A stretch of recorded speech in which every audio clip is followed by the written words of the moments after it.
shadows blank against my sleep.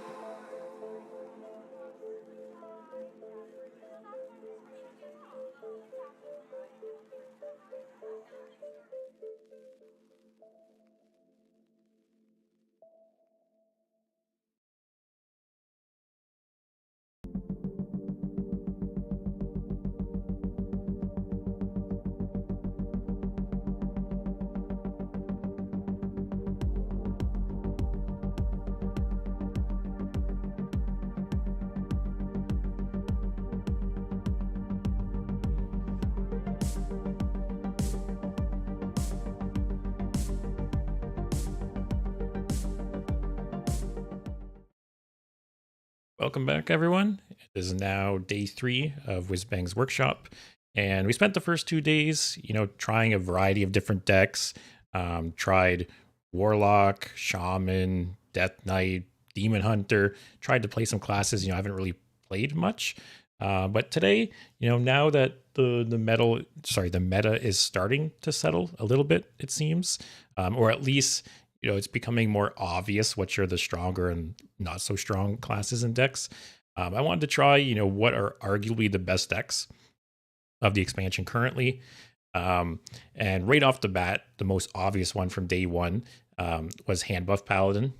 I typically don't play, actually, these first 2 decks, I typically don't play decks like this. I'm not into aggro decks. I'm not into just smorking and face.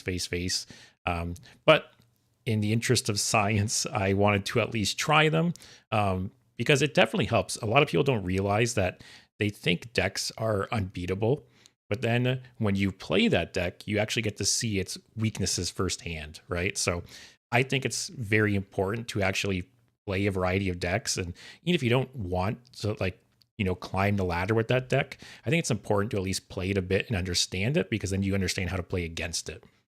So hand buff Paladin, apparently very, very strong. Obviously, Paladin was strong going into the expansion. It lost some, tools to rotation, but, it also gained some very good ones. So hand buff Paladin has Leroy. I've seen some pictures and posts online of, buffing Leroy really big and giving it Wind Fury, which just icing on the cake. So that'll be the first deck. Second deck, I guess I can open up. I don't think I was missing any cards for this deck, actually. Yeah, I'm pretty sure I wasn't missing any cards. Obviously, there's slight variations of the deck going around, and I looked at a couple different versions, but this is the one I decided to go with. We'll see how it goes. To be honest, I haven't really taken a look at it too much. I'm kind of just going to wing it. But yeah, so that's the Paladin deck. Then we have a Beast Hunter deck, which involves playing a lot of little shitty beasts and either buffing them or giving them some various death rattles. You have Saddle Up for just making the board super sticky. What else? There's another one. Overseer of Myths, obviously buffs things up. Jungle Gym seems very strong with a wide board. I thought there was one more. Maybe, again, there's slight variations to this deck. I've seen ones that go straight for small beasts. There's some that go big beasts. There's some that are hybrid. So it's still too early to tell, which is the best deck. But I thought we'd go with this version. I was missing one card for this, the Hunter Titan, which I never play Hunter. Hunter is the least interesting class to me, so I'm not going to craft a legendary for it to play for a couple hours. So instead, I slotted in the new Hemet, which I opened, and it seems like it could be interesting to say the very least. If you're building up a wide board, drop Hemet. It could refill your hand, or who knows, give you something that wins you the game. But yeah, other than that, the deck was exactly as the one I found. And then thirdly, surprisingly, Wheel of Death Warlock has actually been doing pretty well. I'm very surprised. And I do think part of that is because the meta is still in flux, right? People are still experimenting. People are still trying janky decks. So super greedy decks like Wheel of Death Warlock are going to thrive. So I don't necessarily think this deck will stay strong. It was the very first deck I played when the expansion launched on Tuesday, and I did pretty well. I played 2 games, or like 12 games. I think I went 8-4, so 66% win rate. Now that I've played a bit more and kind of seen the meta and have experienced some of the new cards, there will be some changes I'll make. This is the original version I made right at the launch. So when we get to playing this deck, we'll do that. I'm going to take out the Mountain Giants. I have a soft spot in my heart for the Mountain Giants, but they seem a little too slow. I swapped them out for the 4 mana 7/7 taunt.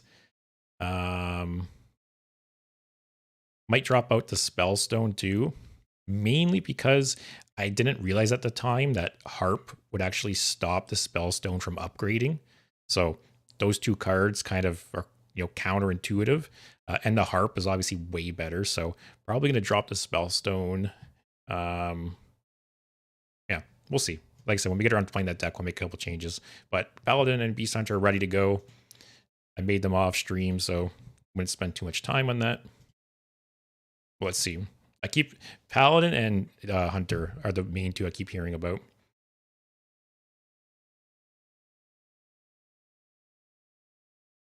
And obviously, early on in expansions, aggro decks typically thrive because people are playing, janky decks, trying new strategies, experimenting.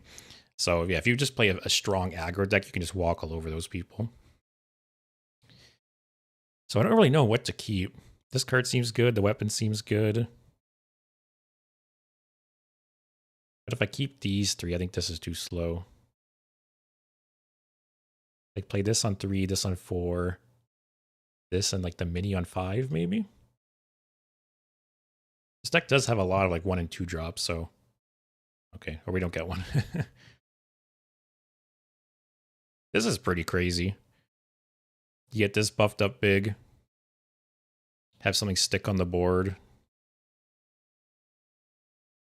This card also seems great. I've talked about it previously, but it's essentially Ziliax -1 mana and minus the taunt, which who really cares about the taunt? It has all the other important keywords. But it also has a mini that goes with it. So, you play it, you get the 1/1 version in your hand, which you can keep buffing up.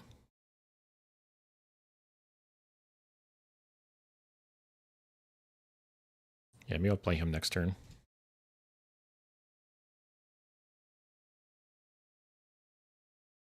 Yeah, this does has 1 copy of Shroomscavate to give something win. That's like a finisher essentially. It's the only excavate card in the deck, I believe.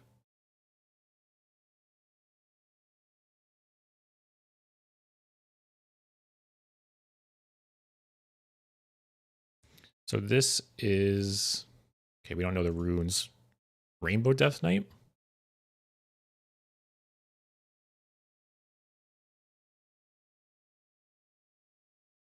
Funny enough, I think my favorite deck I've played so far this expansion has been the Tendril Shaman. I don't know if it's because I don't have a lot of experience playing Shaman, so it's like very new to me. But I don't know, I had a lot of fun playing that deck, and I was actually thinking about it yesterday, even like after the stream. So definitely gonna go back to that deck, maybe tomorrow.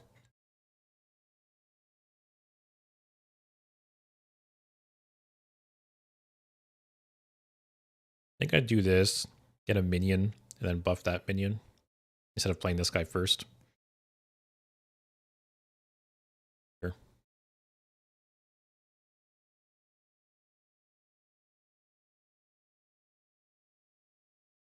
I think the goal, like before we switch decks, I think the goal is maybe to get a giant ass Leroy and like OTK them with it. Give it Wind Fury. Hey, this card is so like this card isn't flashy, but it's just good. 3 mana, tutor 2 specific cards. It's very strong.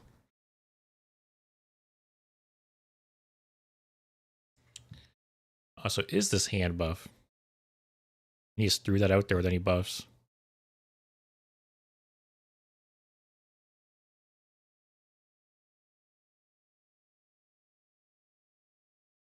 I've had a pretty slow start so far, but I am buffing these guys quite a bit. Like, do I just coin this guy out?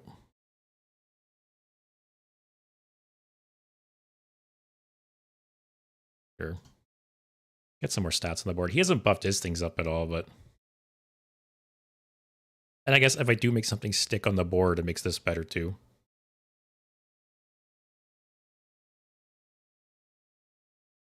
But yeah, typically these decks aren't up my alley.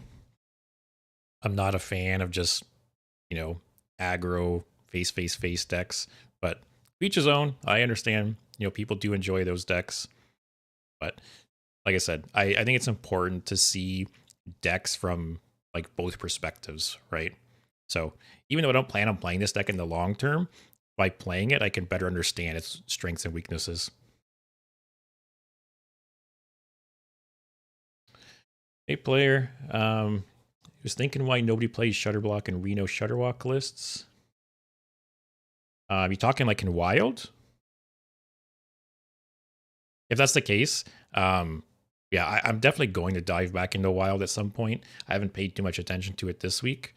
But I constantly, obviously, bounce back and forth between Standard and Wild.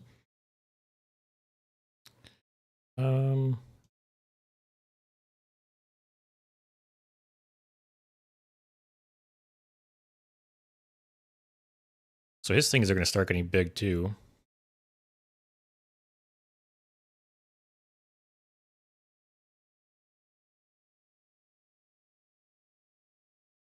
We have a lot of damage here, though. It's like right now, this is essentially a 3-mana 14/14. Well, 13/13, I guess, if you play on a 1/1. I guess it's like a 3-mana 7/7 with 6/6 charge. You can just attack right away. But yeah, if Shutterblock isn't being played in Wild, I would be very surprised. Because I was assuming that Shutterblock was just going to break something in Wild.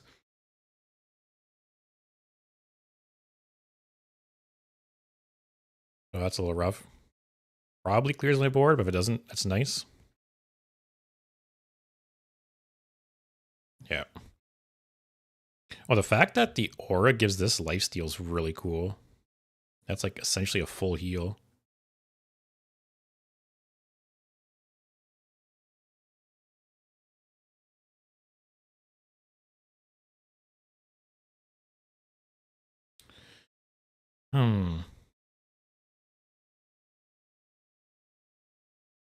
Could attack here.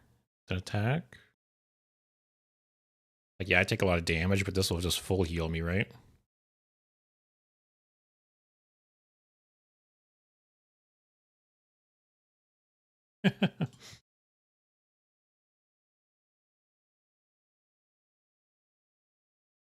Yeah, out of they added those 4 cards from Warcraft Rumble. I think this one definitely seems the best. It's just like a neutral board clear, essentially. Okay, that's a new inclusion.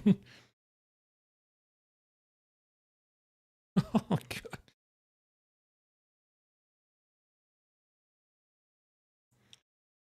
All right. Not looking good.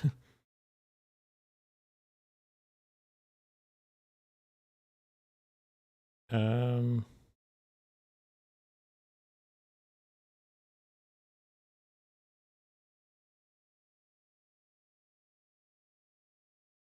so this will make it wait. Yeah. Right? Wow. The amount of stats and healing I just put out. So he's played both Quillbore. I think that was like the main thing I'm really worried about at this point. He even doubled one. Okay.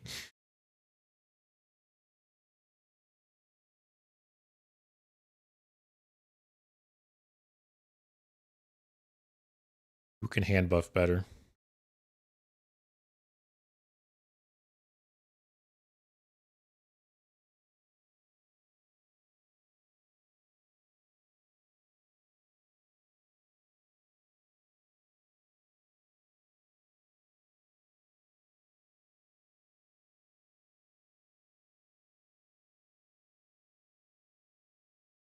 Oh, that's rough. At least I made these 2/2s.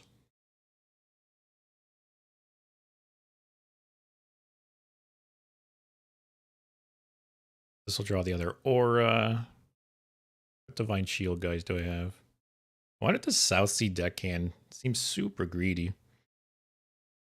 Like you only have the one weapon in the deck, right? Yeah, I don't really like the South Sea deckhand. Like obviously charge is nice with a bunch of buffs, but these are the two instrument techs, I guess.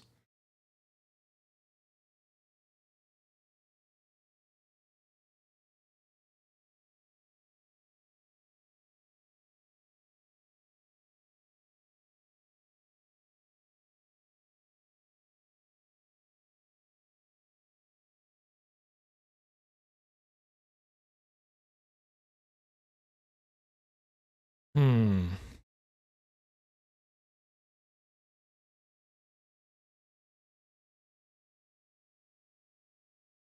Actually, I will do the Silverhand Recruit because I've played the Aura. It's nice having another body on board.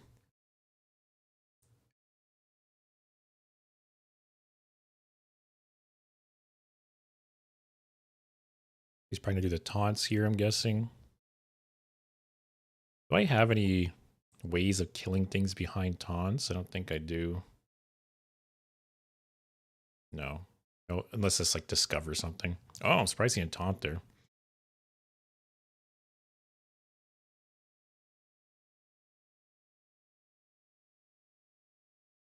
Okay.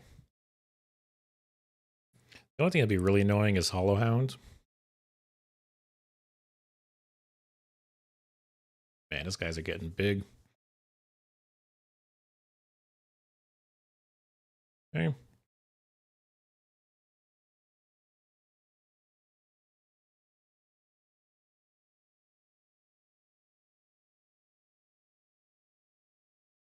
Yeah, for some reason, I thought this said, like, you know, turn a minion stats into this minion stats, but it's actually just an additional bonus.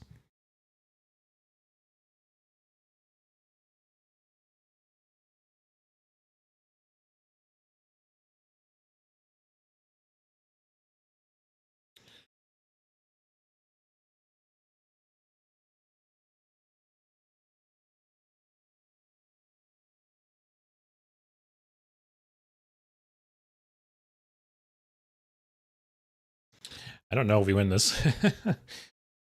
We don't have anything outside of Tarim. We don't have anything else to really deal with um, other big guys.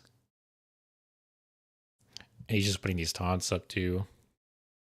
And he's got something giant, at least one or two giant things in his hand.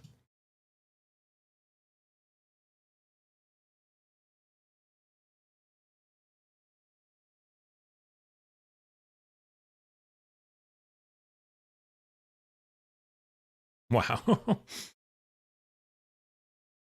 Can't escape plagues no matter what they're playing.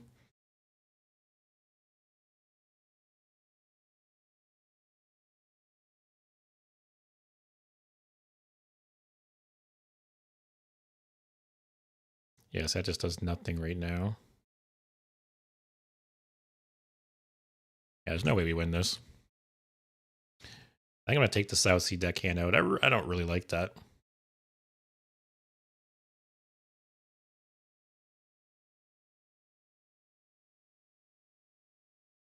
Let me look up some other versions of this just for comparison.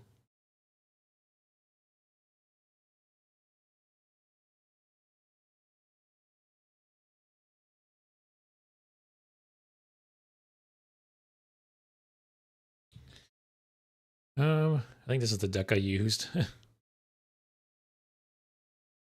This one also has South Sea. I think it's the exact same deck.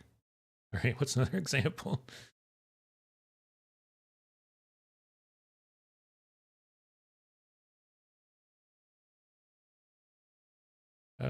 Paladin.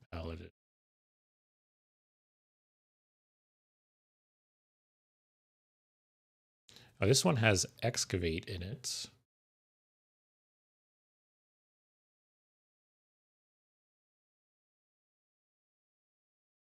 Here, let's see.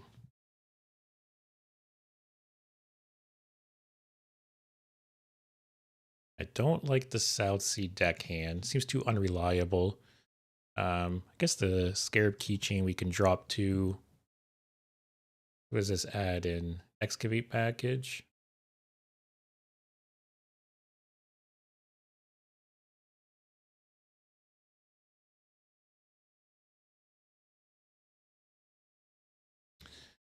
Um,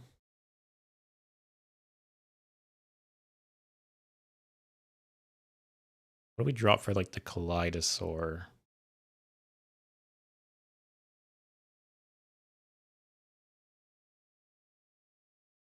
Musclotron? It's a little slow.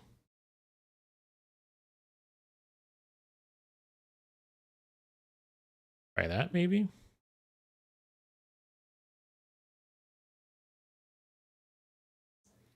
This deck has Living Horizon, which I'm not really big on.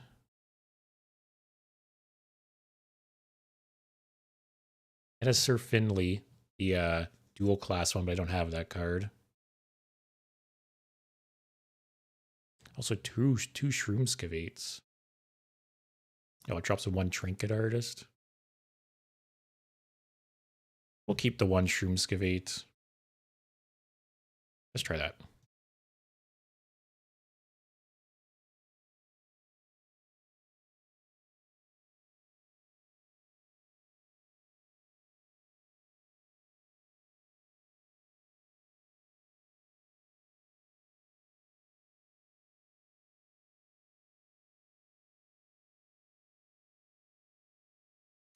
Yeah, so what we dropped? 6 cards for the Excavate package.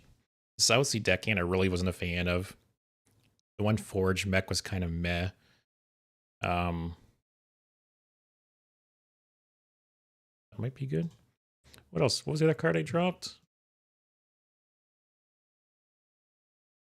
I can't remember.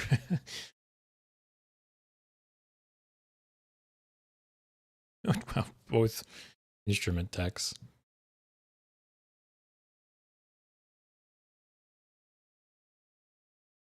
We're running into the other deck we're probably going to end up playing.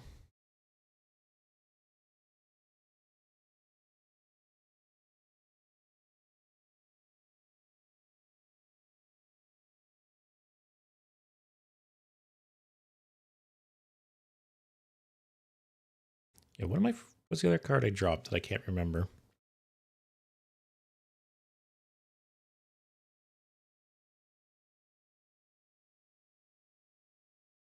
Oh, the like the beetle keychain guy. Which I don't know, I guess I'd have to look at like the 2 drops for Paladin. Because I do think it's a decent card for certain decks. But I feel like Paladin has so many strong cards. Like, I don't know if it makes the cut or not.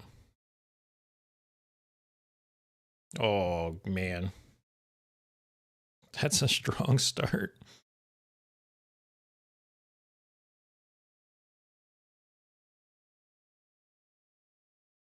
I feel like this card was kind of slept on. I feel like during like spoiler season, I didn't really see too much about this card. But right when I saw it, I like any card that can just like this card can pump out so much damage for 2 mana.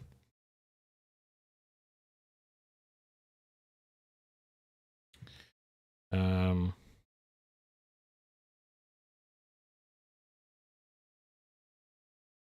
we are not in a good place here.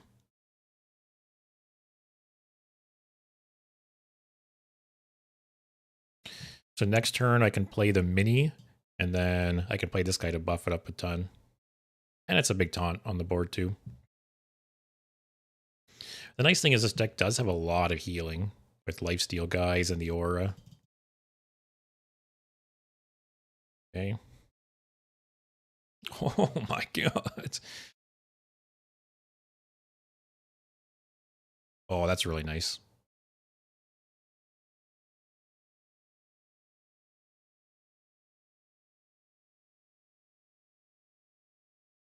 Yeah. So he's down to 3 cards, which is something. Um,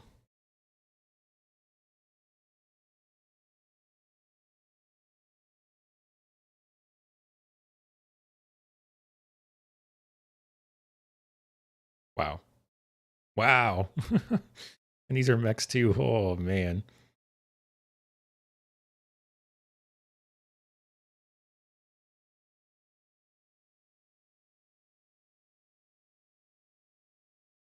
I do this trade? I guess so. Okay, that was that was worth it. So we're at 23 life. We have a big ass taunt on the board. We have a 610. Aw. I don't know if that was the better or worse one to hit.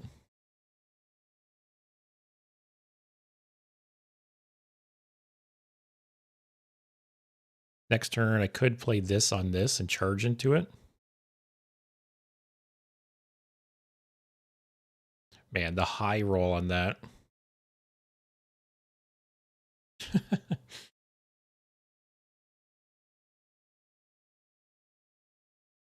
Okay, at least I was doing nothing for the rest of his turn. Oh, okay, that sucks too, but I'll take it.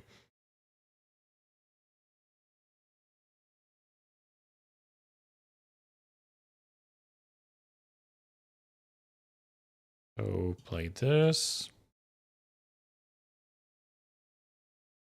Get a common treasure I can play, like the rock or something. That's could be worse.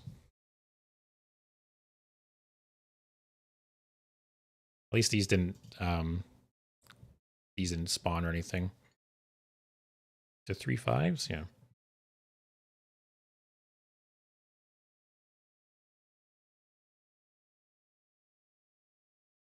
Hey, Step. Yeah, some of the hand buff like decks right now are crazy.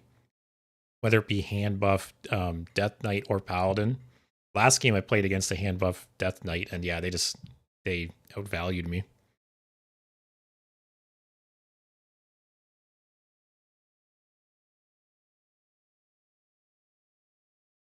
Okay, that's annoying.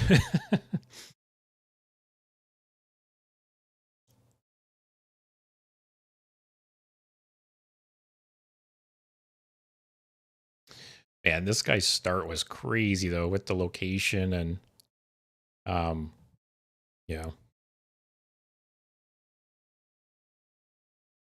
I forgot this was buffed. So this will delay things a bit. Oh, they're all buffed still. Oh, but it only takes 2 at a time. So this needs to get hit all 6 times to die. Unless he gets another like deadly shot.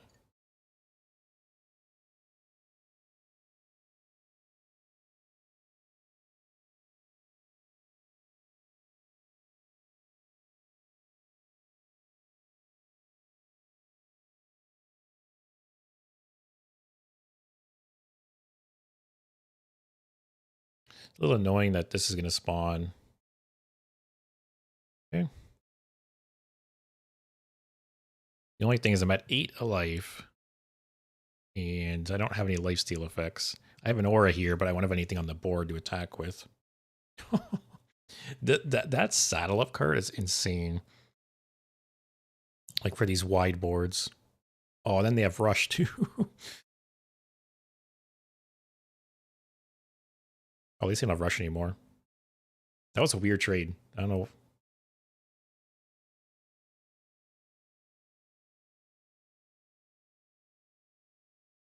Okay. Yeah.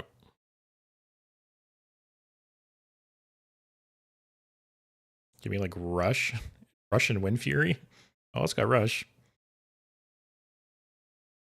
Um, what is the taunt or the aura 3 mana?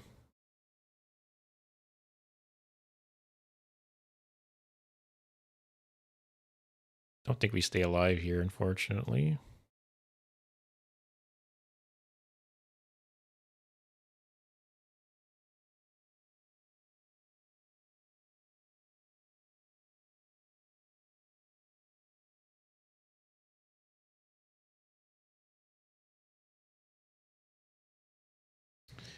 Man, I haven't played against this hunter deck too much, but I've read about it a lot online. And seeing it in action here. Okay. we're definitely at the tipping point right now, which where the meta stops being fun and everyone just starts playing the best decks. So, you know, with the speed, like with the internet and YouTube, it's so easy for people to just post like the best decks. And as soon as, websites and content creators start posting like this is the best deck, then that's when you start seeing it everywhere. And I always do wonder if that Hunter deck is better than this Paladin deck.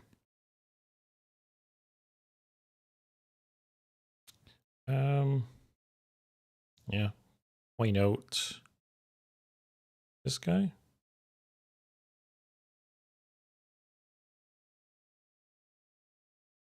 But again, it's so early in the meta. Who knows? I could be totally wrong.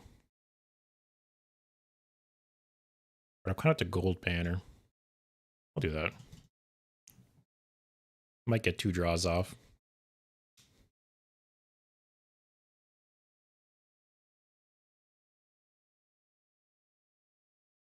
But for the record, I'm playing this deck for science. I'm not big on aggro decks. I'm never going to play this deck again after today. Play this to keep the Tanner alive.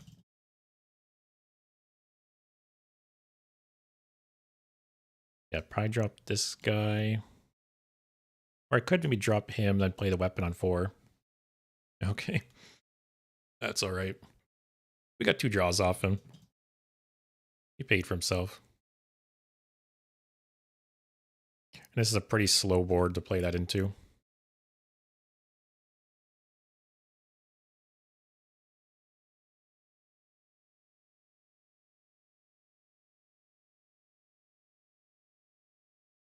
This guy might be Rainbow.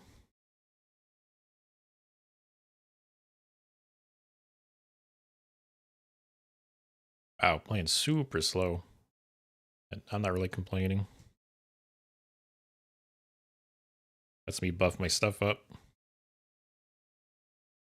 Probably drop this guy next turn. What do I have for Divine Shield? Oh, I have the cat, Righteous Protector.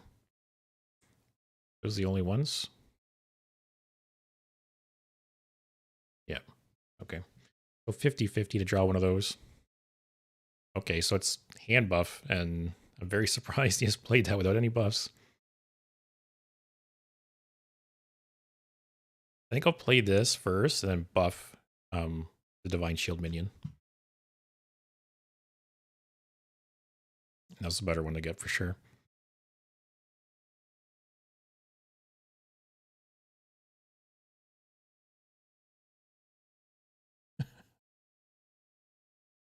Yeah, I don't know. I don't like the Bloodsail Corsair in this deck. I saw some versions running it.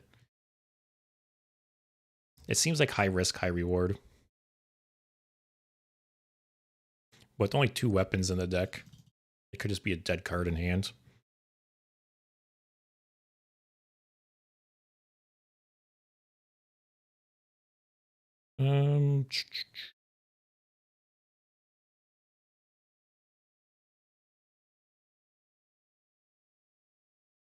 So if I play the Aura, I can play this, but it's kind of a shitty board to play that into. Do I just play one of these? Or just play another weapon? Sure.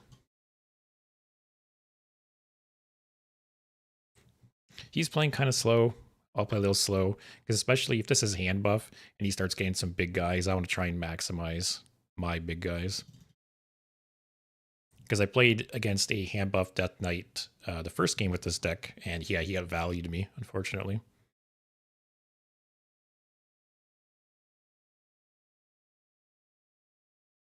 Okay.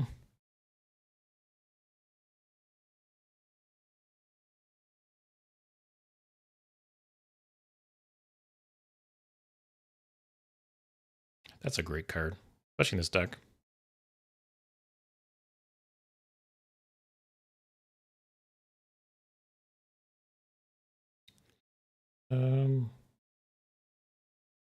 Play the smaller one.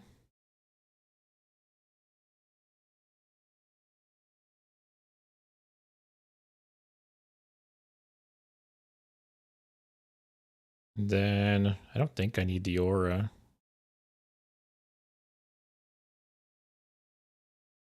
I haven't got Leroy yet. Literally third game, I haven't even seen him yet. Actually, I haven't seen Ziliax either. Ziliax has, oh, it doesn't say in the tracker here, but I think it has, if I remember right, it costs one less for every minion on the board, and then it also buffs your minions, which is a pretty cool combo. It's like I've said the last couple of days, Ziliax can really fit in a lot of different decks, and that combo is like such a good aggro deck combo.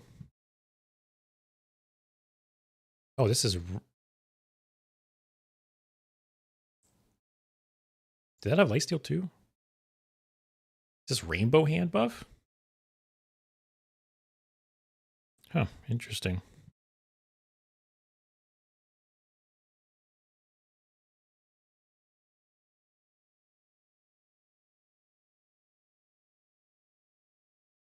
Oh, that's a nice one to get with all the hand buffs. Do I just play this? Just for the excavate? Oh, my hand's full. All right, just playing him too. This is actually really nice. I can bounce some big buff thing and it loses all its buffs.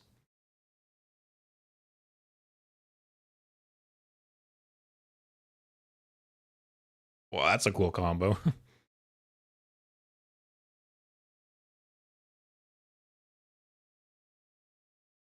Really? You think out of 5 shots it's not going to hit that?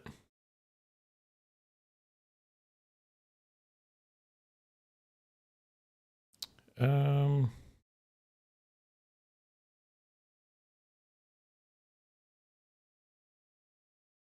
How many more hand buffs do I really have? Not a lot. Yeah, I'll just play this.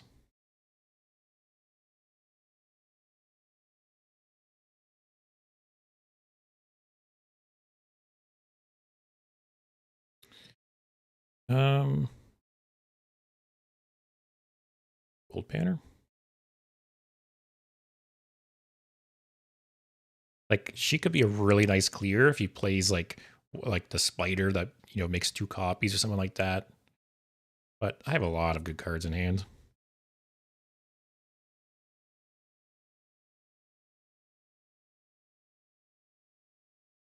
Okay.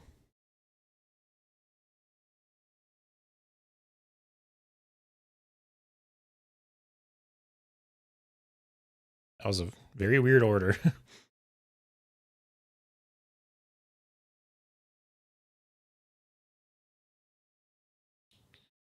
um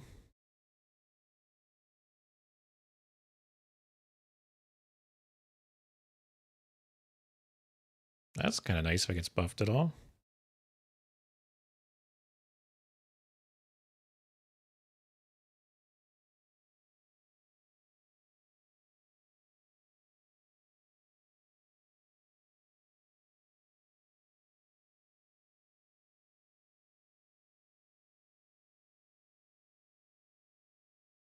Yeah, probably play the aura next turn. Not really sure like how I should play the aura. If I should just throw it out there, because it is kind of nice, like if I'm on the defensive, right, and they have to trade into me with the aura active. So this is a 10 mana 10/10, right? I'm gonna bounce that.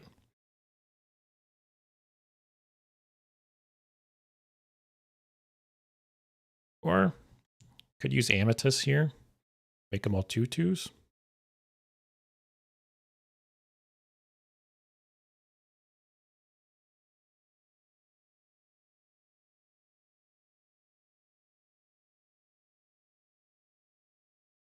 Yeah. And then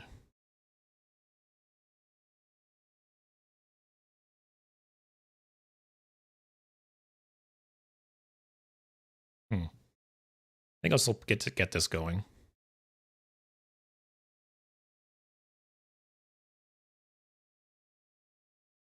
So basically, if this stays alive, which I'm assuming it will, I can Wind Fury it and kill him.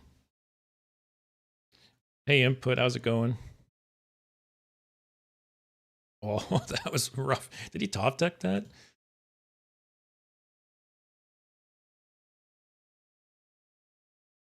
Oh, man.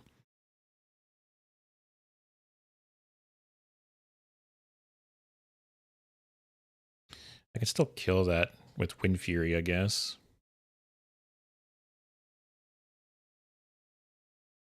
Just sucks as my only Wind Fury.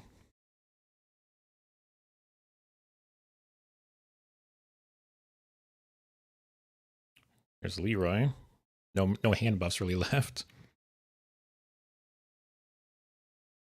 Like if I bounce that Wind Fury go face, he's just gonna kill it. Probably not worth it.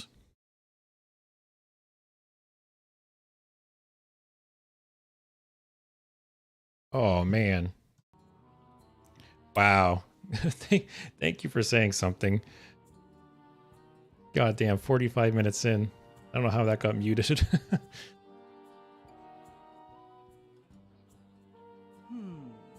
I wish the two people before you said something. Thanks. Yeah, I think I do that though.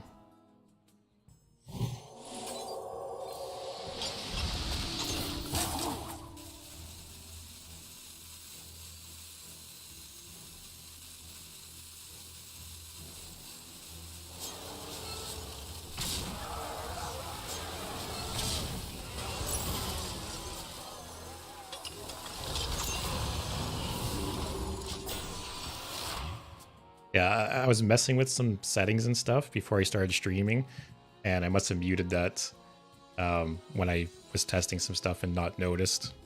So at least I didn't go the whole stream. Jesus. Great harvest, eh, Paul? Yes, Mom.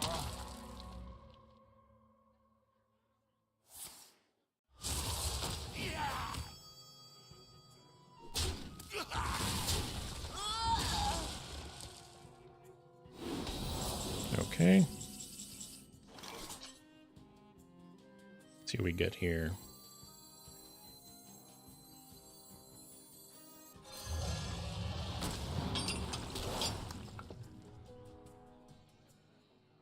Holy shit. Oh, the Whip Fury's nice too.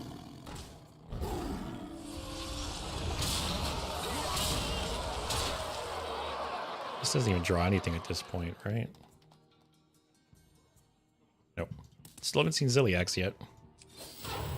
Reporting for duty. I think we're good. I don't know what he has.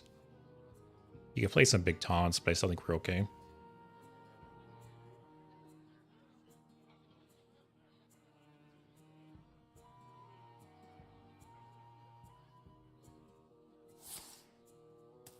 Oh, really? I know I turned the music down a tiny bit in the game. I thought maybe that was what you meant at first. But I'm very thankful you said something. At least I've only been streaming 45 minutes. Give the best hugs. I guess it's pretty good that I've been streaming for 2 months now, and that's the first time that's ever happened. I'm sure it's bound to happen at some point. I'm guessing this is lethal. Yep. Alright, I got redemption after I lost to hand buff Death Knight previously. I do think I like this version of the deck more, though.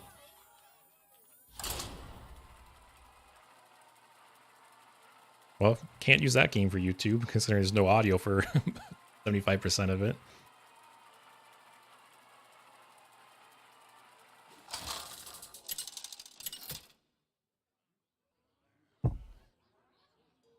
Another Death Knight. Versus the Lich King. Guessing it's either hand buff or plagues, which we are seeing still, unfortunately. In death. My blade burns. But yeah, I'm not really sure how to play the aura. If you should just be kind of throwing it out there. You know, even if you're kind of fighting for the board, right? Because it forces them to make awkward trades. Not going to play that. Let it get buffed.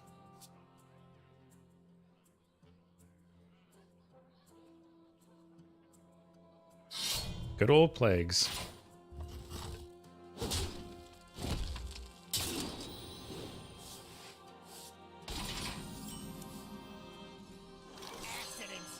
Pretty good buff target. Next turn, play this guy. Hopefully draw one of the cats.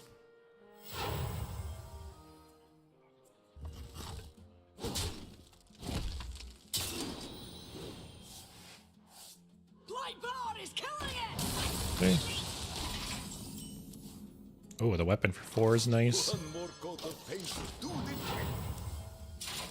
So the nice thing here is this deck has a ton of healing. So we should be able to outlast the plagues and whatever else he throws at us. If he just hero powers and trades here, that's great for me. Okay.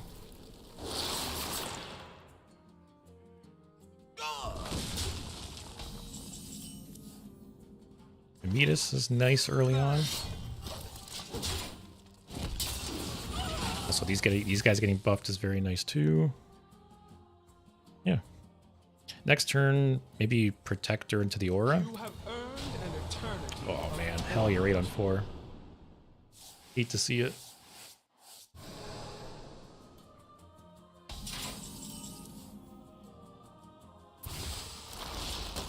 That feels good. Wow, first time. This is, how many games? Is this the 5th game? This is the 4th game. And it's the first time we've seen Celiax. Burn.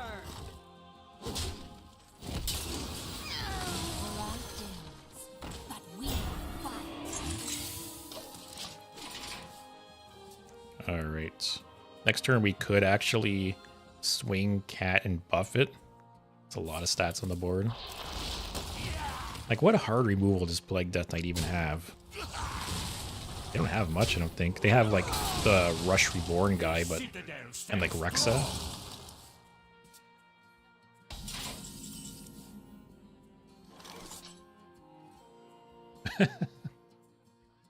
I hope you enjoyed the input.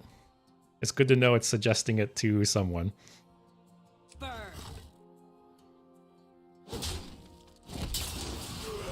I think we still just do that.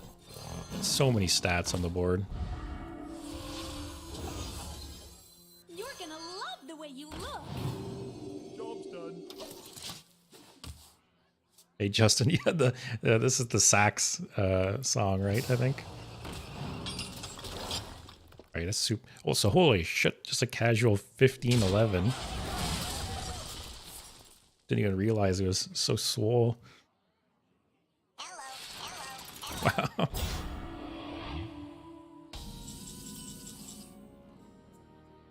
Okay. That feels good. So essentially every minion I play, well, every one cost I play is free. Oh. Or wait, oh no. I don't know why. I thought this had the version where it costs 1 less for each minion to play and buffs your minions. It summons a copy. I think I was thinking of the Hunter Ziliax that got used.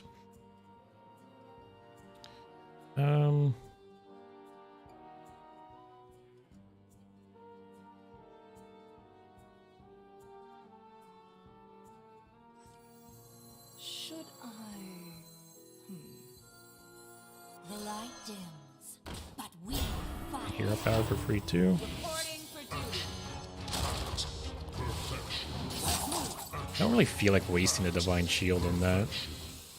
Maybe I should.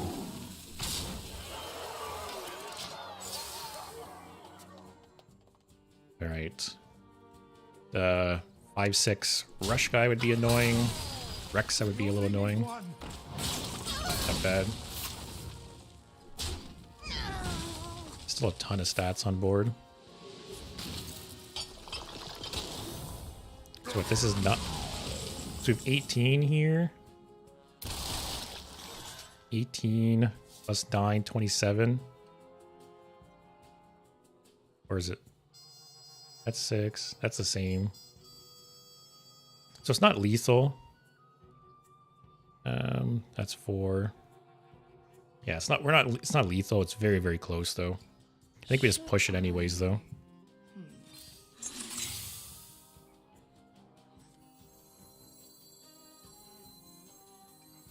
You're gonna love the way you look.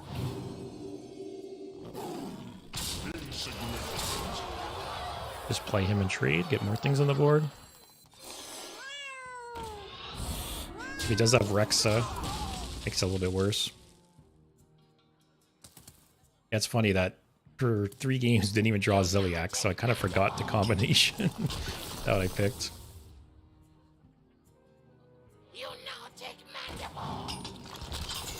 Alright, so he has the legendary there, but he hasn't played anything big, right?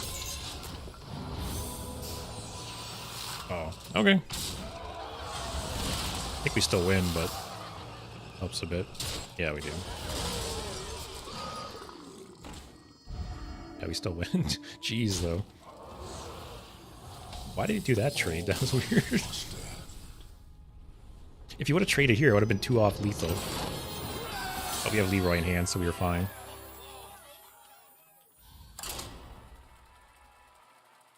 I guess the only thing about this deck is it seems like it can run out of gas. Because I only had, what, 2 or 3 cards in hand there? That might have just been bad draws, though.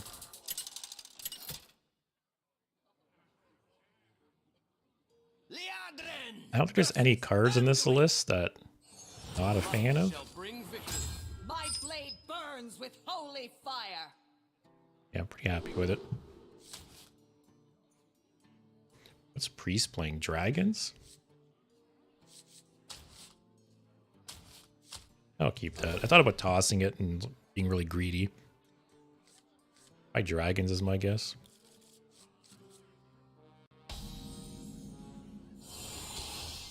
Oh, it's the automaton one. Uh-oh. Oh, and he has the coin too. The light dims. If he has a really good start, this could be rough. Light sings. Oh, okay. The impure fall.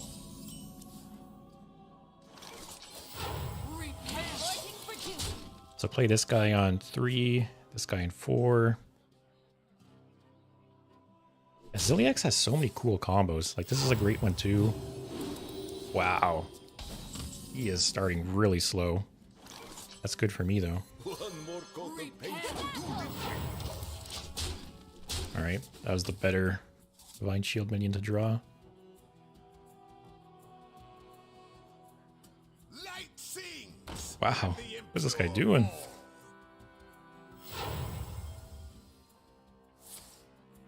Okay. I guess the scary thing is he could just drop like 4 automatons next turn, and that's very rough. Burn. Let it dry.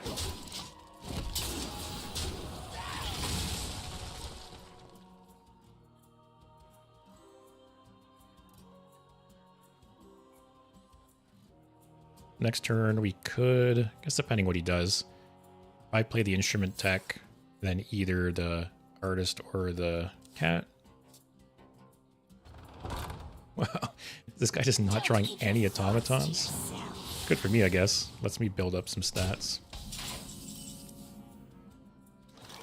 I'll play him after I swing.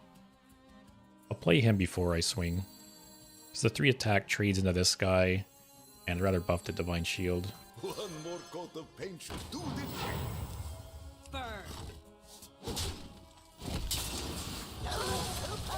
Alright. Wow, are we actually gonna get a buffed Leroy for once? We haven't even played Leroy. We're on the 5th game, haven't even played Leroy yet. We've created a temporal Okay. anomaly. This guy's gonna be free, more than likely.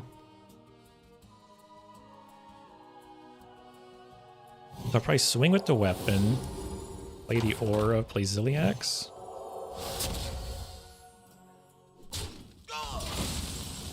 Oh, that's a bit of a bummer. Can't do both now.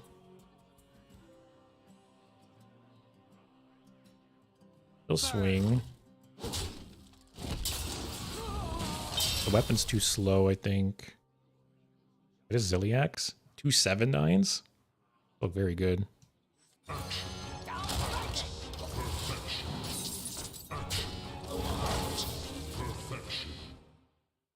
Yeah, Ziliax is super cool. I've mentioned it multiple times now, but I think he's such a safe craft if you're on the fence about it. He fits into so many decks. And he's going to be around for 2 years, right? Alright, now we can play the weapon.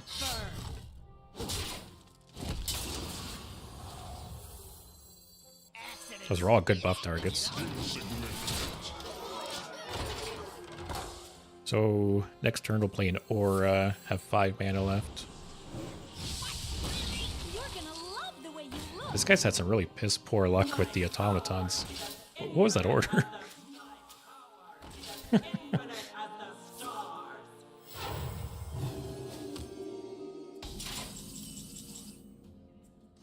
Do I just clear with this and just pump face? I have a Leroy getting pretty big in hand. We'll do that.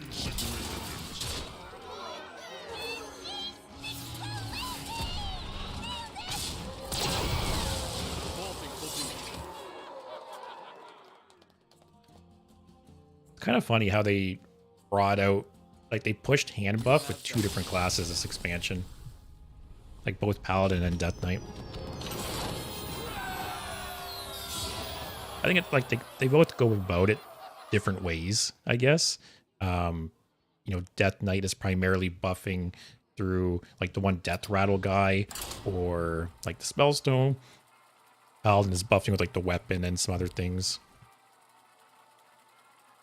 I think the Death Knight pumps out more stats, but the Paladin one has like Divine Shield and more healing. Leandrin versus the Lich King. Will serve me. Another Death Knight, man. Death. My blade burns with holy fire. I can't keep both of these. I think it's too greedy. Keep the weapon.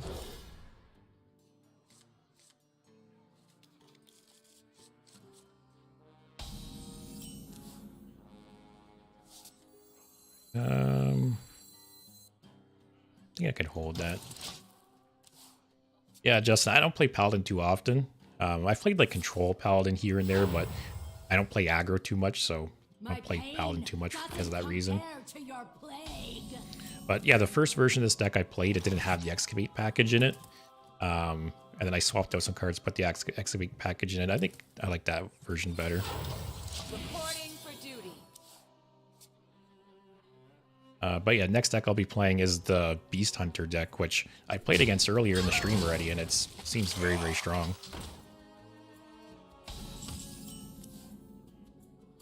One more coat of paint should do the trick. So this guy he's... Oh, or is it Rainbow? Or no, it's not Rainbow. It's just Plague Excavate. Okay. Look, you don't see the Pile of Bones played as much. Lightbone is killing it. Okay. Let it dry.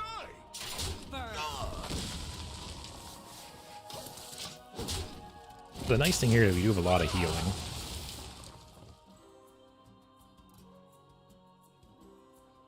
Kind of glad I didn't drop this on turn 1 now. We'll see what he plays. You now take mandible. That's why I didn't trade into this, actually. I was worried about him excavating next turn, just being for nothing. Swing. Play our Burrow Buster. Burn.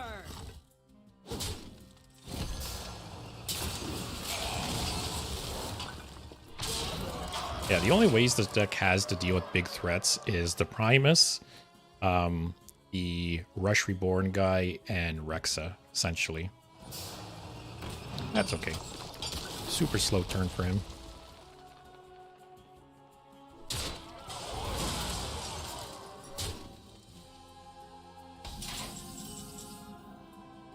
So we'll do this.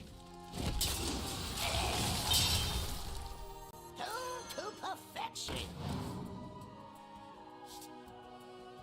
The light dim. Get this aura going. Fight.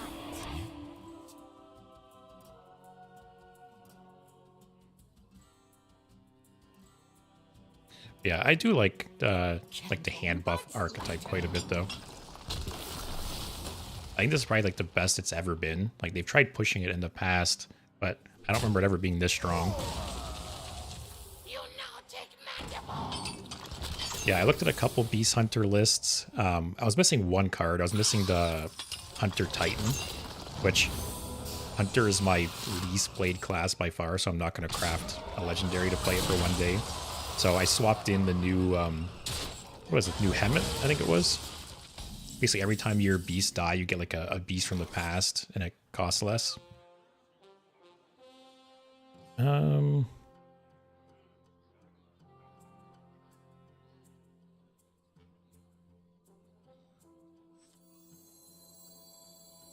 It was kind of nice he used the a rat on, you know, not Arexa. Burn.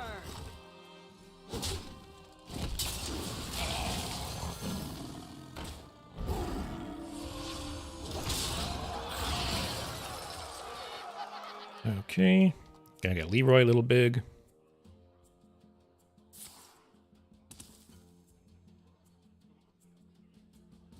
Yeah, I grabbed deck lists for Paladin and Hunter just because I don't really play the classes and I didn't really feel like experimenting too much. I just wanted to see like what the current like best decks are.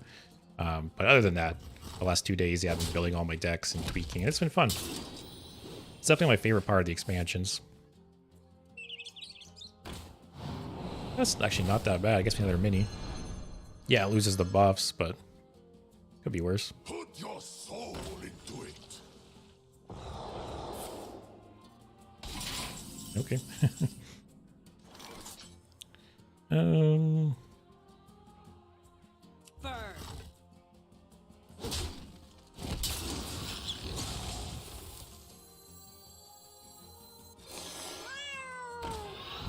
I think this new Tarim is so good. It's really cool how it's like the first side can kind of be used defensively and the other side can be used offensively. Really neat design. Toy store belongs to the Titan.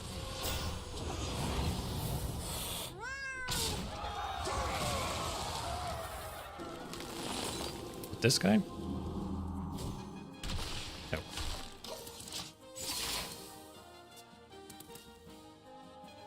Yeah, it's like when I played Shaman recently, because I don't really, man, they always have Primus right when they need it. But I was playing Shaman recently, and it was a little rough because I don't really play Shaman. So yeah, it was tough, kind of just like while streaming, trying to figure out what were the good cards and bad cards. So for Paladin and Hunter, I just ripped 2 decks I saw online. The classes I play more and I'm more familiar with, it's easier to, you know, like deck build and, you know, theory craft.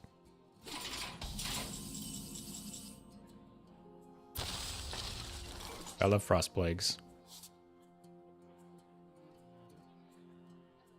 Oh, okay.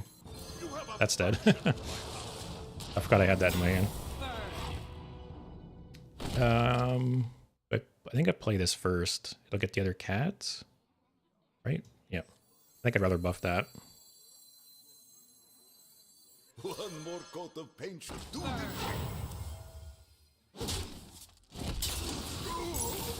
So now he has the Rush Reborn guy and Rexa. Maybe let's put some little shitters on the board.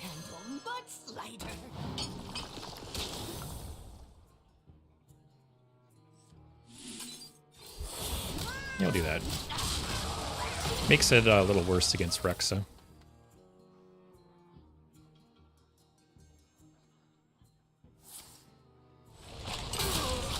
Okay. I was gonna say, I didn't think that deck ran Corpse Explosion, but... We have a 9 damage Leroy.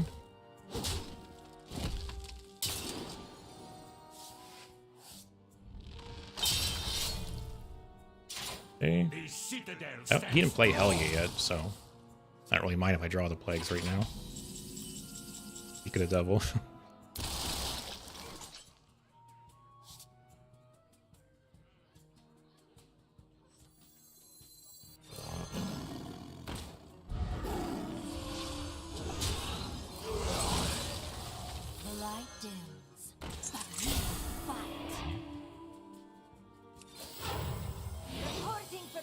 Man, if there's some way to give, like... That's 17 damage to face right now. Can you imagine if Shroomscavate was like 1 less mana? I play Leroy, Outfit Taylor with Excavate, or the Wind Fury. Yeah, this board's not great against Rexa. What hand buffs do I have left? Oh. Okay. Weird trade. Oh. Oh, what? That didn't work like I thought it was going to. Candle much lighter. Alright, you can stop playing stuff now. Okay.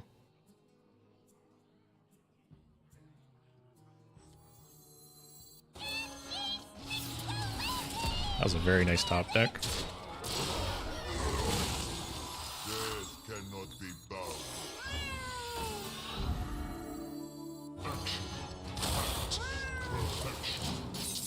I'm hoping maybe to bait out Rexa. He has Rexa and 1 Rush Reborn guy left. And I guess 1 more legendary treasure when he gets there. So here he has a rare and common. We only need one. The citadel stands strong. Did we win here? We have, what, 21 damage? This has to be lethal. I don't even have to count.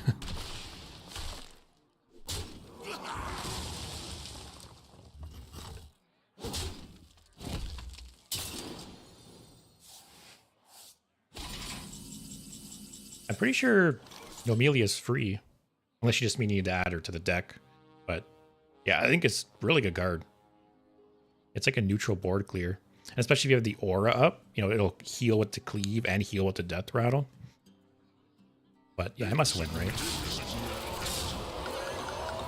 Yep. Very.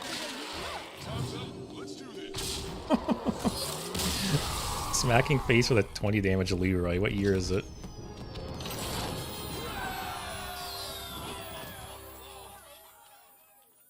Yeah, I think Nomelia is really, really good. I think it's just a good card in general. Out of like the 4 Warcraft Robo cards they added, I think that was the best one.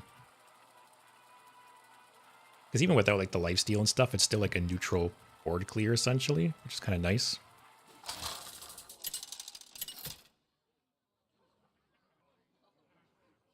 Liadren versus the Lich King. Holy shit, another Death Knight. My blade burns with holy fire. So this is our 7th game. 5 of them have been against Death Knights.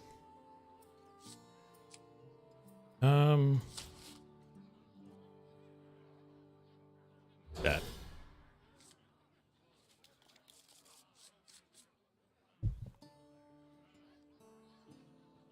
Yeah, I kind of want to get like a Leroy OTK though. Because definitely a big Leroy with Wind Fury. Just killed him from 30 life. So is this Plagues or is it hand buff? I'm gonna hold this for some buffs. I think I'll play this turn 2. Turn 3 I'll coin out the weapon. But yeah, man, Death Knight's super popular right now. And it's not even just like hand buff Death Knight. Most of the Death Knights I've played today have just been Plague. They're like, we played the new cards for 2 days. We're good. We'll go back to Plagues.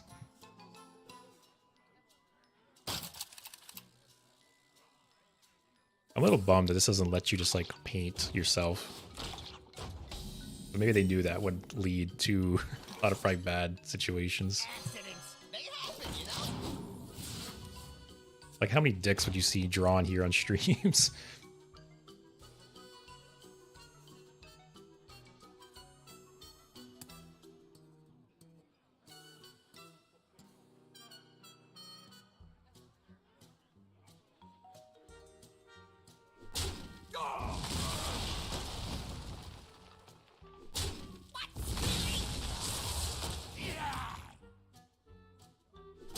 Hey, I'm fine with trades.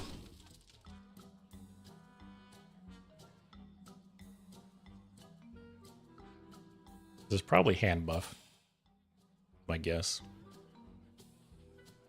Like, this is a decent card, just kind of overall, but like you see it more so played in hand buff.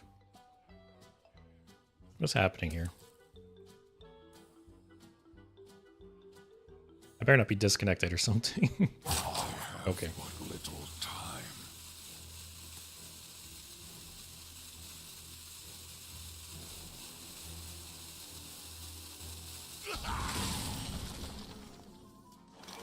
Yeah, we'll coin it out.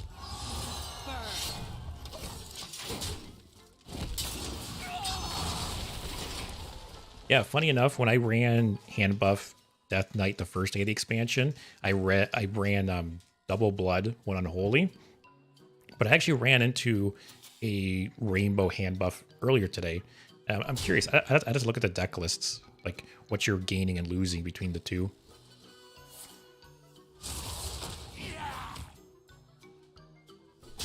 There must have been some really good double blood card I wanted in my deck originally.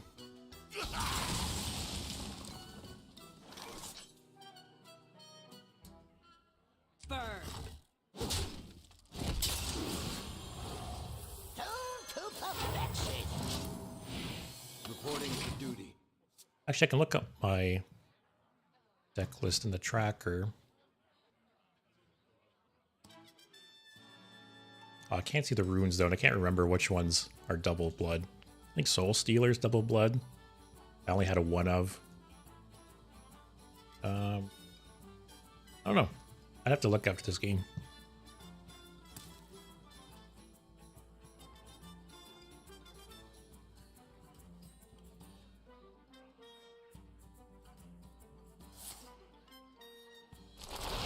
Okay. Yeah, that's a good frost card for sure. And I guess, as you said, right, it gives you the option of running the legendary spell, which is always fun. I think I'd rather buff the Divine Shield.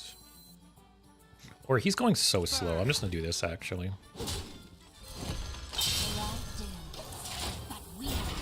Casual 1 mana, 5/5 taunt Divine Shield.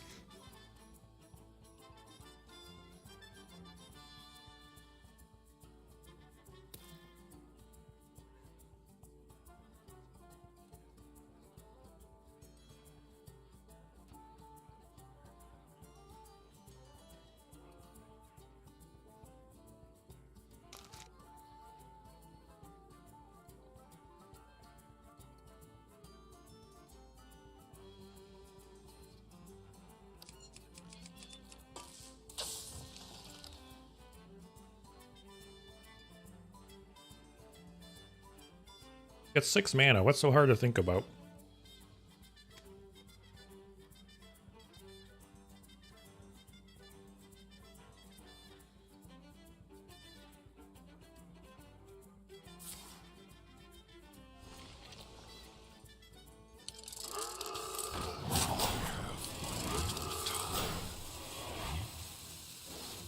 Oh yeah, they're adding the Reborn of the Seamstress isn't bad.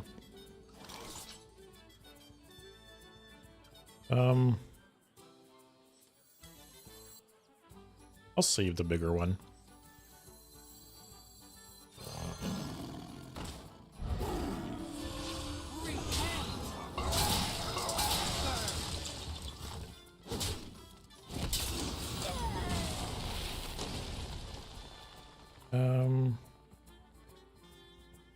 I have both auras, and this will draw a Righteous Protector. One more coat of paint to do the trick.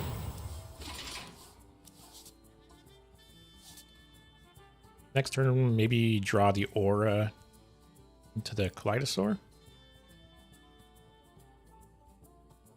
I guess the only downside to running one Shroomskavate is it's not possible to get a second legendary treasure, because you only have 7 excavates.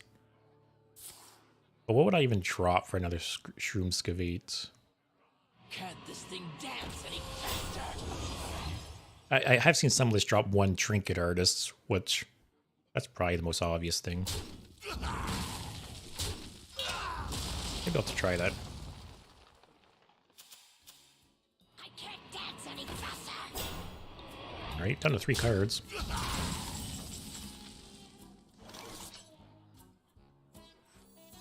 Play this. Wing here.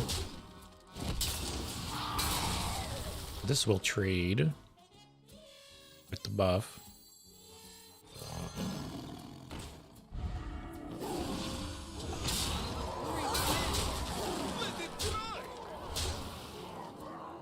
Yeah, I'll just hold everything else.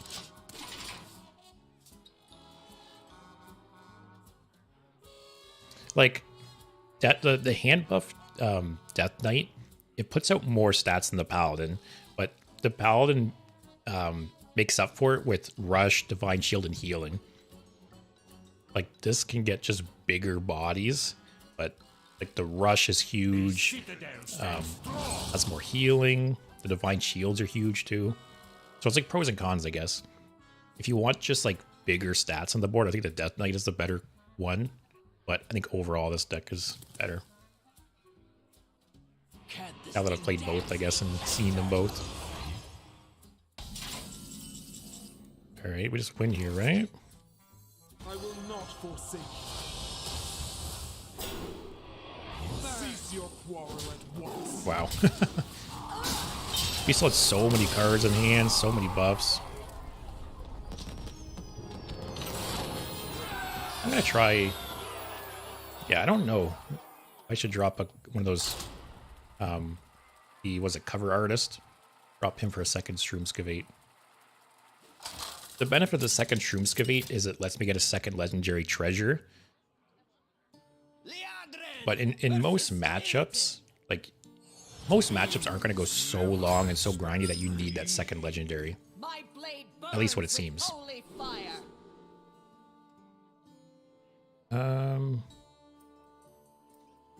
Probably toss this guy because I'm probably want to drop him on 2.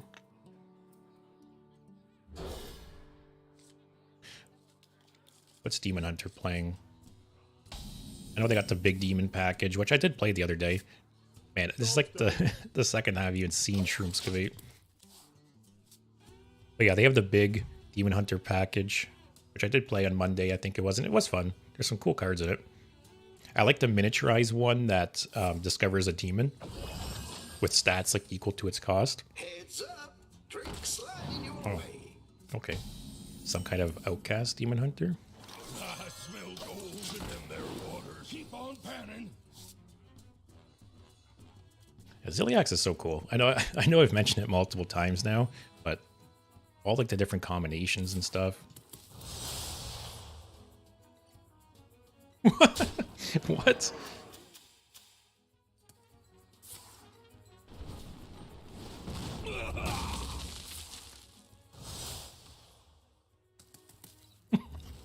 Okay, so he could have... Did that guy not realize this was a finale effect?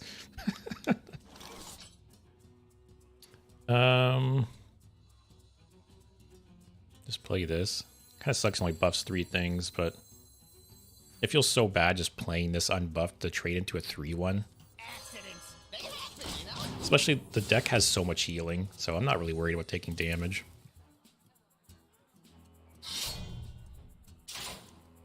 I'm just like Highlander Demon Hunter. I do think the Demon Hunter Highlander payoff is really cool. It's too bad it's just not better.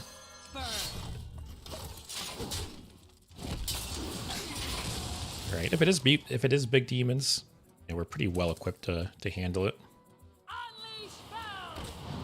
Okay. Alright, you could play something really cheap here. Like Therodon would be rough. Oh, well, he just doesn't play it.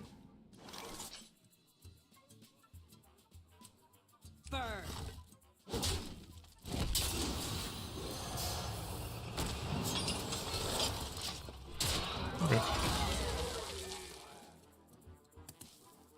But yeah, the Demon Hunter Reno payoff that like shoots the bullets into their hand and can kill minions from their hand. It's a really cool effect.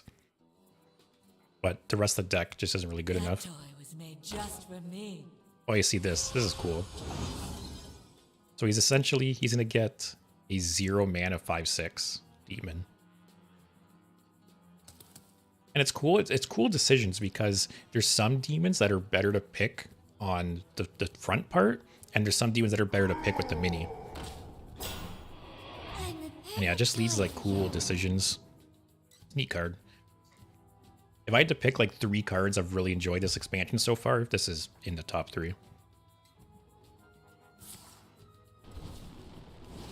Okay, it's not Reno. My eyes are on the spotlight.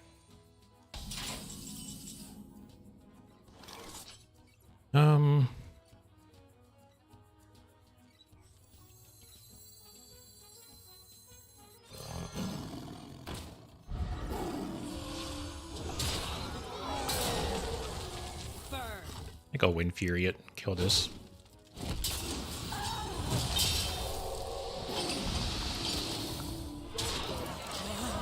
Pretty nice trades there.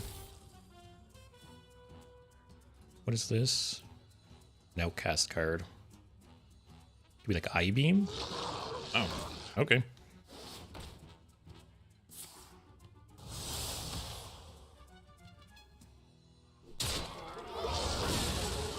Two, 5. Yeah, I don't really care to like tank 6 damage here. So do this.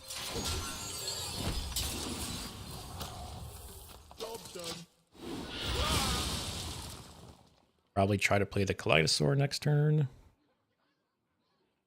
Ziliax is huge.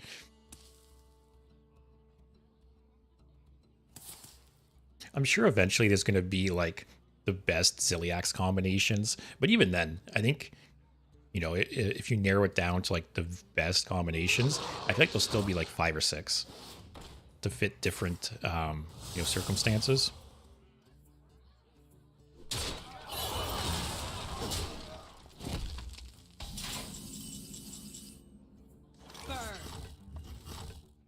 Rush would be really nice here. Rush or taunt. Okay, at least it wasn't rush stealth. That's kind of nice too. The light dims, but we fight.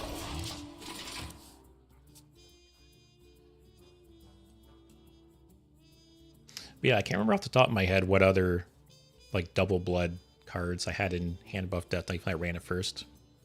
That toy was made just for me. Hey Sports, how's it going?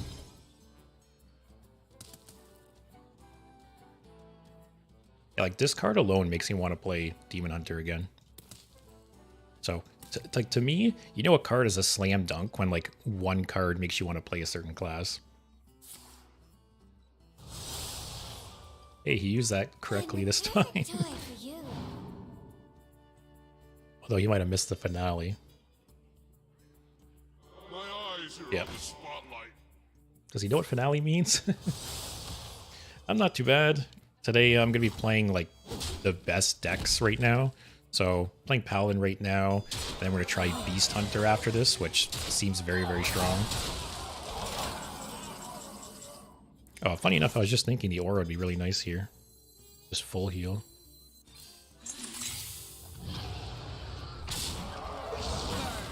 Yeah, see, this deck has so much healing, it's crazy. Does he even have any like hard removal?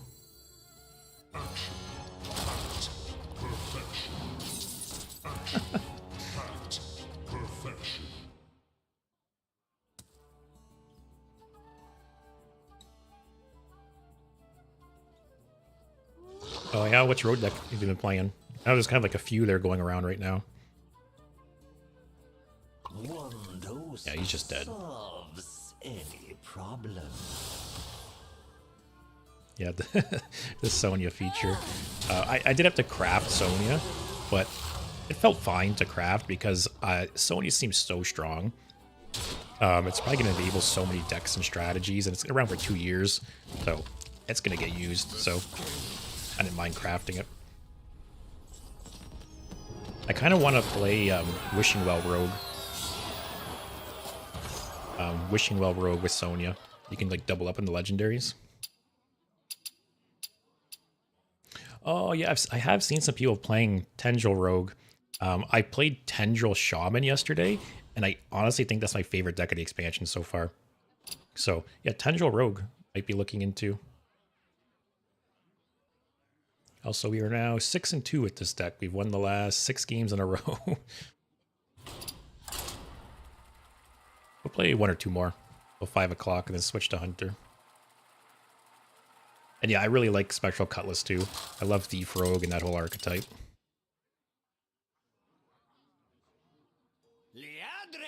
Oh, I don't really see druids too often.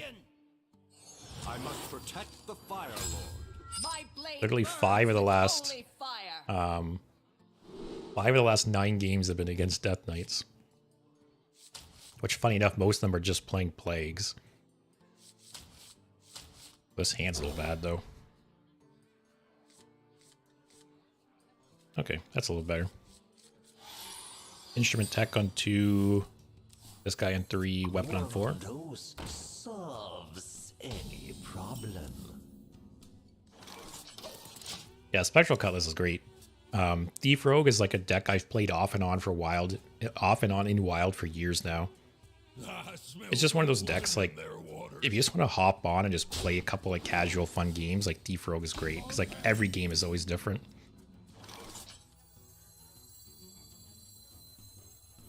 To perfection.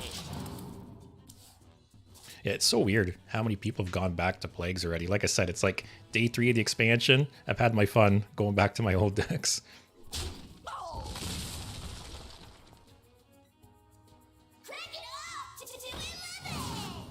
But I'm pretty sure I beat every Plague Death Knight I played against so far.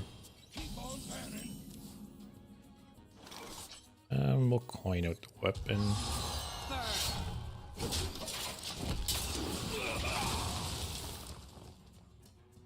So next turn, I could play this, and if it draws the 1/1, that's really nice. I'll probably play him, then swing. If I draw the 1/1, it's really nice.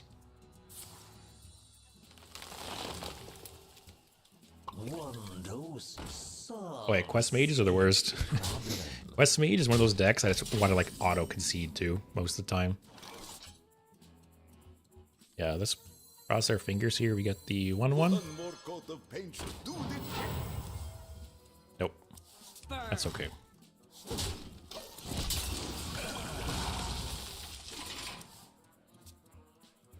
Yeah, it's crazy though how much like this deck obviously pumps out a lot of raw stats, but the fact that it has so much like lifesteal and sustain too. So it does really good in like against other aggro decks.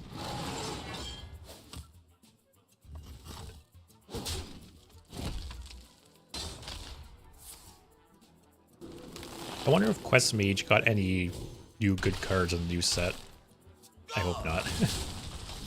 I think the quest reward, it should work the same as the new Priest Legendary, where it only works once per turn. Like, you shouldn't be able to just cycle it and repeat it like you do.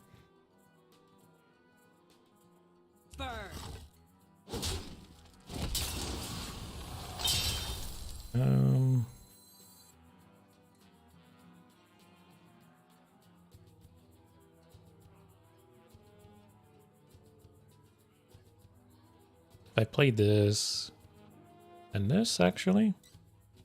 Yeah, I think I'll save the rush. Accidents, they happen, you know. One more coat of paint should do it. Yeah, funny enough, I haven't seen that card played yet. I've been curious about it though. It seems like a fun card to build around. I didn't open it, unfortunately, and it's probably not a card I want to craft, but if I ever do open it, I'll probably build a deck around it for sure.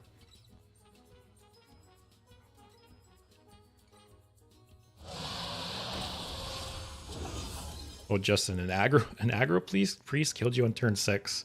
Is it like dragon or undead? So I've surprisingly seen like 2 priests this entire week so far. And it's funny because people kept hyping up priests so much going into the expansion. And I've only seen it a couple times. Am I worried about getting like OTK'd here or something?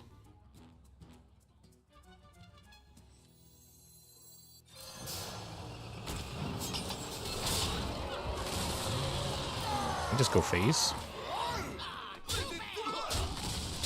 Just pressure him. Druid doesn't really have like hard removal, right? They have that new ramp spell that gives you like the taunt turtles. Other than that, I don't think they have any hard removal. Like Poison Seeds isn't back in the core, right?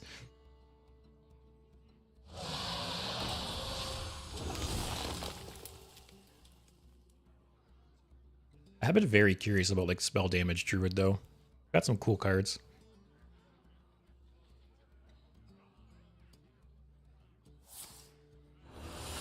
Like that's a cool interaction there, I think. Cool card.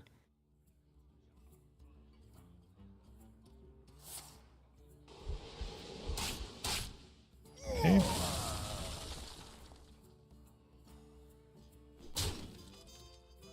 Oh, we just win still. Jesus. You're gonna love the way you look.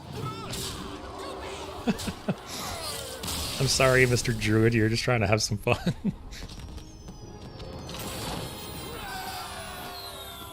Alright, I think we'll play one more. I think we've stomped on enough people with this deck.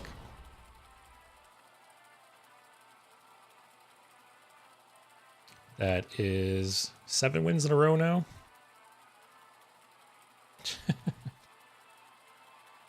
I did read online, some people said they cruised to Legend pretty easily with either this deck or the Hunter deck I'm going to play.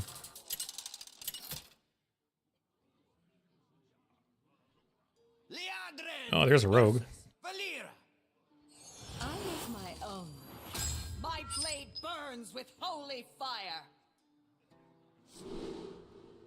So what are they playing? Probably Thief Rogue?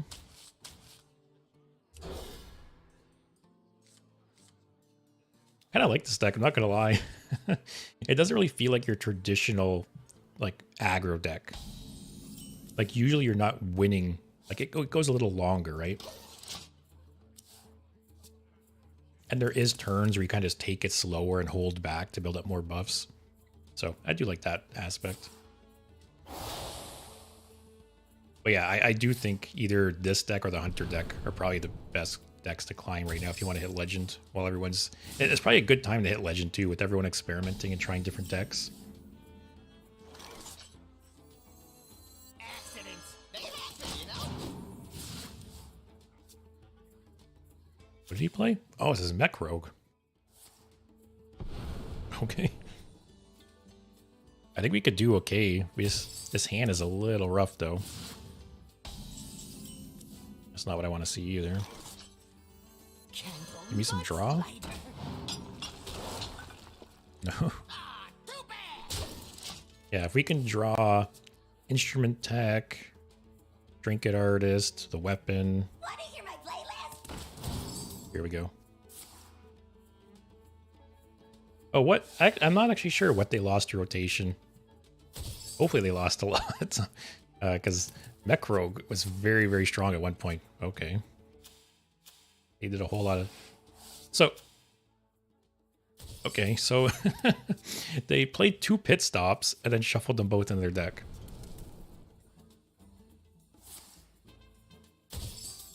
Okay. I think they all suck here, but like stealth, right? Ooh, that was a nice top deck. One more coat of paint should do the trick. I think I am going to play this because I want to play the Aura next turn. But we fight. I can't believe he coined out the pit stop too, and then played a second pit stop and shuffled them both into his deck. Watch him talking all this shit. He just goes crazy this turn. Oh god. Stealth, Elusive, Poisonous, Reborn.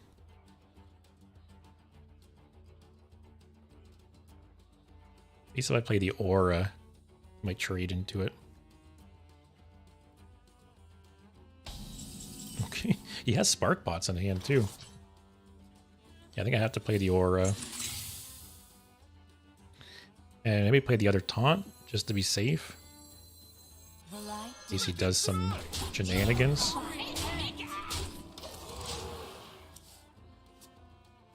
Oh, so actually the Reborn will have the shuffle effect again, right? Is someone there? Nope, nobody there.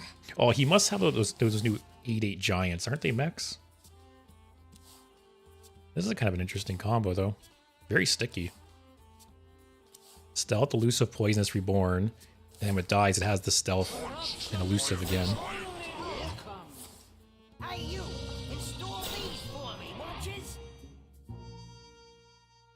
That's kind of nice, I think.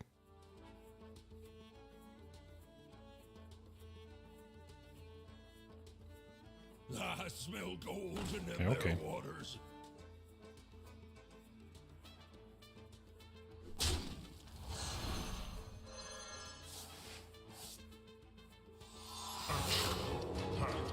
Perfection.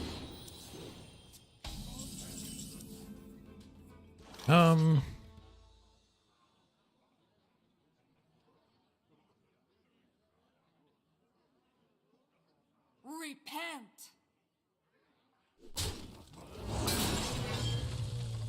It's really... I tried to play the new giant in a couple decks, and I feel like it just wasn't working out. You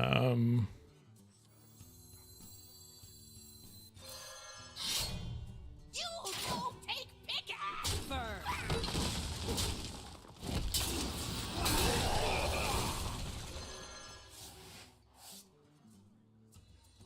Let it dry. Perfection! Alright. Shitty thing here is we only have really one minion. Oh, I guess it has the miniaturize. But these buffs aren't helping us too much here.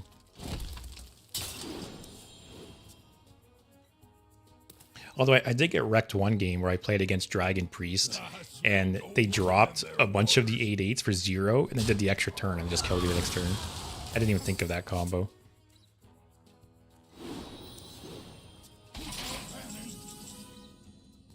I think I just drop her and draw. I will not forsake.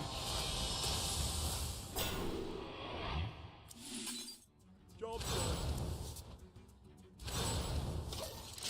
Kind of sucks getting their stats reduced, but at least they're cheap, and I can buff them back up. Oh boy, here we go. Want to hear my playlist?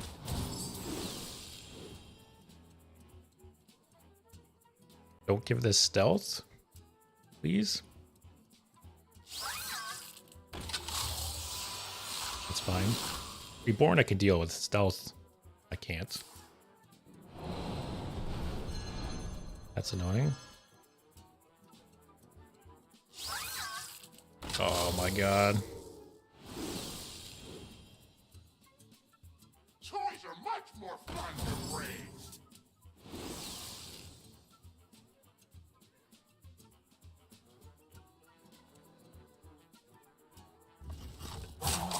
Silly.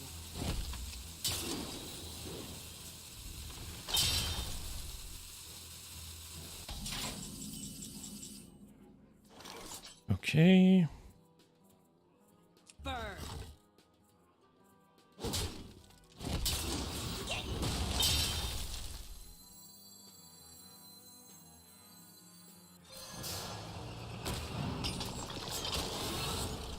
It's a little nice. I'll take it slow. I don't think it's just gonna OTK me here. Oh yeah, that's true. Westline Demon Hunter. Yeah, I guess I haven't really paid attention to kind of the cards that affect Wild at this point. But for sure, there's some cards released. Like same with like Shutterblock. I think Shutterblock would be obviously strong in Wild. There's a bunch of cards from this set that'd be strong in Wild, I think.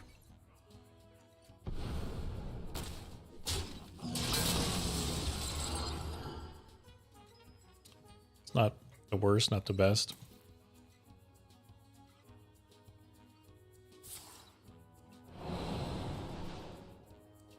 Welcome to my web. Okay. Not too worried about that. Actually, that could be strong with like another Gaslight. That's fine. As long as he doesn't give it a stealth again. Wow. Choose soon. Still, I can make it a 2/2 with Amethyst, swing into it, kill the Reborn with the rock.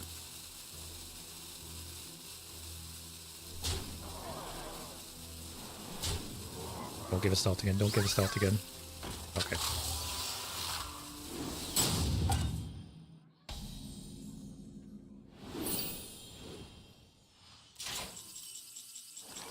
Do that. Not forsake.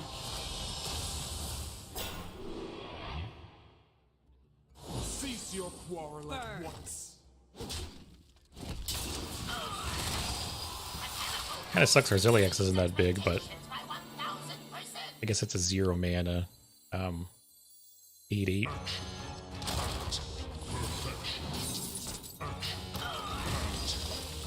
Alright, so he has 2 gadgets from Nimmeron, and he has another Strider there.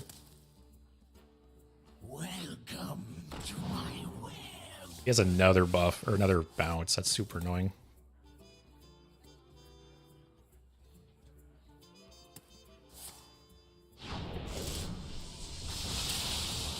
That's actually not that bad. Sure. Leave it 9 health.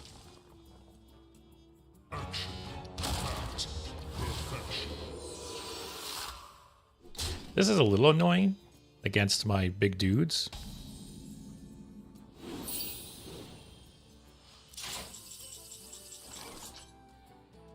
Burn. I think it's play this and go phase.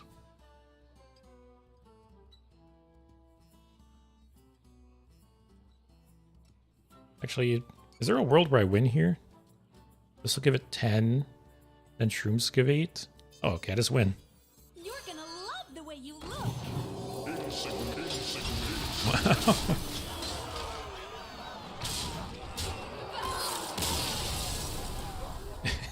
It's one of those decks where you have to keep asking yourself, like, do I just win here?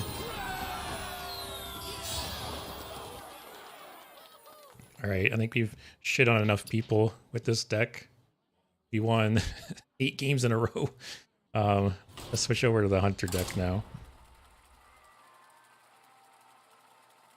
So the verdict on Paladin. It's strong.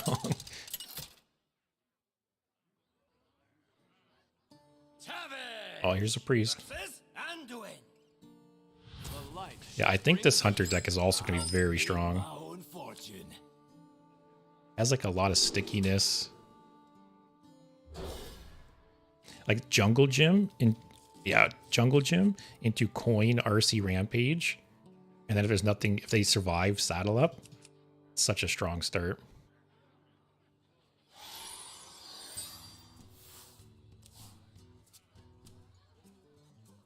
I don't think like Control Priest is a thing at this point. Probably just dragons or maybe like Automaton. But got a really strong start. They love a little fiddling. Yeah, played this. One of them won't be able to fit, so it'll make them all 2/2s. Maybe just Jungle Gym. Calm down. Jungle Gym will deal 5 damage. Oh, actually, one of them will be a 3/3.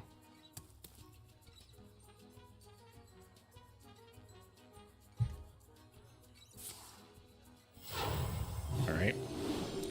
I like to see slow turns.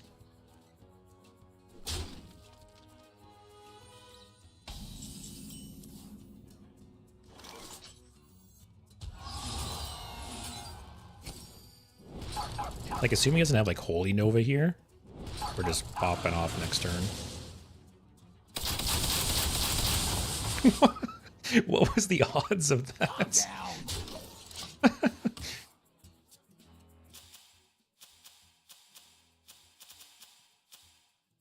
It's 6 damage.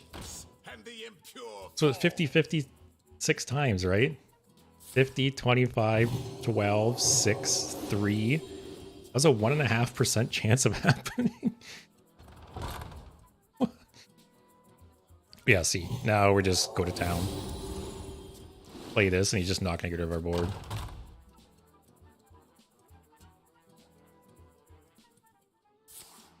I think this is just GG already.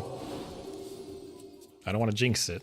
Water, sweet, Okay. beautiful water, water. Okay. Sweet, beautiful water.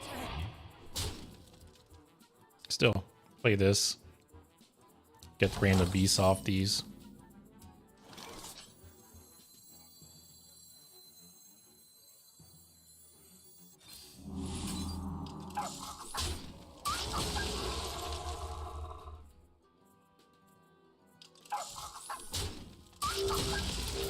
That is really, really strong. Calm down. Gaze into the horizon. Then you will see. Gaze into the horizon. Then you will see what is real.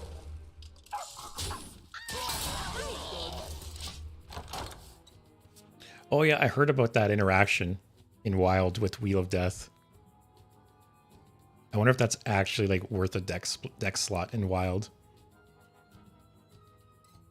That's pretty funny though. So many like weird interactions you wouldn't think about. Like another funny one to me too is yesterday I played Shutterblock Shaman with Kalamos, and even though Shutterblock it says it can't damage the enemy hero, because Kalamos's battle cry technically doesn't say it damages the enemy hero, you can pick the 6 damage 3 times and just nuke them for 18 life. This one's for you. So this can bounce to this, right?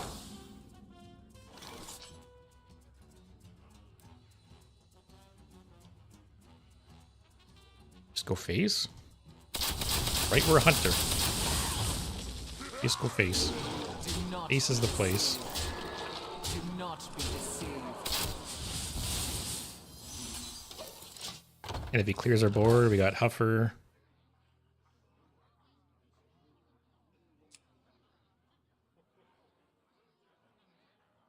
It would be funny, you know, say you played Wheel of Death and you got to the point where you won in 2 turns, and then you just drop that guy and win that turn. That would be kind of funny.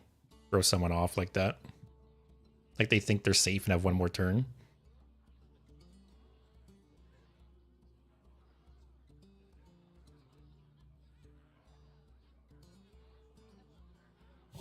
Yeah, Justin, we're off to a crazy start with this deck. I ran into someone earlier today that had the same start, where they played the Jungle Gym, they coined out RC Rampage into Saddle Up, and yeah, it's such a strong start.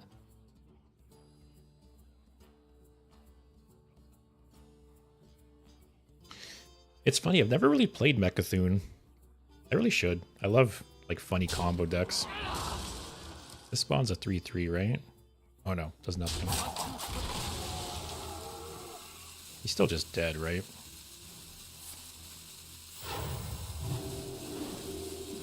What could you possibly draw for? I guess that's technically 1 more health. 6, 7, 8, 9, 10. Yeah, we have lethal on board.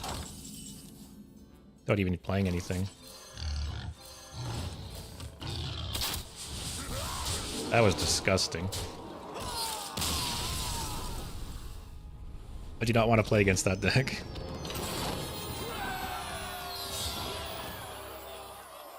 Jeez.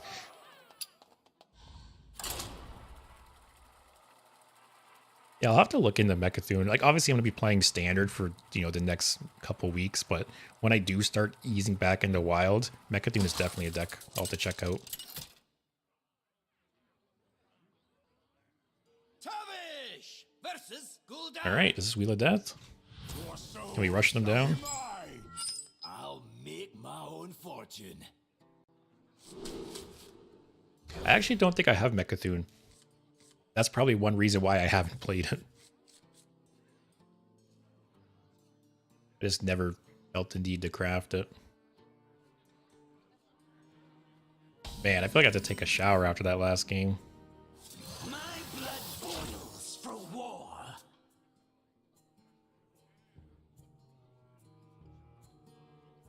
I play a barrel next turn.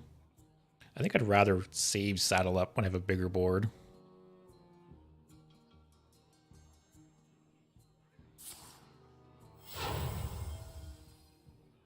It's completely safe. Oh, it's sludge. God. I don't miss that deck.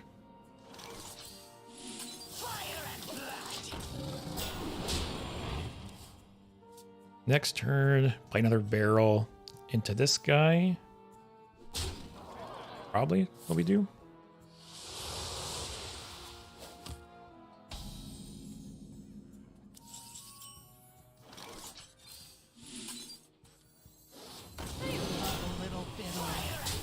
I think I have to trade here, yeah.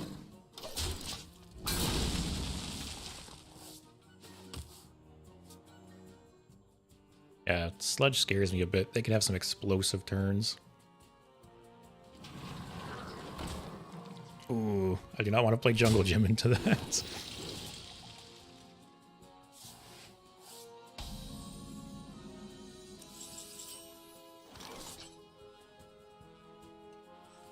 No one's going to believe this. Calm down. Go on face, I guess. That's what hunters do. That's what hunters do. I can't even speak.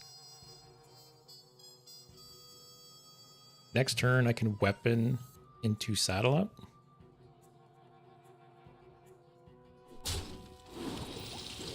Then that gives me a pretty strong board. Oh, that's rough though.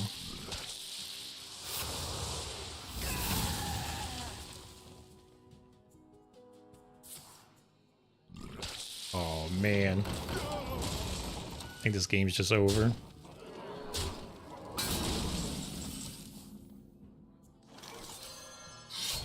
Yeah, there's no way I come back from that. What a crazy start on their part. I do feel like Sledge Warlock's going to come back. I don't think it lost anything to rotation. And going into, you know, the new expansion, it was already a very strong deck.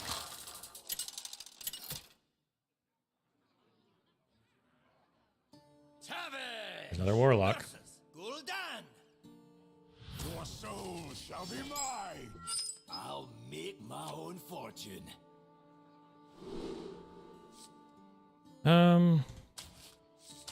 We'll keep the Jungle Gym.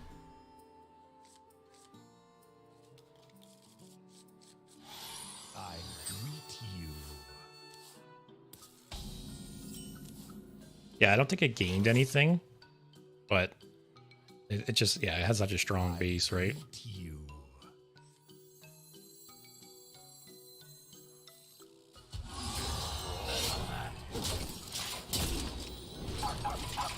Hey Ramika, I've been playing Hearthstone since beta actually, so 10 years now, crazy enough. It blows my mind sometimes to think about how long I've been playing this game. Candle mudslider. I think it's one of, if not the game I've been playing the longest. And I've been playing pretty like consistently through those 10 years too. I never really took any breaks or anything. Still not bored of it. I love a little fiddle. Is this really Excavate Warlock? I wonder if Excavate Warlock could maybe work in the meta right now, just because it's like such in flux with people trying really greedy, janky decks. Although more and more people are going to start flooding to the strong decks.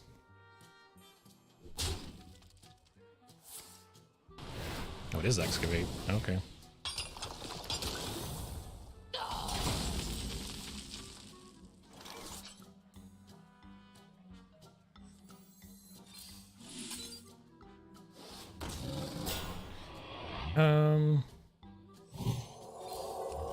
Next turn I'll probably drop Jungle Gym.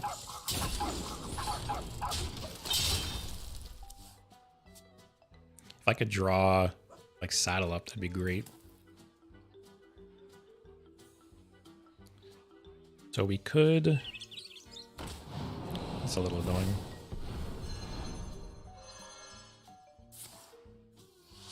Oh, thanks, Ramika. It's good to hear. Glad you're enjoying. How have you been enjoying the expansion so far? Nope, don't want that one.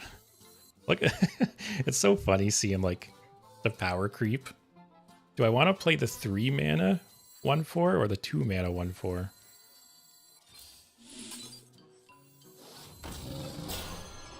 Hopefully this kills this.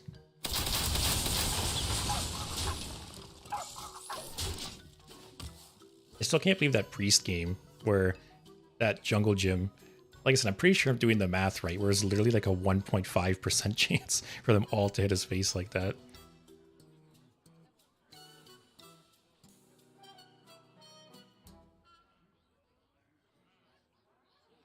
I actually forgot Leroy's in this deck.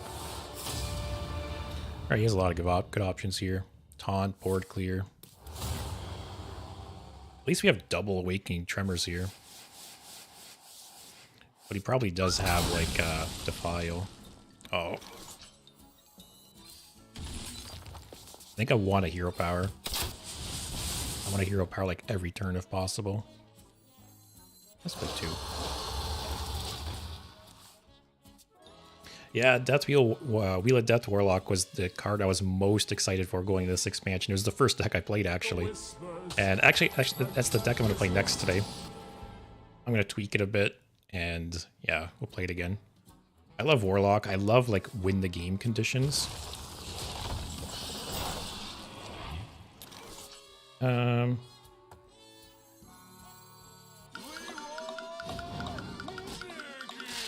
Leroy coming in clutch.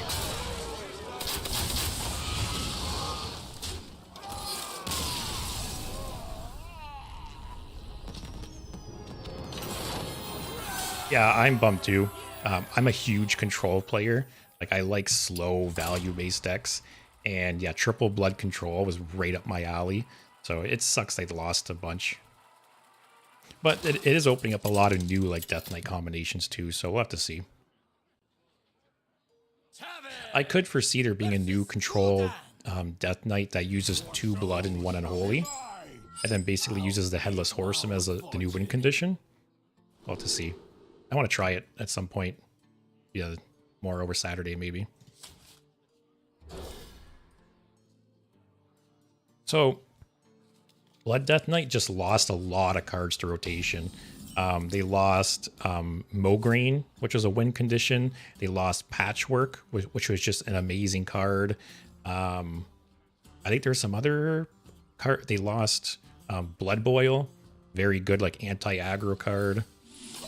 So it's yeah, Blood Death Knight just lost a bunch of cards and didn't really gain anything. And yeah, hell yeah. I actually have seen some talk online of people brewing controlled Death Knight decks with, like I said, 2 blood, 1 unholy, and you throw hell yeah in there as like a win condition for super grindy matchups. Because basically, say you're playing against another control deck that's going to go to fatigue, hell yeah could put in a lot of work. So I'll just take a look at that. Today, we'll also be playing Warlock again. Tomorrow, I think I want to play Tendril Shaman again. That, I think, is my favorite deck of the expansion so far. And then, yeah, maybe we'll do like a control Death Knight. This is a rough hand.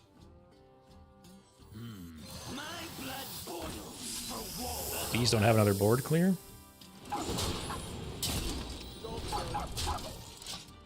Don't clear the board and let me draw, like, Saddle Up. I'd be happy with that. Also, I want to be able to play Hemet at some point. This seems like a fun card.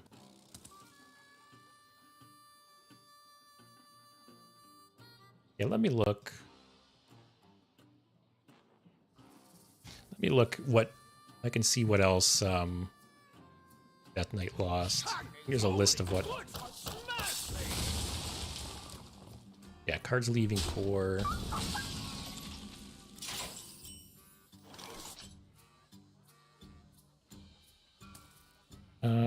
Oh, it's still okay. I only get it on 3 things though, which is a bit of a bummer.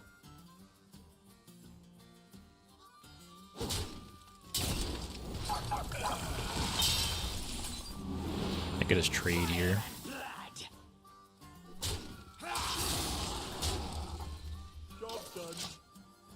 All right, play this, refill our hand a bit. Yeah, let me look. What did Demon Hunter lose? Or Death Hunter. I can't talk. I don't know why I get Demon Hunter and Death Knight like mixed up sometimes.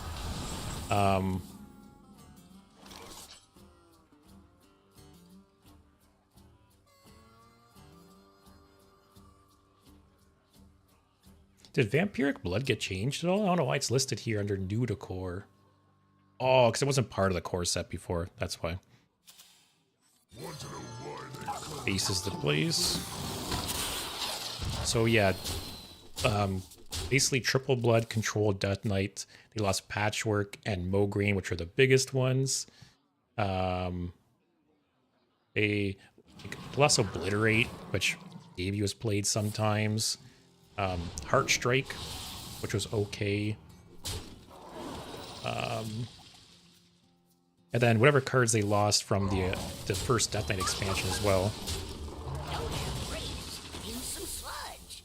Oh, another saddle up.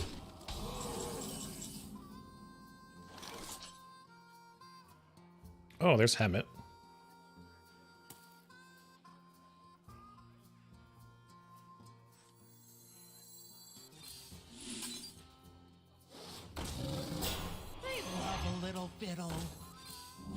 Just gotta keep going face, I guess. Or wait, what is this? Oh, I'll do that.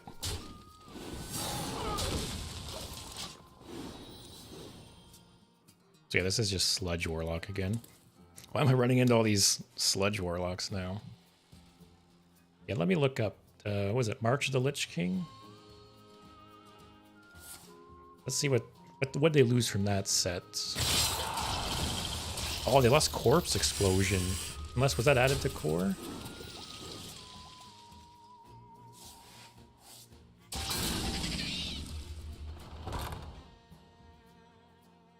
Oh no, of course that was added, or Corpse Explosion was added to core. Soul Stealer was added to core, right? Yep.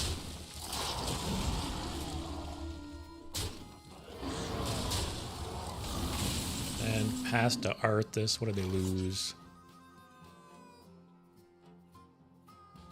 I guess that was it. So it was just Blood Boil, having a brain fart. Blood Boil, Mograine, and Patchwork. But still, 3 very strong cards, and they gained nothing to basically fill the void.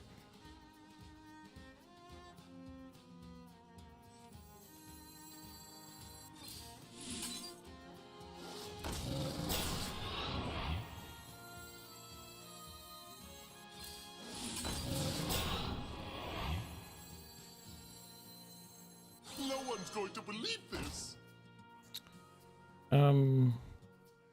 With more attack than this, so I don't want to buff him. Do I just buff this and double trade into this? Just to get rid of it?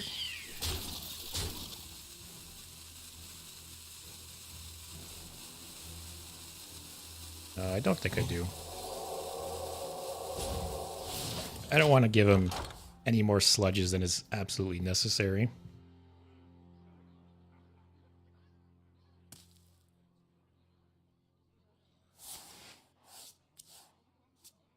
So we get, depending on the board. Okay, that was very slow. Okay, we probably win. This will buff everything. Yeah, we win. Okay. Thank God, I hate Sludge Warlock. I hate Hunter. I hate myself for playing this deck, but I think I hate Sludge Warlock even more.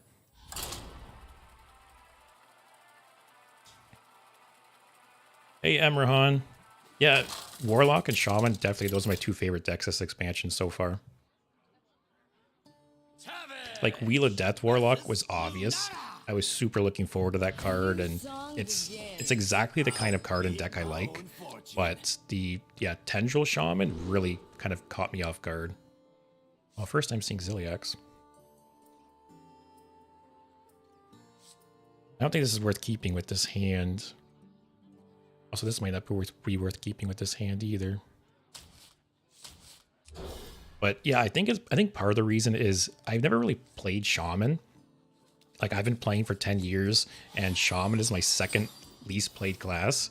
And I think part of the reason is in the early days, Shaman had a lot of cards that just felt bad to play. Like Shaman had cards with variants. So, you know, Lightning Storm originally dealt 2 to 3 damage. Crackle did 3 to 6, I believe. They had some other cards that, you know, could deal like X to X damage. And they always felt super bad to play and get, like, say you needed the high roll and you get the low roll. And I think that's one of the reasons I just didn't play Shaman. And for years now, I just haven't played Shaman, I think for the same reason. Because I just never really got into it. So I made a goal this expansion that I want to play Shaman more, essentially.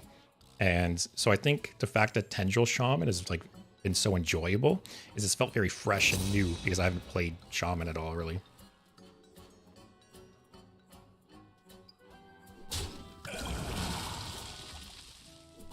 Yeah, it's true. It's true. Shaman could get better if they do that, but I guess it also could get worse as well, depending on what the 10 mana, the 10 mana spells they add are.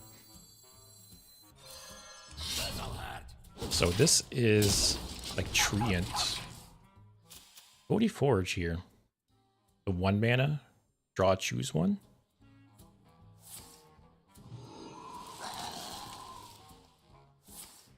Yep.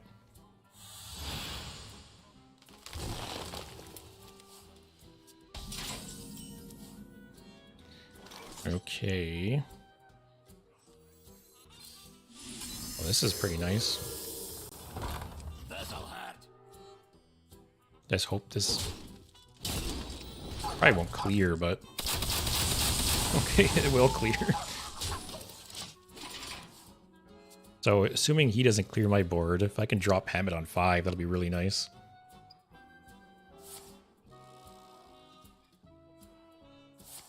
Yeah, Justin, I'm assuming you mean there'll be more like 10 cost spells? I assume so. But like I said, who knows if they'll be good or not.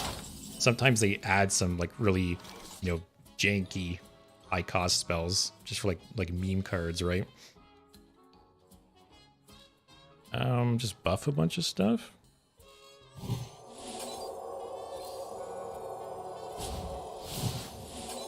Actually, no, because I want to get the finale off.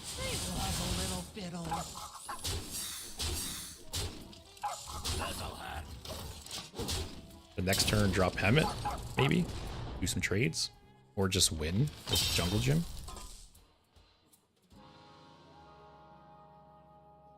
I guess part of the thing, too, is technically there's 4 10 mana spells in Standard right now, but you can't generate 2 of them. So the Tendrils are only doing 2 of them.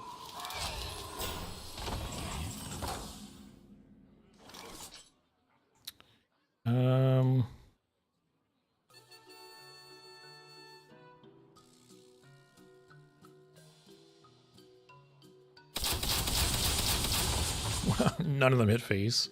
Calm down. Guess we're going for like the long game now. Oh, yeah, going for the long game.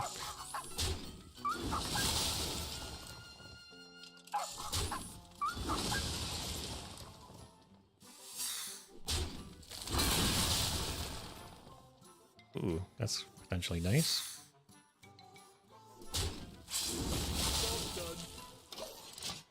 Oh, that's potentially nice too. Oh man. If that hit one of the Colossals, that'd be amazing. We all exist in harmony.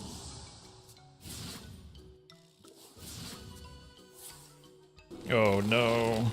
Not like this. No, not like this.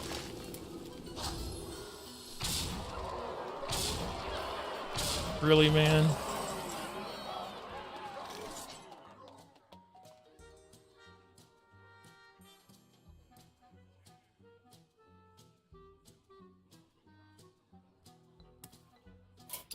That sucks.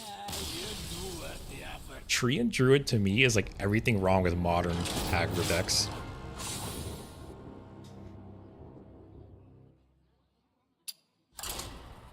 Man, I was so sure about that game too. Yeah, I hate Hunter.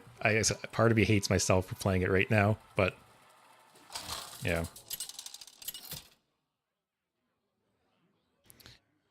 I did mention earlier that I think it's very important to play decks you dislike, because, you know, you might think a deck is just like invincible, but they obviously have strengths and weaknesses, right? So I think it's important to play these decks, and then you see firsthand, you know, the strengths and weaknesses, cards, and how to play around them.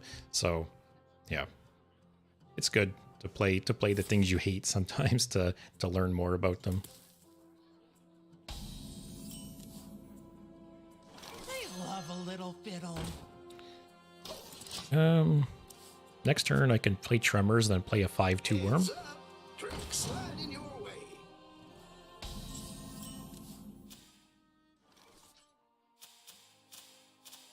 What? He has that in his deck. He doesn't have a single. Unless they're all in his hand. He doesn't have a single Outcast card.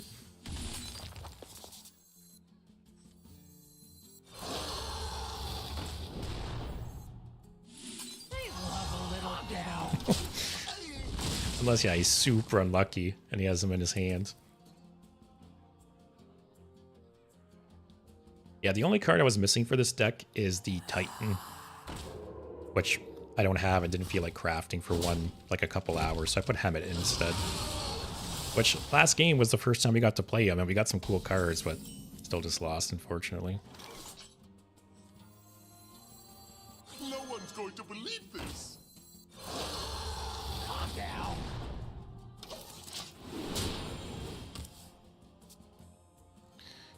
So we are in danger of running out of steam with this hand, though.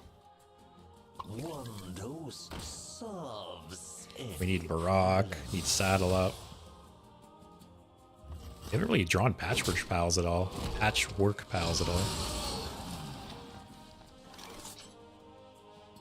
So if I do this, then this, it'll buff them all. Calm down. I swear I tried. 5, so what, 8 plus 6, 14. Toy was made just for me. Holy shit, we just win. I have to say, like, playing against Hunter when stuff like this happens is always so...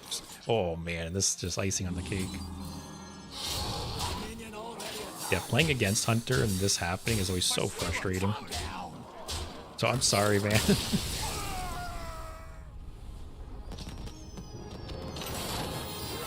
think we'll play this game another half an hour or so, then switch up to Warlock. I don't see myself... See, I mentioned earlier how the Paladin deck I actually enjoyed, because it's not just like aggro, aggro, aggro. There's turns where you actually like hold back and make decisions, but this deck is literally just vomit out cards and attack face, and that's not the kind of aggro deck I like. Tavish versus Garrosh. Victory or death. You got any loot on you? Nice start there. And that's nice to have in hand early on.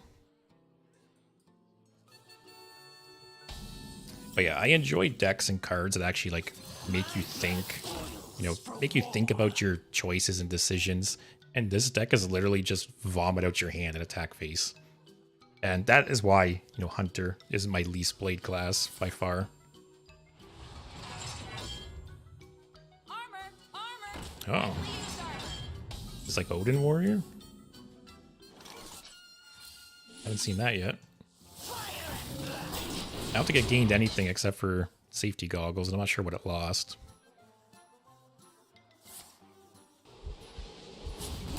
Oh, that's rough.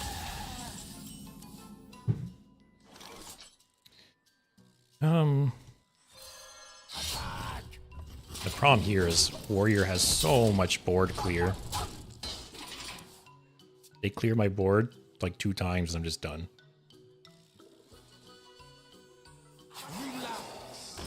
Let's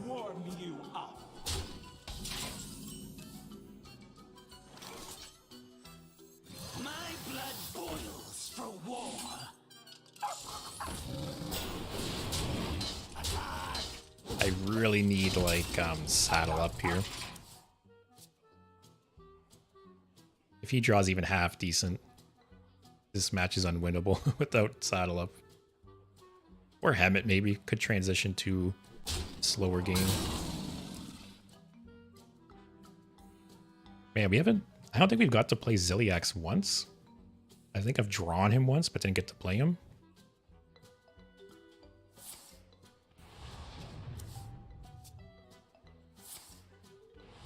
Like, don't get me wrong, I love Warrior. Warrior is my favorite class by far. Okay. I guess drop him and trade.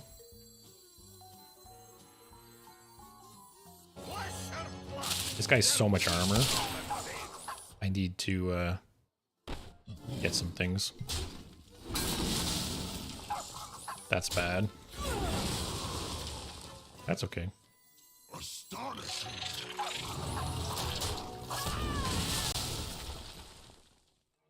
That's interesting. I forgot they actually changed Milorn. Oh, it's the Caverns of Time. Yeah, because it used to be, I think it was 9 mana, 9/7. Death Rattle, shuffle it back into your deck. And it was so bad. Oh god. Although Reno means, you know, less board clears, I guess. Let's get some more beasts. Okay.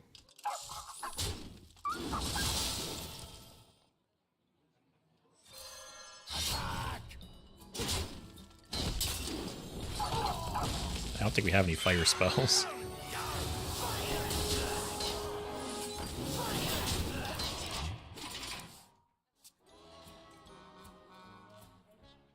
Yeah, thanks for watching, Emrahan, and checking out the channel. I really appreciate it. Have a good day.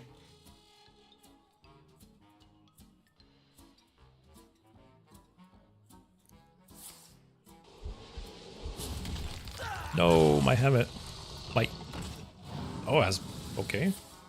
Oh, I think I did read about Reno Warrior abusing tendrils too. Everyone's just loving tendrils right now. Is there really only 4 Hunter Secrets in Standard right now? That one Hunter spell where you forge, then can, you know, 2 mana forge, discover, you know, 1 or 2 secrets and play them. That card must be so much more consistent now. Because you probably pretty much always grab Hidden Meaning, and then depending on the matchup, grab Bait and Switch or Freezing Trap. Or maybe Bait and Switch Freezing Trap, depending on the situation. No one's going to believe this. Want to know why they call me Kudo Bay? Do I even trade here? I don't think so. I'm a hunter. I go face. Oh, I should have attacked first and got the other 1/1. Just in case it's freezing. Explosive would kind of suck. Okay. Base is the place.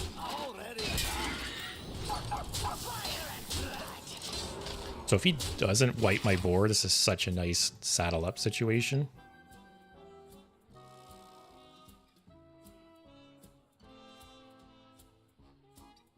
I think this is a great card. Yeah, hopefully we can get... Oh, we have 2 of them, too. Double Huffer. Oh, so this is Bait and Switch. Yeah, so we're definitely not trading. Oh, no. Oh.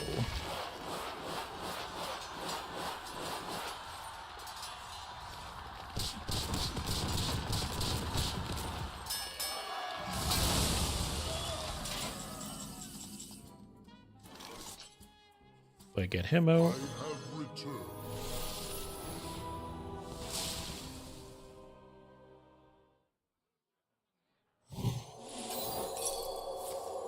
Oh, the deck tracker! You screwed me. You misled me. I think we dropped this guy still. I just want to get things on the board so I can get a nice saddle up off. Like next turn if I can drop Ziliax into saddle up. I'm just chilling.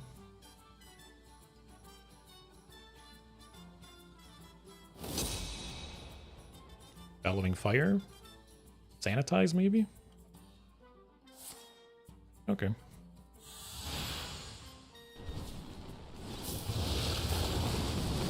I have a weird thing to target first there.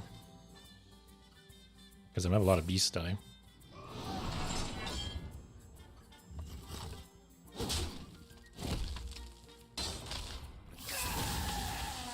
Okay.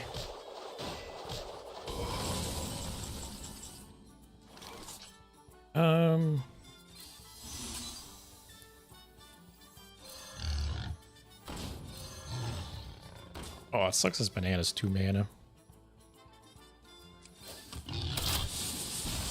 Base is the place. It feels so unnatural to play this way. Wow. That was very nice.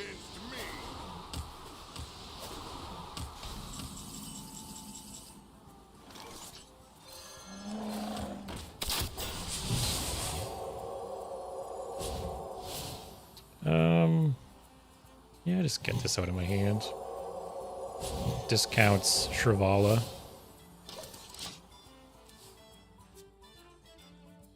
We have Jungle Gym and Tarsi Rampage for some nice burst damage. Actually, Jungle Gym, RC Rampage into Saddle Up is huge. Especially if you use Reno, so you can't just poof that board. What do you even have in Reno now? Like, oh, I guess something, some kind of doubles. Oh, okay. I didn't expect that. Don't kill my 7/7, and we're in a really good spot. Okay. Hit his thing, hit his thing. Okay.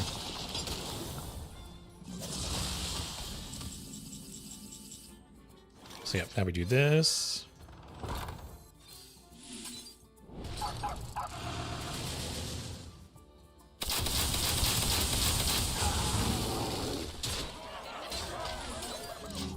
Alright, now we just chill.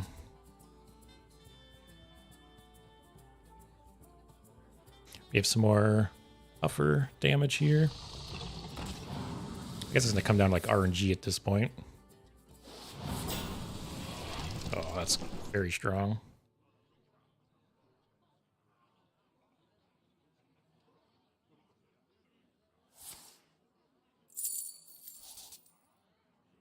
It's kind of funny that the 10 cost pool is so strong that literally like Rogue Warrior and Shaman are all playing Tendrils.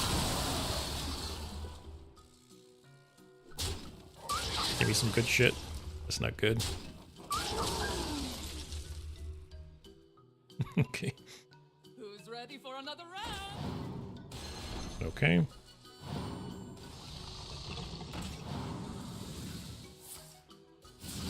That's annoying. That's annoying.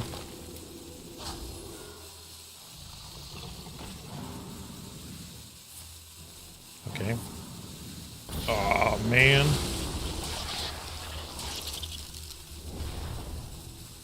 Who's ready for another round?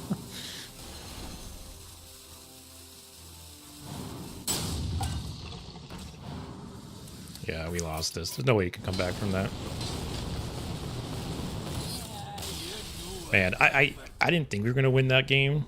Obviously, it's an uphill battle versus Warrior. But we got kind of close. But it is funny that literally like 3 different classes are playing Tendrils right now.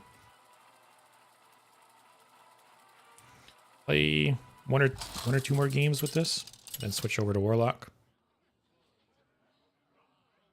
Tavish versus Illyria. This isn't my first rodeo. I'll make my All right, own Hunter versus Hunter. fortune.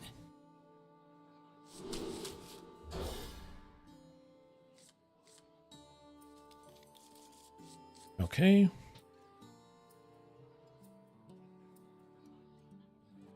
Maybe do I want to get the 4/1s out really quick? Like, I don't think Hunter can deal with them too well. Like, I could play this and then coin when I'm out. Then next turn play the... My blood boils. Alright, that's an answer.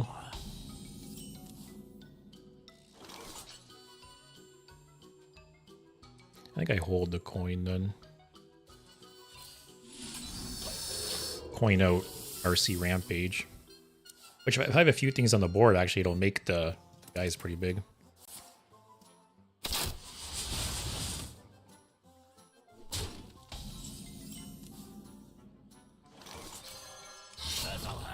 I'm not going to attack. I want to keep the board a little full for this.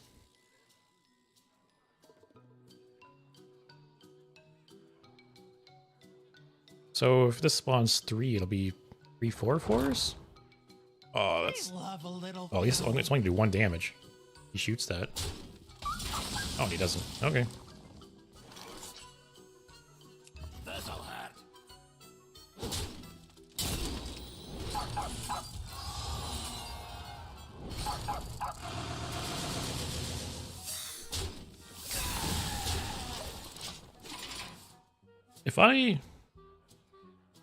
If I play another RC Rampage, will it buff these other ones?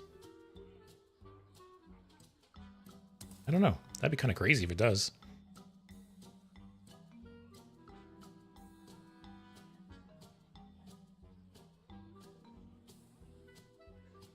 Come on, Hunter. Just play your green cards and pass. It's not rocket science.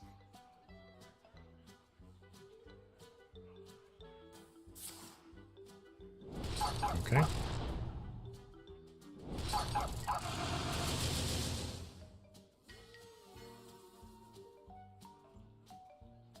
You gonna build location? Probably.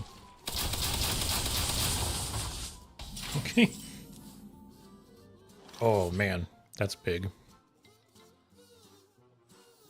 Just go face now? My blood boils for war. Oh, I forgot to attack first. I'm a stupid Hunter player. Oh dear, this'll hurt.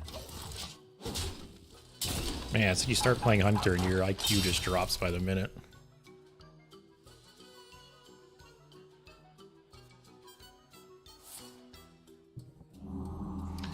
Devlin, yeah. Actually, that was the only card I was missing for this deck. I didn't feel like crafting it to just play for a couple hours, so I put in Hemet instead, which I opened. But 100% the Titan would be way better.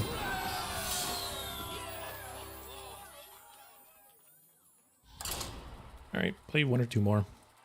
If they're fast games like that, we'll have to see.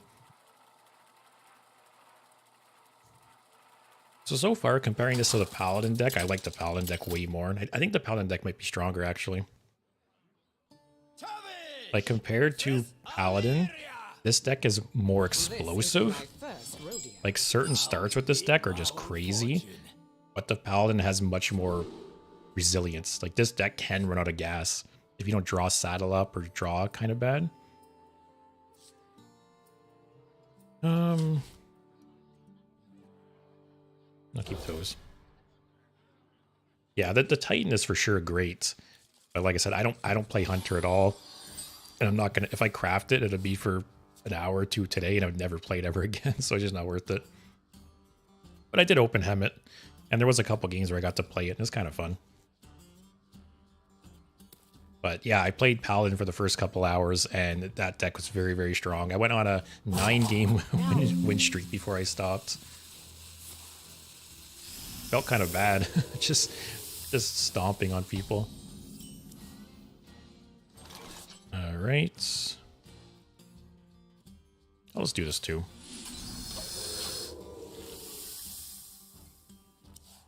If he attacks, I will probably weapon and trade. If he doesn't, I might just drop Jungle Gym and trigger it. Because that has 3 charges. If this gets out of hand, because this card seems strong, I don't know. I'm not a Hunter player. I could just be talking out of my ass here.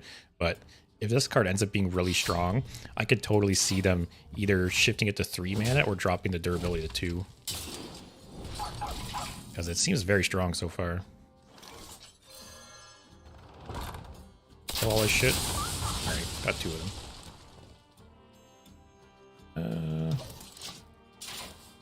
So next turn, we'll probably coin, weapon this dude. And that turn after that, saddle up.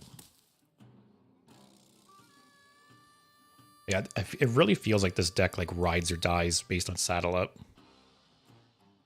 Without saddle up, like 1 or 2 board clears, it's just over.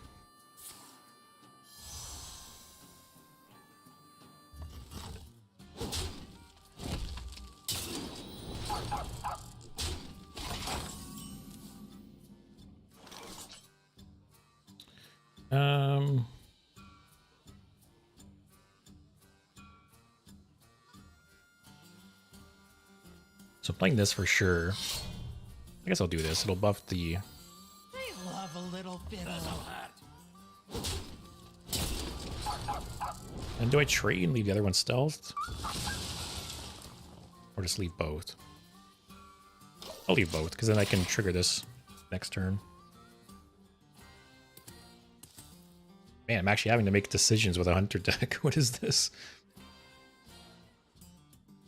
Or do I just need to embrace my inner Hunter and just go face, face, face?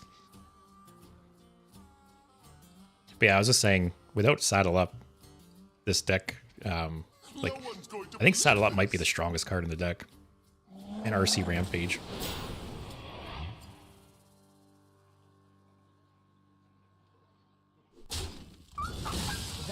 Okay. We do have Barak next turn. Oh, okay, that's nice.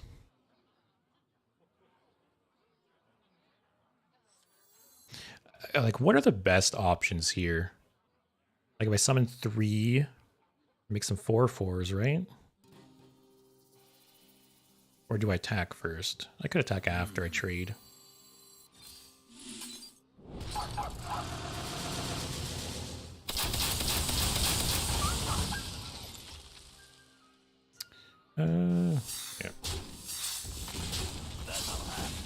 Yeah. So next turn we'll saddle up, more than likely.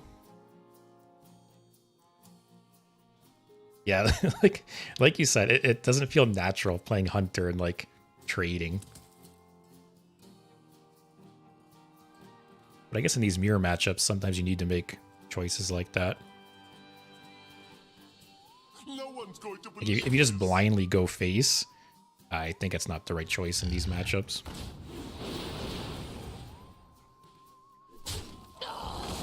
Yeah, so he's trading.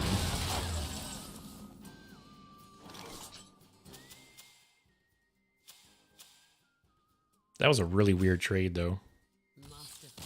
Okay. You should have traded into one of these guys, because I was just going to attack that with my face. But yeah, man, it's so funny playing aggro decks. I'm not used to like fast games like this. I usually play slower control-y decks where my games are going like 10, 20 plus minutes. So going through these decks so quick, or these games so quickly, like we're averaging like 5 minutes a game. Maybe that's why like Diamond 5 to Legend feels like such a slog for me. It's because I usually play slower decks, right? But if you play something like this to Legend, it probably goes a lot faster. This isn't great against Death Knight. We'll keep Saddle Up. Hope he gets some good follow-up. That is not good follow-up.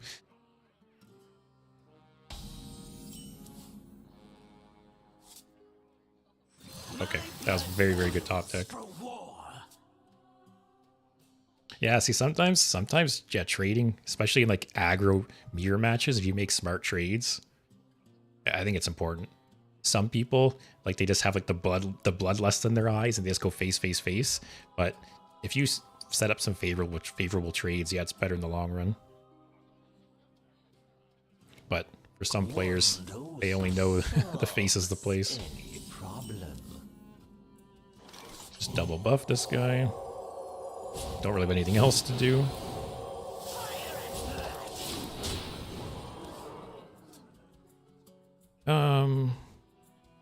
Next turn might just be another banana into hero power, unless we draw something better.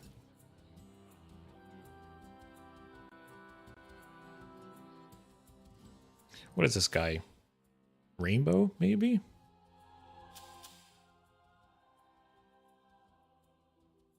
Kind of funny how so many decks have started running this card. As people have realized just what a generally good card it is. Like a 1-mana 2/2 is passable, and then you get the snake oil, which even if you can't buff the spell damage at all, the fact that it's like you can cycle it, it's pretty nice. So it's almost like, you know, a 1-mana 2/2 that also, you know, you pay 1 mana to get rid of something out of your hand. It's not the worst, but I wish I had it a little earlier. Just keep going face.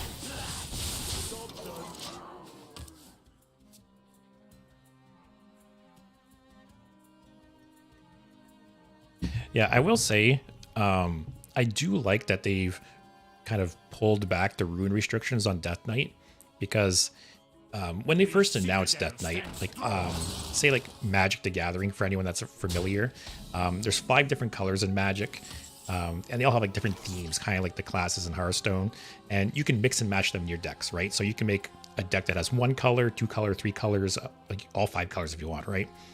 And when Death Knight was first announced, I thought it was going to be like that, where people would kind of mix and match the runes, and it essentially just turned into triple blood, triple frost, triple unholy. So I do like the fact that let's go face. I do like the fact that they've eased up on that and there's more options now. But if it now just turns into everyone going rainbow, then it kind of defeats the purpose as well, right? So I guess it's like it's a tough thing to balance, right? You don't really want everyone to go triple rune. You also don't want everyone to just go rainbow. So they maybe need to just push better 2 rune cards.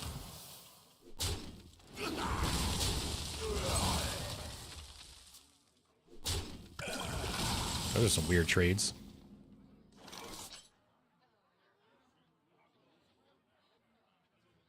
Man, this hand is very bad. Does this deck have any healing? Like, how bad would it be to just push face here? 1, 2, 3 cost spell. 1s are decent. 2. Oh, this guarantees saddle up.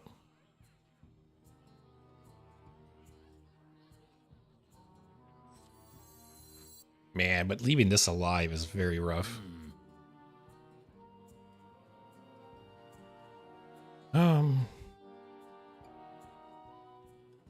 This is 6 damage though to face. I think I need to channel my inner hunter here.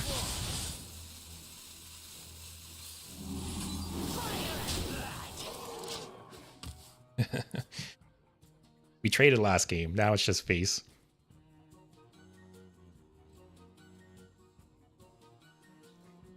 Yeah, and definitely like you said, right? Blizzard obviously realized they made some mistakes with the runes, and over the last year, they've definitely learned from those mistakes and have adjusted things accordingly. But yeah, they've almost gone, in my opinion at least, they've almost gone too loose on the runes. Okay, so he's a win. See? Face is the place.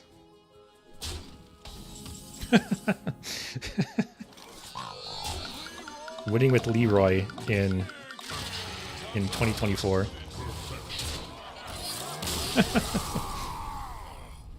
What is this? I still stand by the fact that I think bringing Leroy back was a mistake. If you go watch my streams from like 2 weeks ago when they announced the core set changes, right away I said I think Leroy's going to be bad for the game. I think it's going to lead to degenerate decks again, and it seems like Especially Paladin, you know, buffing the shit out of it. Like, they originally Hall of Famed Leroy for a reason. And if you think about it, right? Leroy was Hall of Famed, I don't know how many years ago at this point, but a long time ago, because it was problematic. Let's keep this in. Leroy was Hall of Famed years ago because it was problematic. It was leading to degenerate decks and combos. And since then, the game has been power crept so much, right? Like, there's so many more ways to abuse Leroy than there was back then. So I don't know what they were thinking, bringing it back, because it's going to be even more degenerate than it was, in my opinion.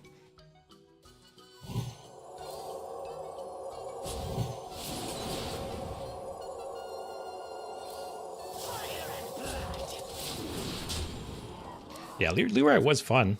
I'm not going to deny that, but to me, like, it had its time in the sun. Like, just leave Leroy in Wild. I don't think it needed to come back. That's probably Creation Protocol.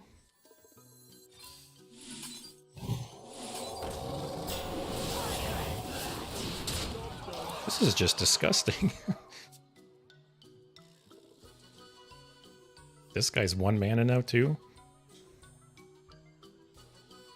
Actually, holy shit, next turn. Play the monkey. Play this guy, play this guy. In harmony. God damn.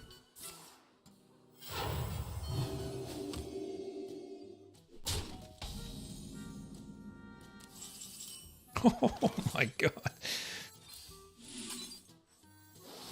No one's going to believe this. What is this? What? I need to go take a shower. Holy shit. It's turn 4.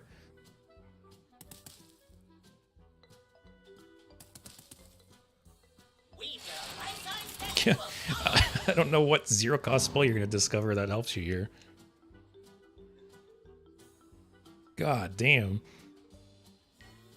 This battle. At least that game was fast. Holy shit. That was a 2-minute game.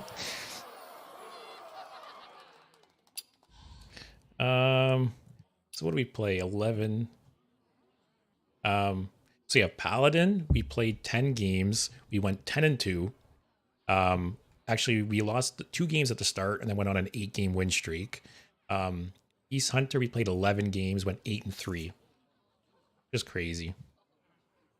I can, like, I am at Diamond 6 now.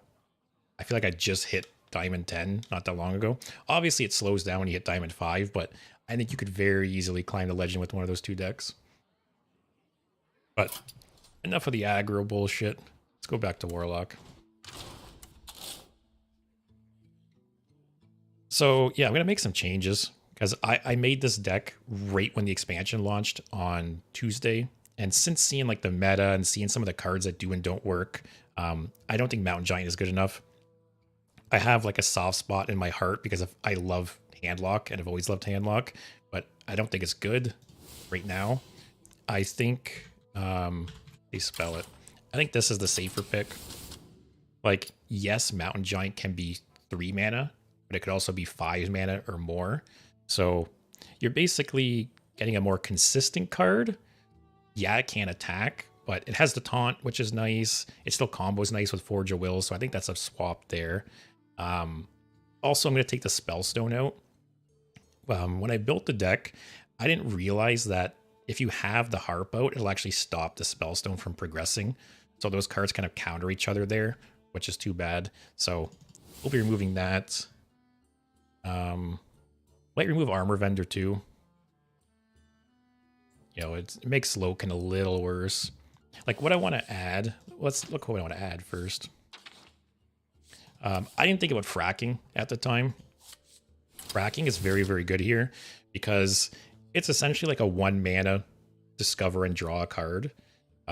If you think about it, yeah, it destroys 2 cards from the bottom of your deck, but if you're going to Wheel of Death, you weren't going to draw those cards anyways, right? So it's nothing lost, and it helps you dig for specific cards. So I think fracking is great. Also, Gul'dan's Gift is good because it's another Twisting Nether if needed. I don't know why I didn't have this in the original version of the deck.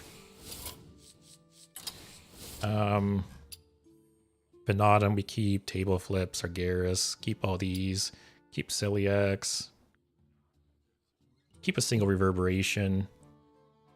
Hellfire I'm iffy on. Since I dropped the Spellstone, I'm kind of iffy on Hellfire now.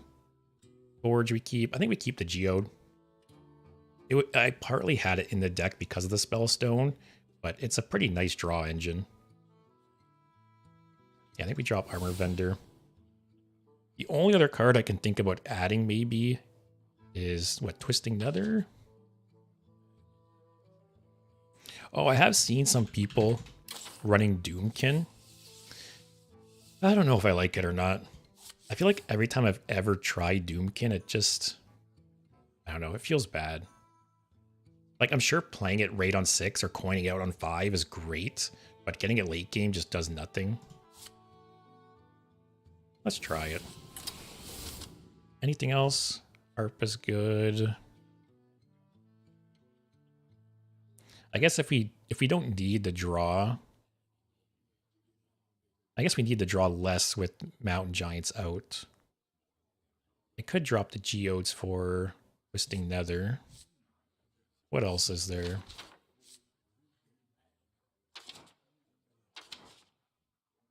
Like, I wonder if 2 Twisting Nethers is just too slow. Like, obviously the dream is to, like, Wheel of Death, and then for the next few turns, just Twisting Nether, Reno. But I wonder if 2 is too much.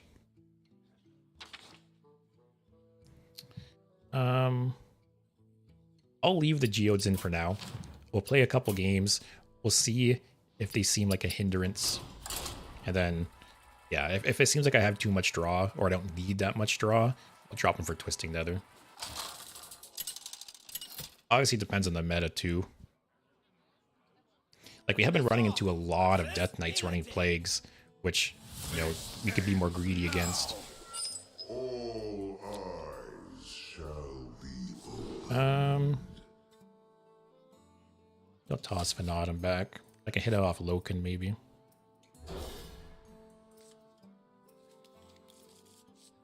Yeah, I think Anubis is better than Mountain Giant, like I said. I think it's just when the expansion launched, Mountain Giant had just been added back to the core set, and I was really excited to play it because I love Handlock. I remember playing Handlock like all the way back in Classic Hearthstone, and it's just a fun, solid deck. So I think I had like the rose-tinted glasses on, but now that, you know, things have settled a bit, I do think the Anubis is better, unfortunately. All right, we have a lot of key pieces in our hand, actually.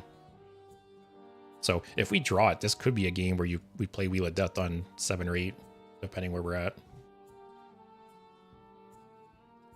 If 3 rights make a left.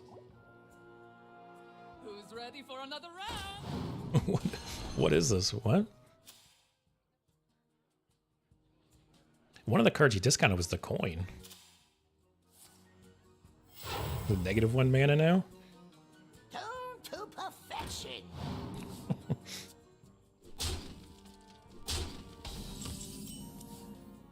I'll play. It's actually really nice.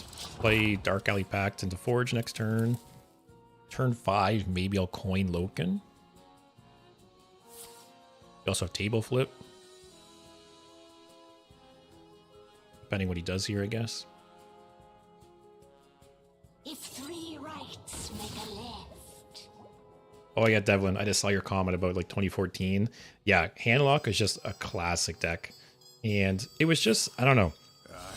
It was like no bullshit to me. Like there was no like discover bullshit. You just played with the cards you had. Like it just felt fair in that way.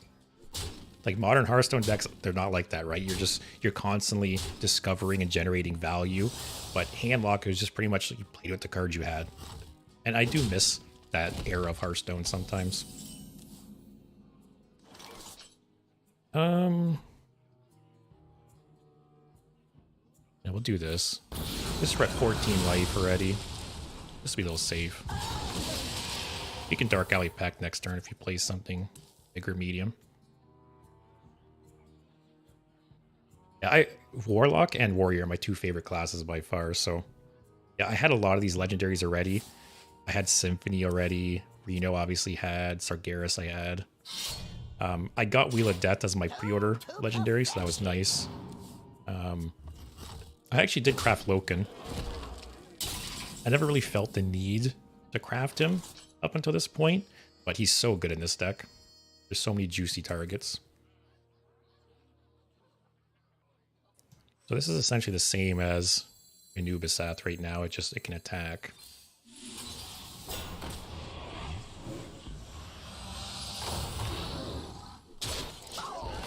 So whenever we draw Wheel of Death, our hand is great. If I can get like Phenatum with this, even better. Or if we can get Symphony.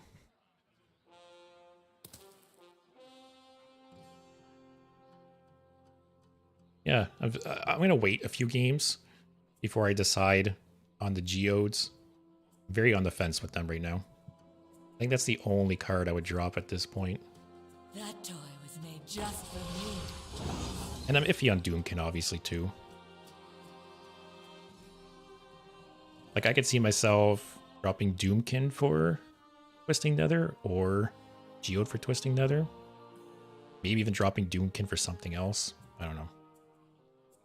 Like I said, Doomkin right on like turn 5 or 6 is super nice, but drawing a late game is pretty bad. Time grows short.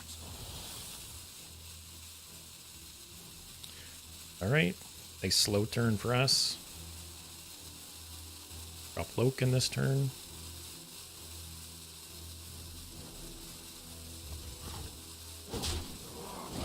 Is that card still in standard? I know what card you're talking about. The whispers. Get Phenatum. I can't resist. So nice.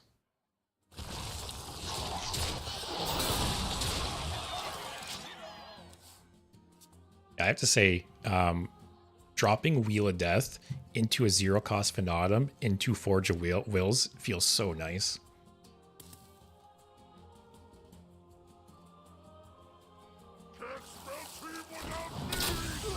Okay, you still have a 15-15 on the board. You could red card it. I'm the perfect toy for you. I'll have to check after this game, because when that card was in standard before, it was played. I remember Control Warrior played it as like a card for like mirror matches, right?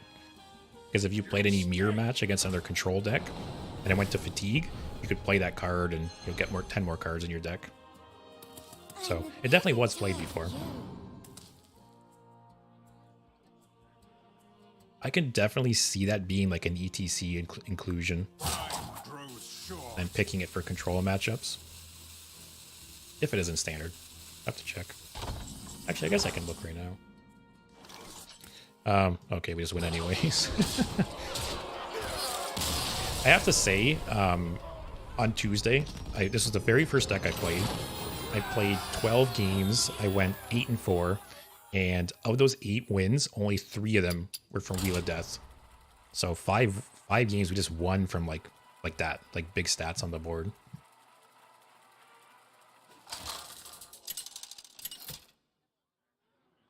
What's that card called again? Nazoth versus Gul'dan. Oh, potential mirror matchup. Coming to fruition. I think the card you were talking about. If this is Wheel of Death, I want to go greedy. I think the card you were talking about is it called Lady something? Oh no.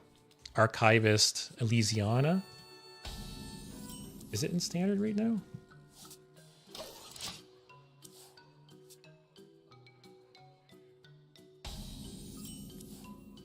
No, it's not in standard right now. That would be a cool card though, from the bring back in a core set. Because like I said, it was actually played when it was standard previously. Yeah, as the archivist. I'll trade first.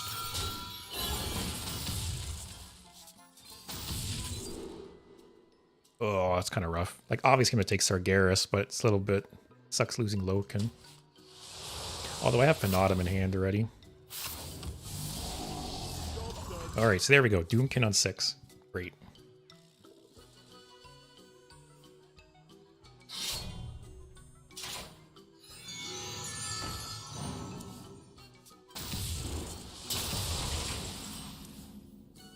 That was a very nice top deck. So next turn, Forge of Wills, maybe? Because I'm guessing this will still be alive. And then turn 6, Doomkin. Oh, okay. Just hard run Siphon Soul. Okay.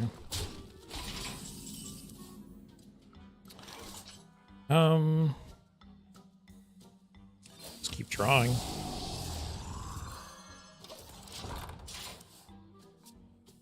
See, this is the only thing I don't like about the Geode, is you don't have control over the second draw. Because if it just stays on the board here, and it could die with, you know, you... Oh, man. Oh.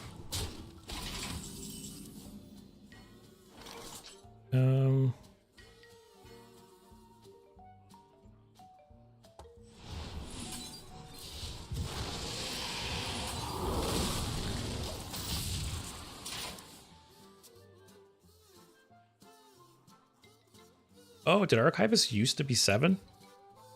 It's been so long. Like, what set was it even from? Did it say? Like I said, I remember playing it in Control Warrior.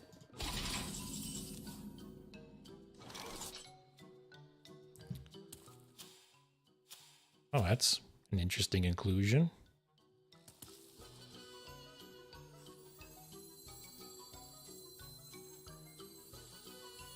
So next turn will be at 8 mana.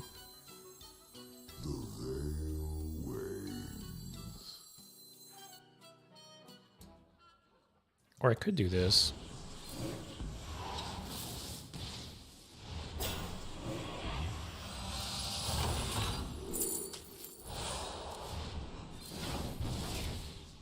Oh, man. We just rip it on 8. We have Sargeras, we have Paladin, we have Ziliax. I think we do. Come on, man.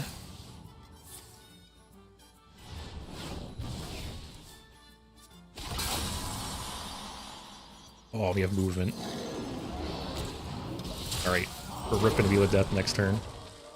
Unless he plays it right now. Oh, no.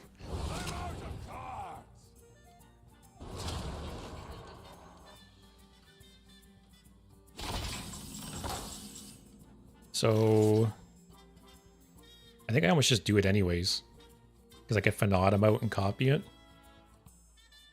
If he has a Twisting Nether or Reno, it's just GG. But if we just do nothing, we lose to Wheel of Death anyways, right? So we're essentially base racing him. I didn't anticipate that. Reno or Twisting Nether here, we just lose. We just concede.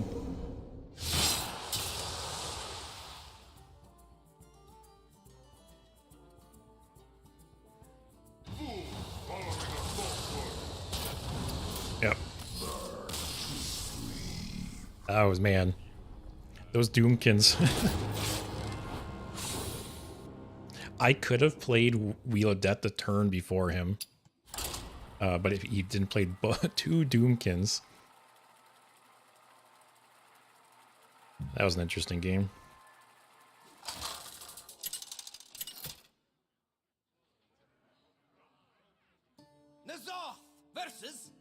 Alright, Paladin.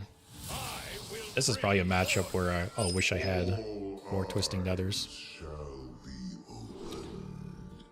Sargeras is too slow. This actually is kind of nice.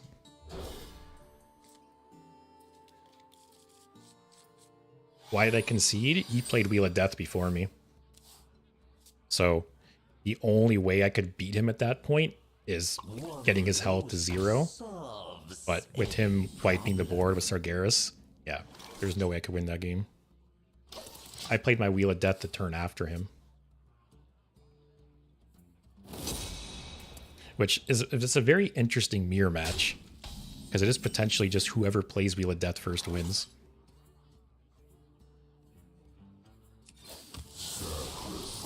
And like I said, I was gonna Wheel of Death the turn before him, but he played the Doomkin.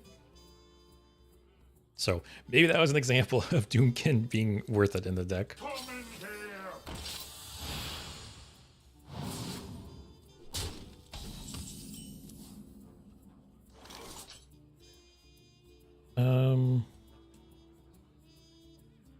Why not the Anubisat?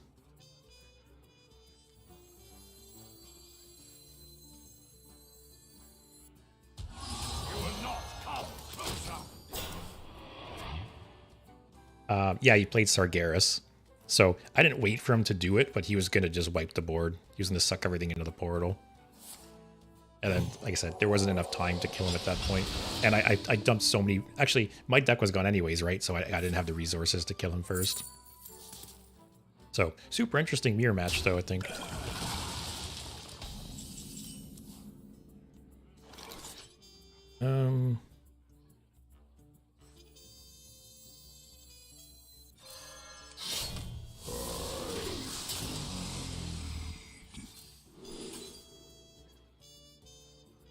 The file probably won't matter with the big bodies on board. Twisting Nether is nice, though. Loken is a little worse because it can't get Phenatum.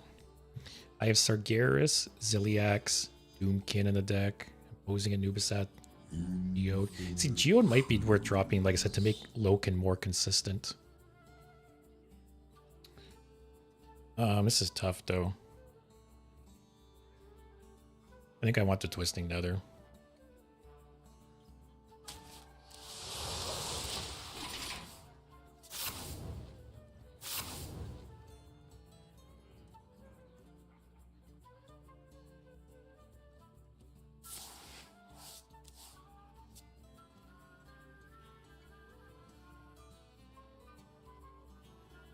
Yeah, maybe I do drop these.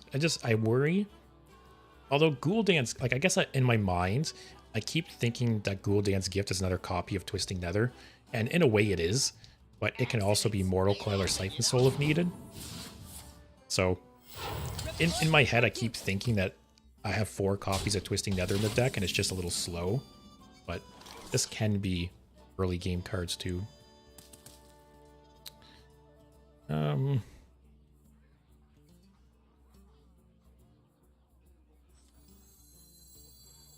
I'm going to wait to play Symphony until I... Actually... Okay, well, we're taking that one.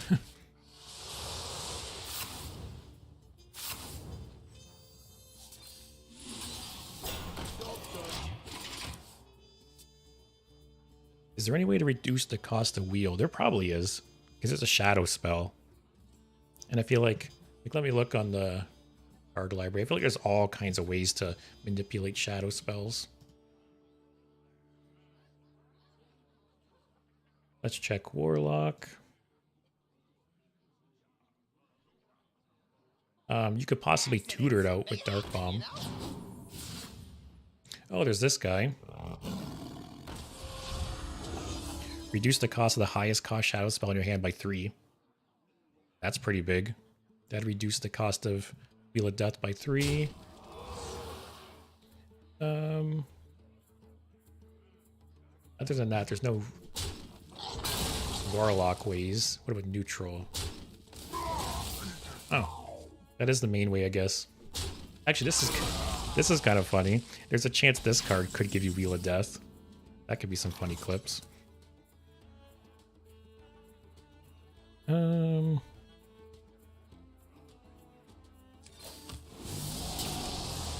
okay. We're gonna Wheel of Death right on 8.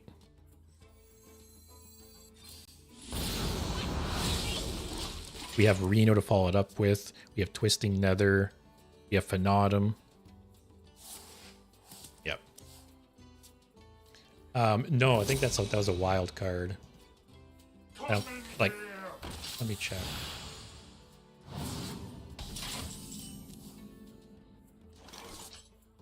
Yeah, it's only in wild. Drop this. So next turn, we Wheel of Death, Venatum, copy him.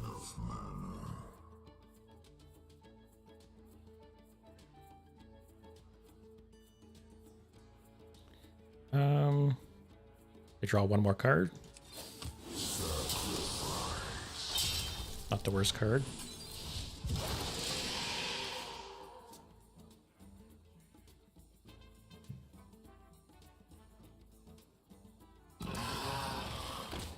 That's a big boy. That's okay. That's actually nice. We're at 28 health with Wheel of Death. Yeah, he's going to hit us for 11. Actually, no, he won't even because we're going to drop Venatum. Wow, the other Forge of Wills is nice. I think we win this game.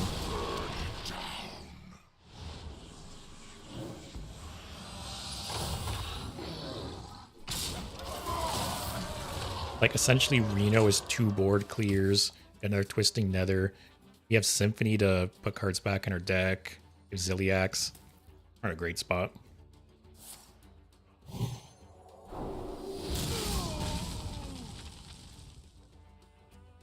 Like, we don't get the lifesteal here, but we're at 28 health, just chilling.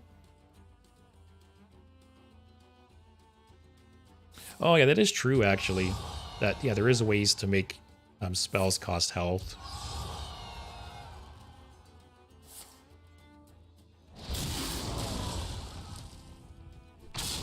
Yeah, it's totally fine. I think here we just Twisting Nether. Like, do I care about him drawing the holy spell? Oh, let's do it. Looking for a standoff? Careful, it's against me. What are the odds this guy concedes before he lets, you know, we win?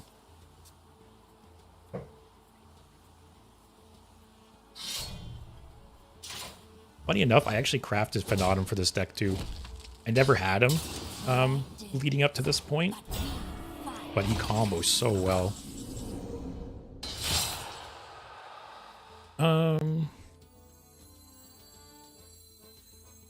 You will not come closer.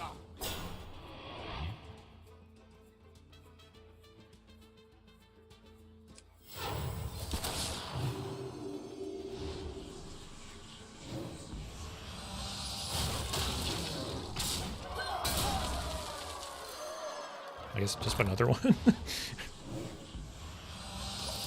You might not even need Wheel of Death to kill this guy.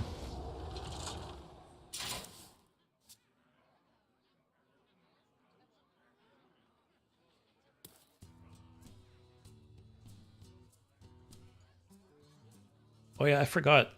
Yeah, the darkness. I've actually seen there's some combos in Wild with Priest. You know, there's Switcheroo is back. I've seen a clip where someone played Switcheroo, and the only cards in their deck were the Darkness and the 1/1 Charge Boar. So it flipped their stats and made the 1/1 Boar 2020. That's fine. We're still winning this. Reporting for duty.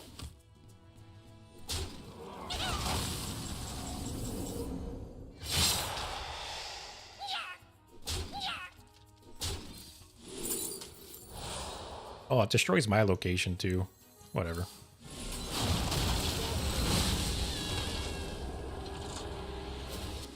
Don't concede. I want the satisfaction of the animation playing off. Yeah, see, it was funny. I really thought you wouldn't be able to play Wheel of Death until like late game. But if you have a couple follow-up pieces in hand, you can rip it right on 8. No way. Oh, I'm not dead.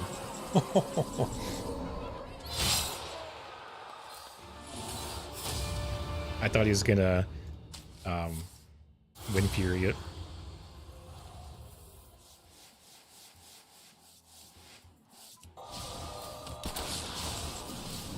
Actually, I could just win here. I could have just slammed face with his Leroy. That's funny.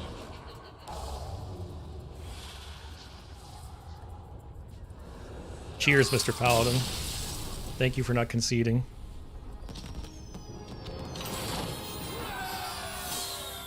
Okay, Diamond 5 next game.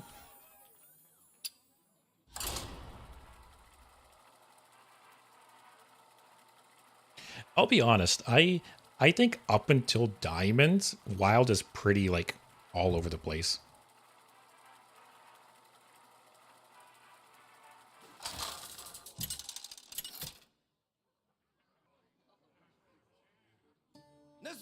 Like, I do agree that Wild would be way more fun if people just had fun versus just going sweaty. But I think below, oh boy, Hunter. I think below Diamond, it's pretty, you know, easy to play fun decks in Wild. Usually every season or every month in Wild, I'll just play fun decks. There's like I like Thief Rogue. I have a Warlock deck that's 50 legendaries. I have another like Warlock deck that shuffles the prime legendaries into the deck. And yeah, up until Diamond, I actually win a lot of games. I think I take this actually. My hand is pretty rough. I need some draw. Yeah, the animation on Wheel of Death is actually so slow, and so the fact that it like makes them sit there and you know, wait for it to happen is it's funny in a way. But yeah, I truly think if you want to go into Wild and have fun, lower ranks up till Diamond, I think is fair game. Once you hit Diamond, you see much more, you know, meta decks and people actually trying to climb. But up until that point, usually I get to Diamond and Wild and I stop, and you know, my decks don't pull their weight anymore. But yeah, I have a couple videos on my channel with me playing the Prime Warlock deck. Essentially, you're pulling off the like Tamsin's Phylactery combo with Rustwicks. So you're shuffling 20, 30, 40 Prime Legendaries into your deck. And it also runs the quest, so you get the hero power to draw them for free. Yeah, it's a fun deck. Not going to play forward because I have no follow-up.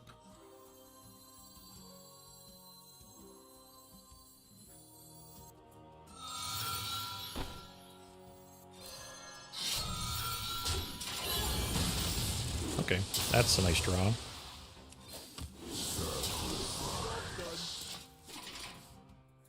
But yeah, the Prime Legendaries are cool. You know, I've talked in the past how there's some mechanics that have come out that just kind of fall flat. But the Primes are an example of one that did really well. Basically, all of the Primes were played at some point or another. So, yeah, successful. Because sometimes they introduce cards like that where it's like a theme and like every class gets one. And some of them see play, some of them don't. But yeah, the Prime Legendaries, I feel like all of them, at least some point or another, saw some play.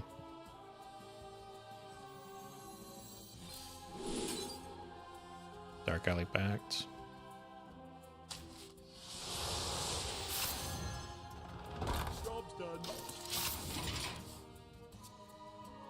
If he drops a bunch of the 4/1s, I'll table flip. Yeah, as we're gonna do. He has a coin too, he's trying to play all three.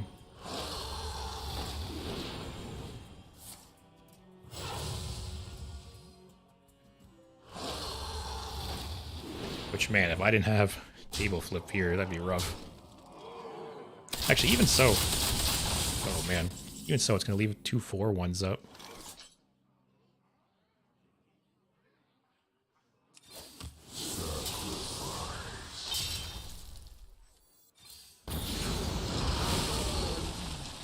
So still not a good position to be in.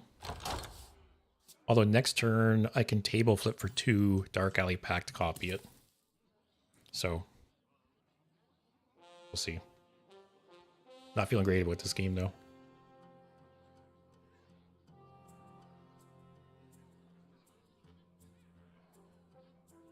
Yeah, exactly. You can kind of just like, the primes were powerful in themselves.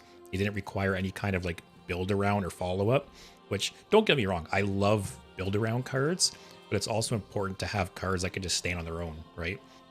So the primes don't go. Okay, cool. Yeah, the primes could just go into like any kind of deck. Obviously, there were some decks they were better or worse in, but for the most part, yeah, they could just hold their own. They were good cards.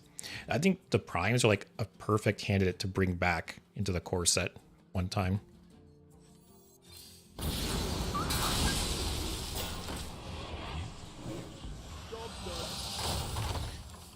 All right, so you're down both their AoEs, which is a little tough. Loken's not great here. Loken and hit Ziliax, the Anubis Hat, or Doomkin. Which the Anubis Hat's okay, I guess.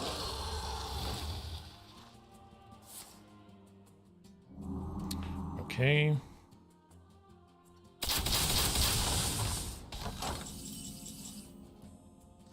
That is a nice draw. There's no way these guys die, right? Like, there's no sense in attacking first. Okay. Ooh, keep it going. Then you will see what is real.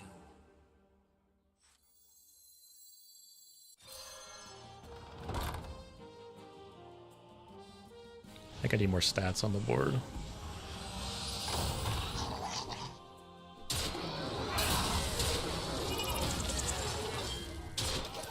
Alright, I do need some kind of healing though.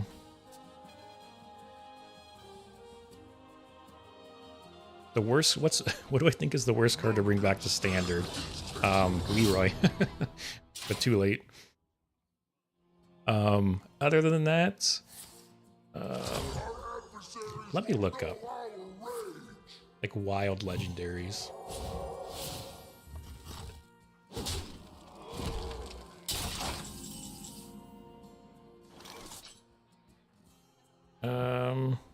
Yeah, we're just dead to his hero power.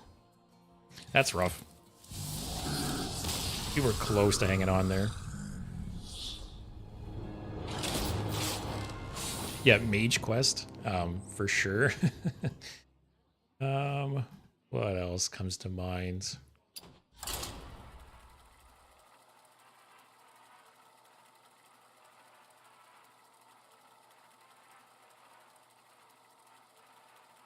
I don't know why the card gallery keeps acting up. It's like missing all kinds of cards.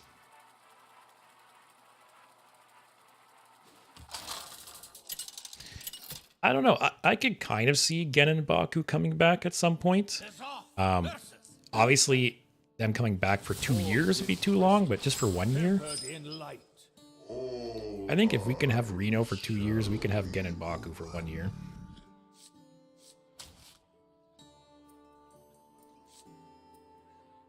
Reverberations is a little nice, because it can copy like his rush guys.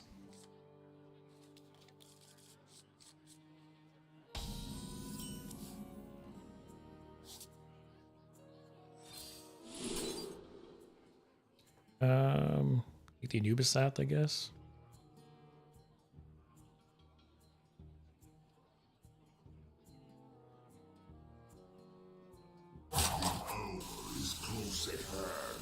Like Symphony, I think might be too slow.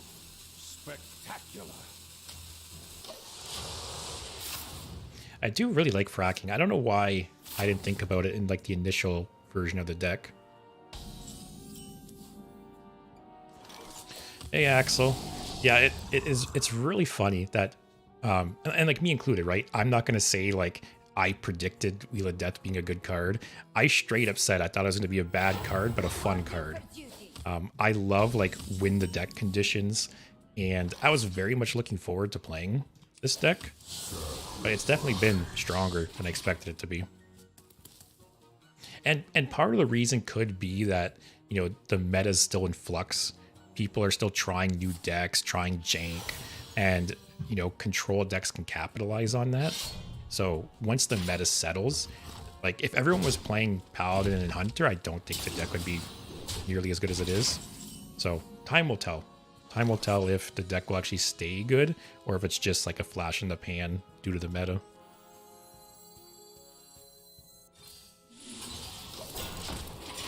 But yeah, it's fun. I absolutely love decks that like just slowly grind out your opponent. I know some people hate playing against them, but I love it. any kind of deck that like makes you think, right?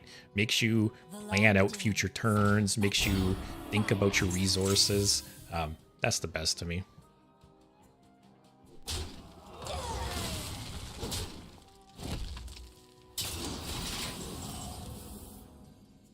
So we do have Reno. We have Twisting Nether here. Play Doomkin next turn, if possible.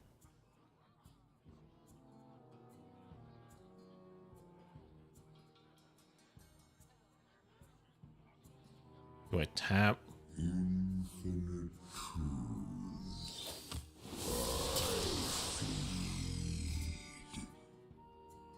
As much as I hate this trade, I just feel like I should keep his board down a bit.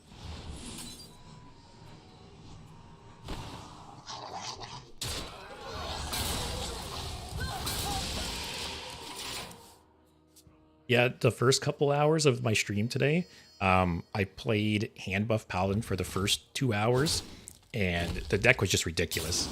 I went on an 8-game win streak and stopped playing it to play something else. And then I switched up to Beast Hunter, which was also very, very strong.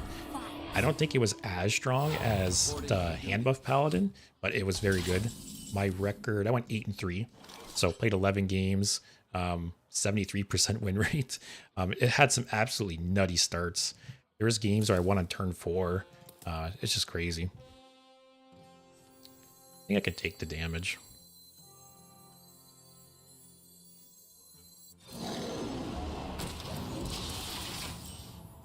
But yeah, I think if you're looking for an easy climb to Legend, definitely Paladin.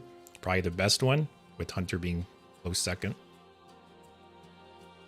The toy store belongs to the Titan. A little too bad. Just can't Twisting Nether till 9.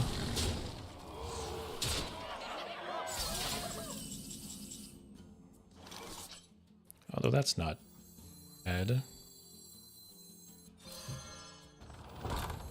You will not come closer.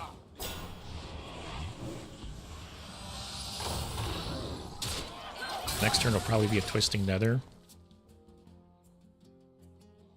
If I get like Phenom in my hand, I'll probably Wheel of Death. Oh, unless we're just dead. He's one off, right?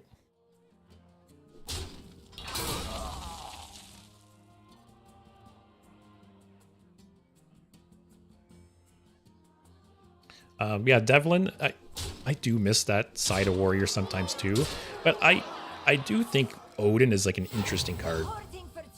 I think it's cool because historically, Warrior has just been that, right? It's just been build up armor, board wipe, board wipe, board wipe, you know, basically make your opponent bored. But now you play Odin and it basically like flips the deck on its head. Now you go in the offensive. I think it's cool design. I get it's a frustrating card sometimes, but oh, Reno's active. Okay, that's nice. You don't see that too often. It's against me. You're made of tough stuff. Although he still could just kill me with like Leroy or something. Yeah. Remember when you asked me what card should not be added back to the game? And Leroy. That's my answer.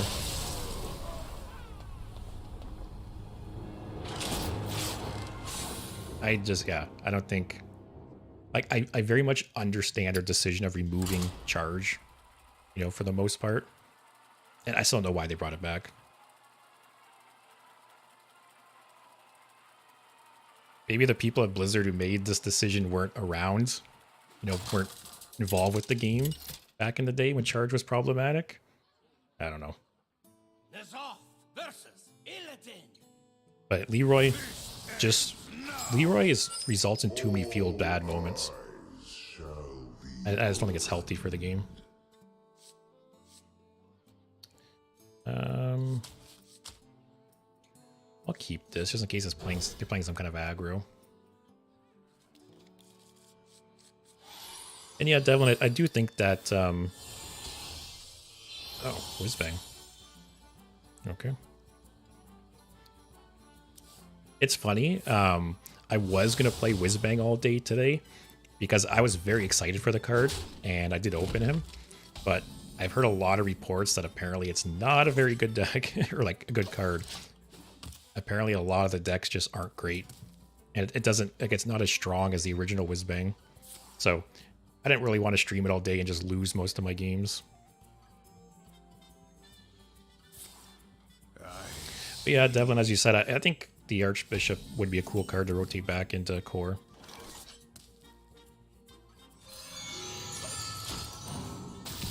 One card, like every year, every time rotation comes around, I'm always crossing my fingers that they bring Galakrond back into core. Galakrond's like one of the coolest cards to me they've ever added. And yeah, I think it'd be, you know, good card to add back into the core set.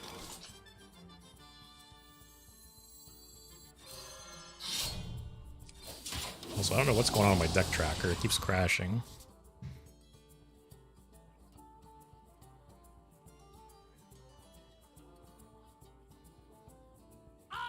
But yeah, Galakrond, super cool. And I think Galakrond is another example, right, of a theme where it was actually played by all the classes. You know, some of the Galakronds were better than others, but pretty much all of them were played at some point or another. Like, obviously, Rogue, Priest, and Warlock were the best ones. Shaman and Warrior weren't as good, but they're still played a little bit.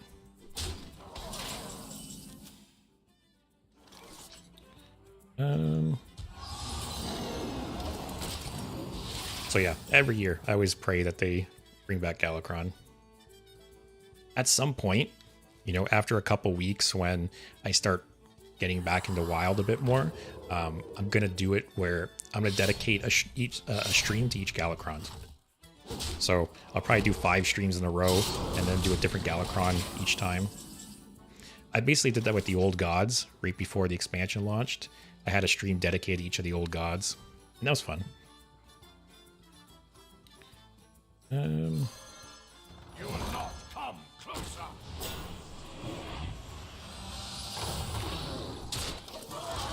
Oh yeah, I would not have been happy if they brought Zephyrs back. Like, I think Reno by itself is so strong already. I wonder if Zephyrs would have pushed it over the top.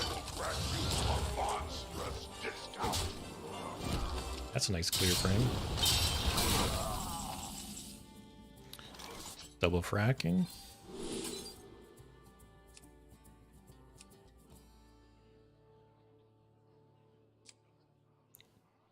Maybe take reverberations for when Ectherodon wakes up.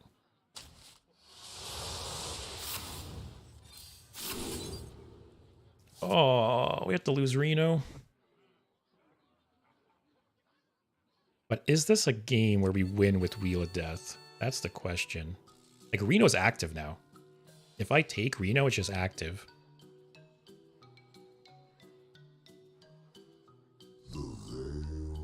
We have Fanatum. We have Sargeras. Oh, Reno would get rid of Magtheridon. So I absolutely hate to do this, but I think this is the better pick. You know, it feels bad, but I think that gives us a better chance of winning.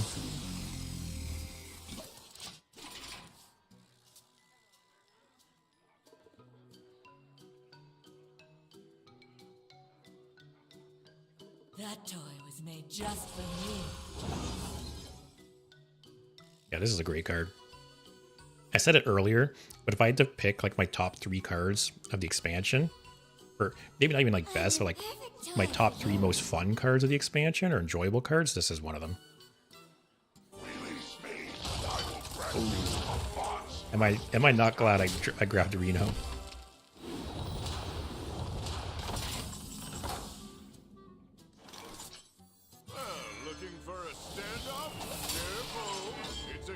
That feels bad for him.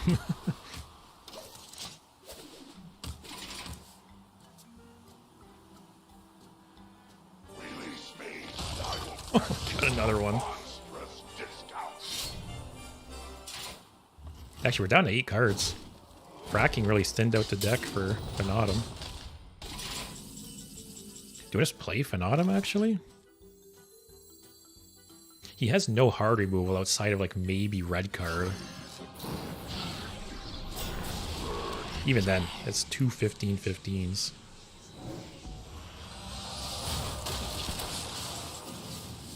Oh, I could do another one.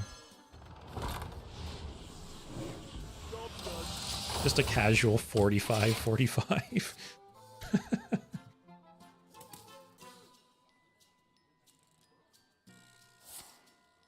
No, I forgot he had the wishes. Twisting Nether. Oh, okay. Actually, I'm surprised he didn't take Twisting Nether. It would have destroyed my location.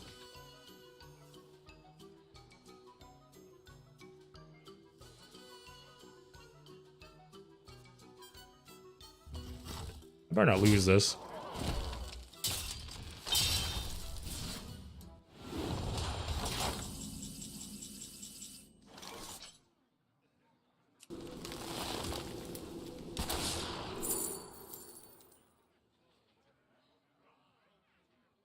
Take this for removal, or this.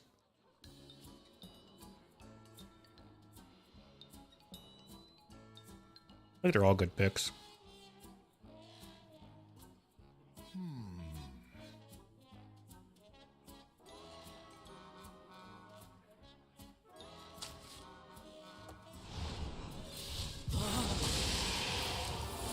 Give me lifesteal. Oh god. Oh, this heals me though.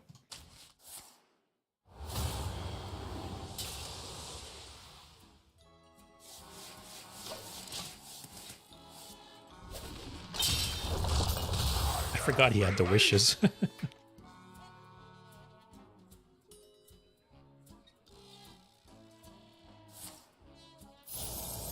Oh, big brain. God damn it.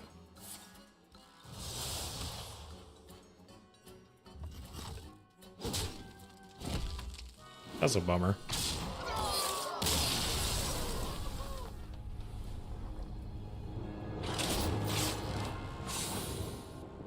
I had 3 Mag Therodons that game.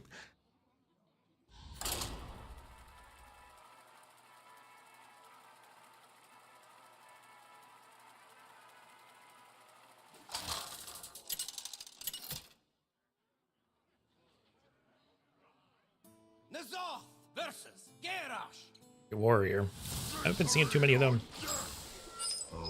Although I did run into one earlier that was Reno with tendrils, funny enough. I could probably mulligan slower.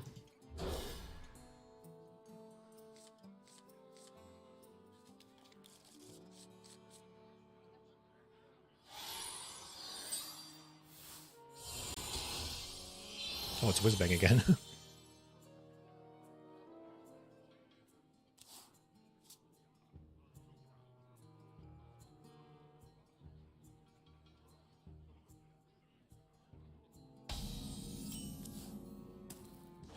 Alright, my coin out to Doomkin.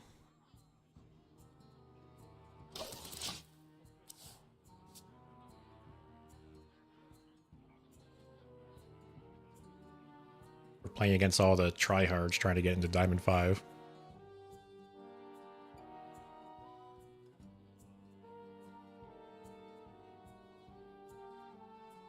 Yeah, it's actually funny how 3 different classes are playing tendrils right now. I don't know how good they are. It's definitely fun. I played the Shaman version yesterday. I think that's my favorite deck of the expansion so far.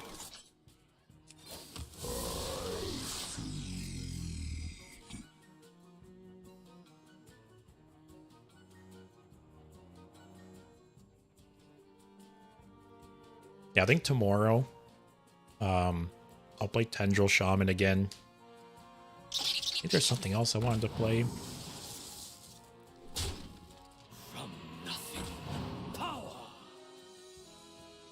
Oh, maybe like Wishing Well Rogue.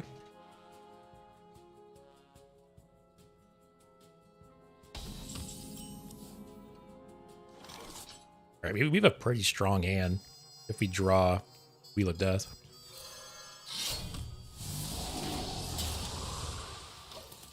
Yeah, exactly. Well with Sonya. And it's funny, I crafted Sonya yesterday because I think it's going to be such a strong card for like the whole 2 years. It's in standard. I almost wouldn't even be surprised if it was nerfed at some point.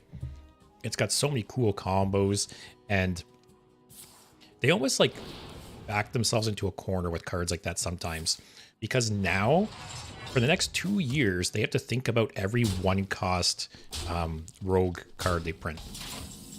Or say they have to think about every 3-cost minion as well, because you can shadow step it and then play a 1-cost to get a 0-cost copy for free. So yeah, I'm really surprised that, you know, they kind of printed that card. Because they're gonna have to think about it with like every design decision for the next 2 years.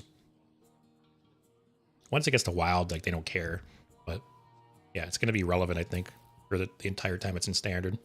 So I think it's a safe craft. If anything, it could get nerfed at some point, like I said, and get the dust back. But yeah, yeah, I don't know what they were thinking with Leroy. I don't know who made that decision at Blizzard. Like I said, they must not have played the game, like, or known of the game years ago when Leroy was like dominating the game.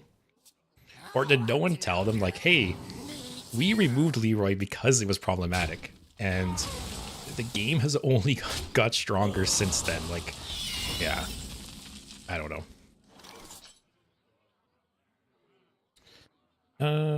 Coin out Doomkin.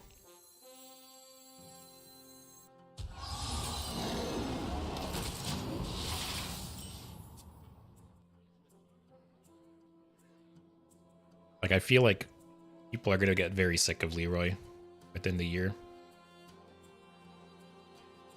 Yeah, maybe whoever designed Astalor was the one who flipped the switch to bring Leroy back. Because I think Astalor was terrible design as well. Like, I could explain that a bit better. I think Astalor was cool card design, but the fact that it was just a neutral win condition that needed no support, right? It was literally a neutral win condition in a vacuum that could be added to any deck. That was the problem with it. And Druid and some other classes just abused it. You will not come closer. Yeah, I do not miss Astalor at all.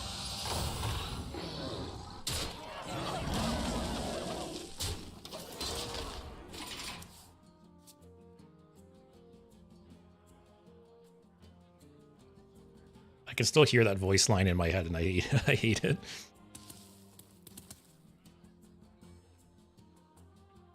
Like, basically, you know, Bran was so broken. Like, Bran was broken back in the day. And for the same reason, got Hall of Famed. They decided to bring Bran back, and surprise, surprise, it's still broken. And then they removed it out of court early, and they basically made the exact same mistake with Leroy again. So, part of me would not be surprised to see it pulled out early. Yeah, thanks for watching, Devlin. Hope you have a good night. Slowkin? Oh, the Loken kind of sucks at this point. What are my options? Geode, Doomkin, Zilliax. I don't really have anything better to play.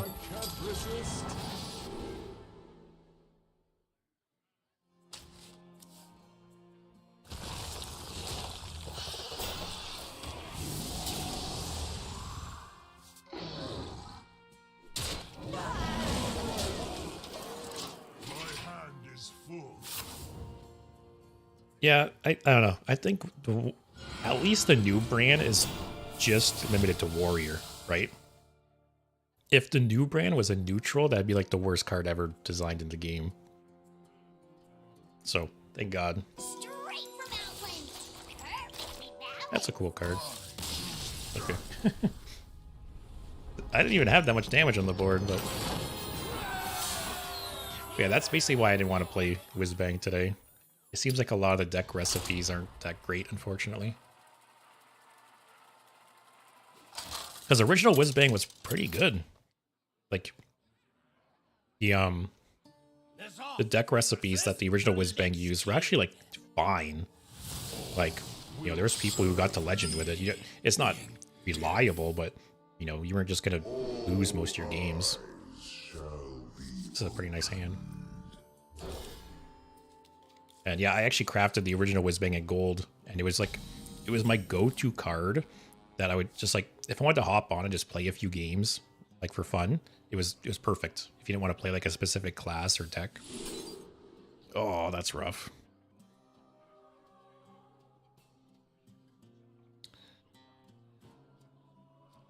We just take Wheel of Death. Because without Wheel of Death, Penautum is so much worse. Losing the harp sucks too.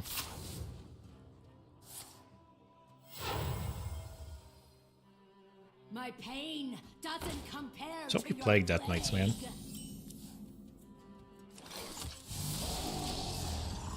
Like, out of all the decks I'm seeing from like the prior expansion cycle, Plague is by far the one I've seen the most. I've seen like one Reno Warrior. Also, I've seen like 1 or 2 Sludge Warlocks, but so many Plague Death Knights.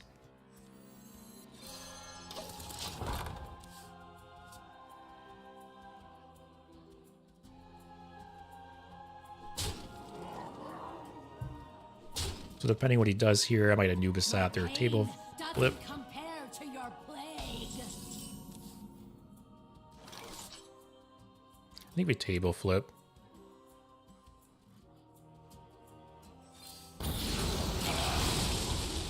Worst case here, he plays like Helya. And if that is the case, I guess Anubis at trade.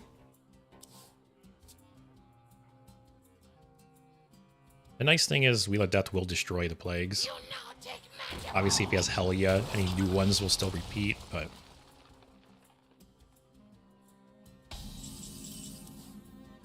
Oh, good. That feels good. You will not come closer. Can we destroy some plagues here? No.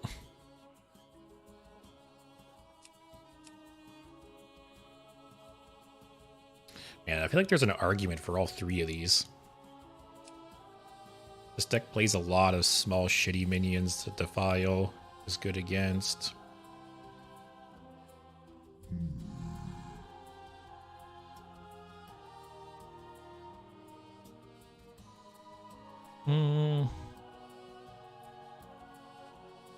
Maybe Forge.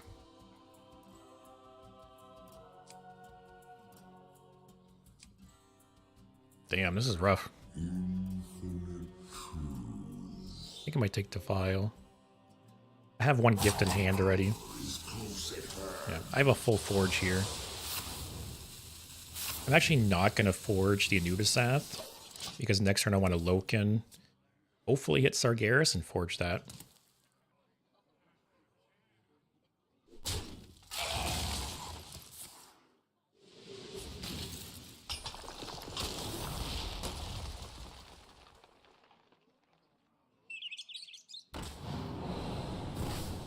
Okay.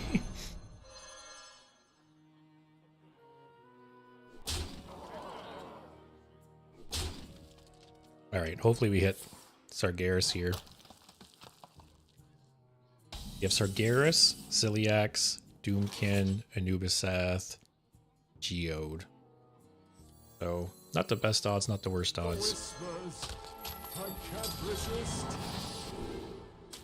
Just be good at the game.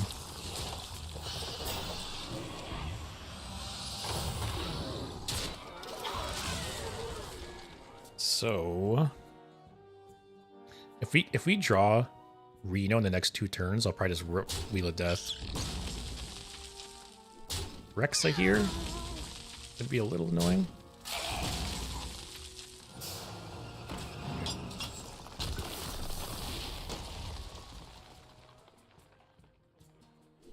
Yeah, if I draw Reno in the next couple turns, I will just Wheel of Death. Oh. See, just be good at the game. Just drop this and chill. You will not come closer.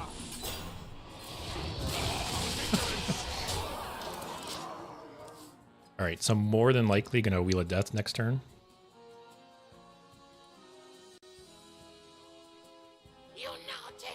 If you could like shuffle a bunch of flags into the deck right now, that would not be bad.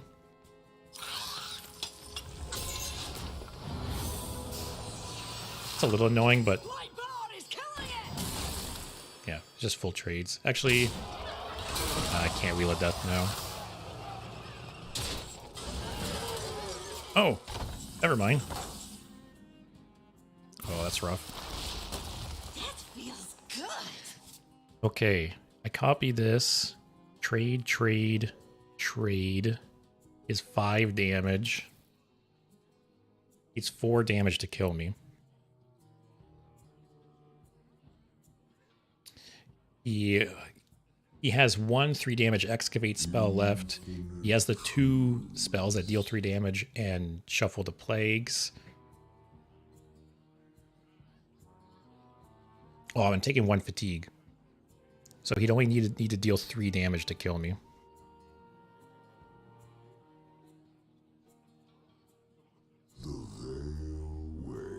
I think I have to go safer here.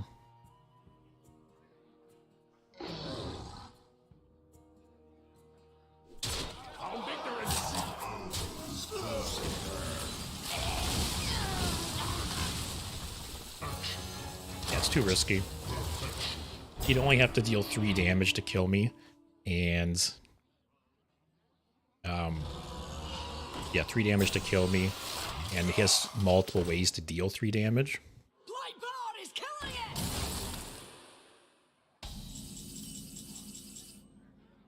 it! Oh, that's rough.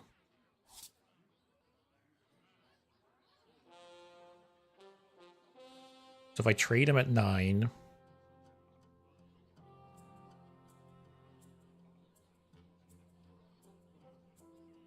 Insignificant. oh, I should have. I wasn't thinking. If I am gonna Wheel of Death, I should have Wheel of Death before that. 5, 6, 7, 8. Oh yeah, I can't. 5, 6, 7, 8 plus fatigue is 9.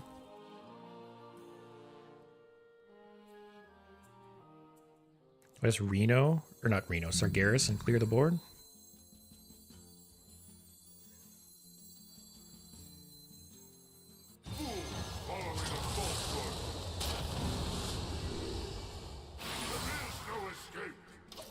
Man, this game. Planet to burn. I have 1 plague left in the deck. So I have Dark Alley Pact. Reno's active after that. Oh boy. Here we go. Oh, he's not targeting my face.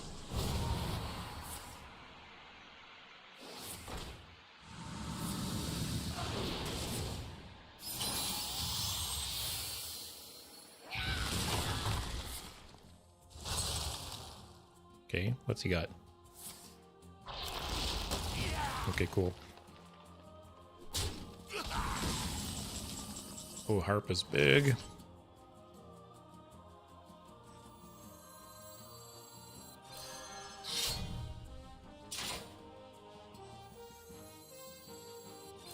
A lot of good options here.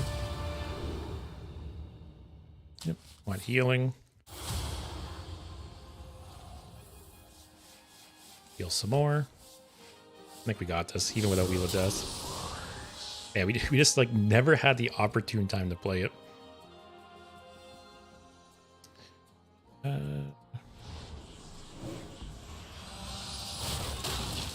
I do this, I should clear the things that spawn, right? Yep, cool.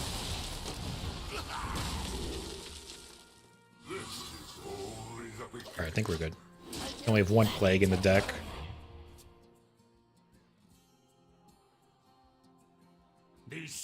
Damn, I'm nervous.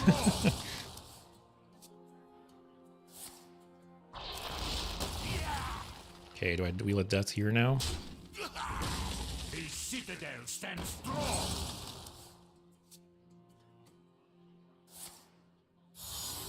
Okay, there's 1 3 damage spell down.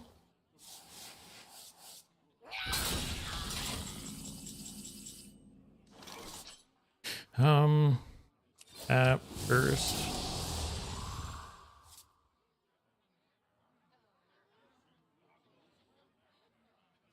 I think I just do it right. No way he deals 18 damage. Even if he plays Helya, I'll draw each one once, they shuffle back in. I have Reno for 5 armor.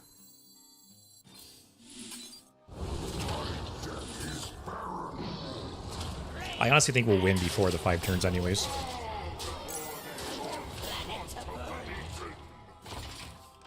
Hey Burke, yeah, Plague Death Knight. It's crazy how many times I've run into it today. I literally feel like half of my games or a third of my games today have been against Plague Death Knight. Yeah, see, it's crazy. The runes. I don't know, it's just kind of a boring deck to me. It's literally just like crossing your fingers that they draw plagues. Because how many times have you played against Plague Death Knight where you just like never draw the plagues? Like it's good for you, but when you're piloting the deck, it feels bad.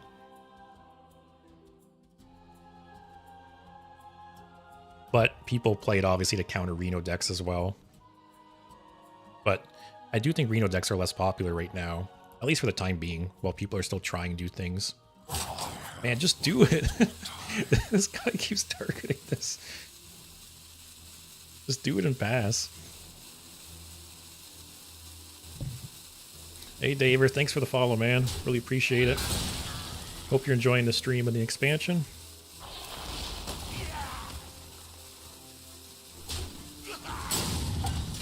Like, see, man, you could have saved us 2 minutes there. These stupid Death Knights don't know when to concede.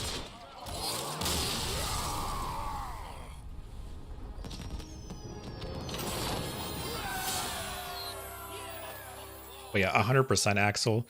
There is obviously games where, I've had games with like 30 cards in my deck. There's like 3 plagues in it, and you just top deck the plagues, and that always feels bad. And there's other games where you just never draw them. It's so hit or miss.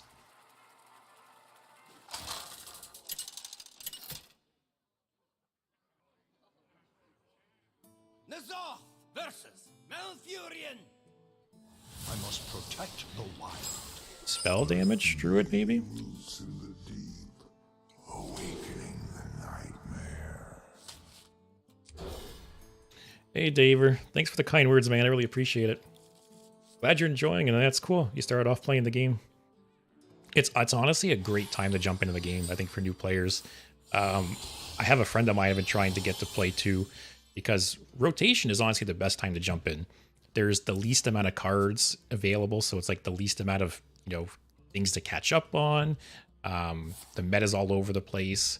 So yeah, great time to get into the game for sure. Time waits for no one. Yeah, Burke, I'll be honest. I get it too. I know I talk shit about people playing the same decks as before the expansion, but I get it, right? Not everyone has the money or the dust to play new decks right away. But I'm just really surprised how prevalent it's been.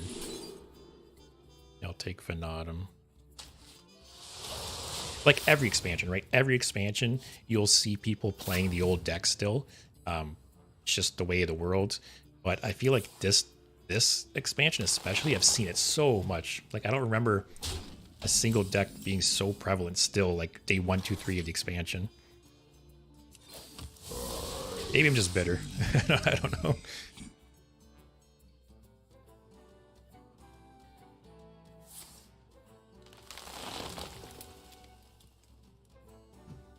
Nature speaks through my tunes. I know a lot of people had like PTSD reading this card when it was first released, or like first, revealed.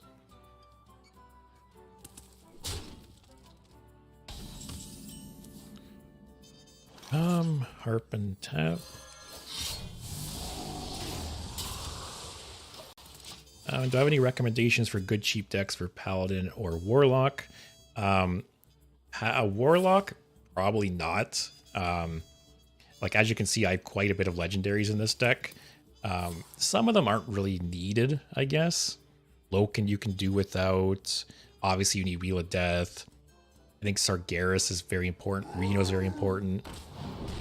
Fanatum is pretty important. So yeah, this deck is expensive, unfortunately. Paladin's probably has some cheap decks.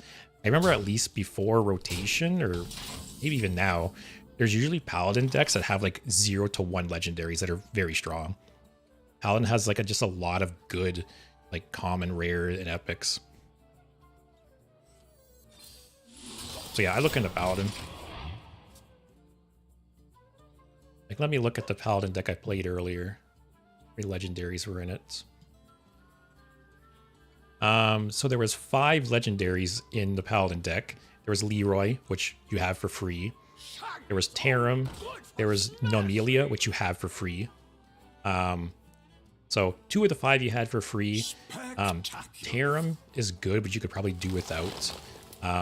Amethyst is probably the same thing. Same as Ziliax. Like, I would say the other 3 legendaries, they help the deck for sure, but they're not like core to the deck.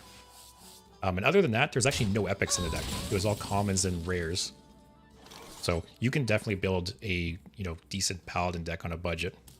Warlock is a little more rough. Just because there's so many strong Warlock legendaries that are kind of core to the deck. It's like, see, this is an example of why I didn't play Whizbang today. I feel like there's no way we lose this game.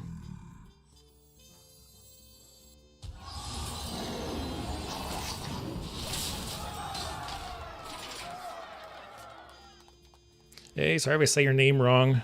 Urksermet, thanks for the follow, man. I appreciate it. Hope you're enjoying the expansion, and hope you're enjoying the stream.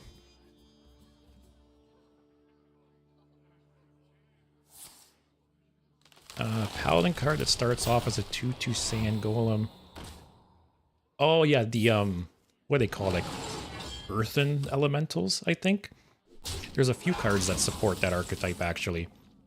There's one card that spawns one at the end of every turn. There's another card that has a Death Rattle that spawns an Earthen Elemental. I think it's a cool set too. And then there's some other cards. There's a couple cards that like resurrect Paladin minions, and you can actually resurrect them and then they get buffed even more. So yeah, I'm not sure how like competitive the deck is, but it's a cool deck.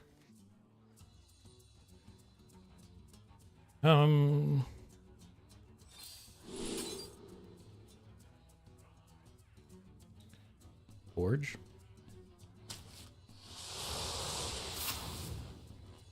Sorry, Axel. Which 4/6?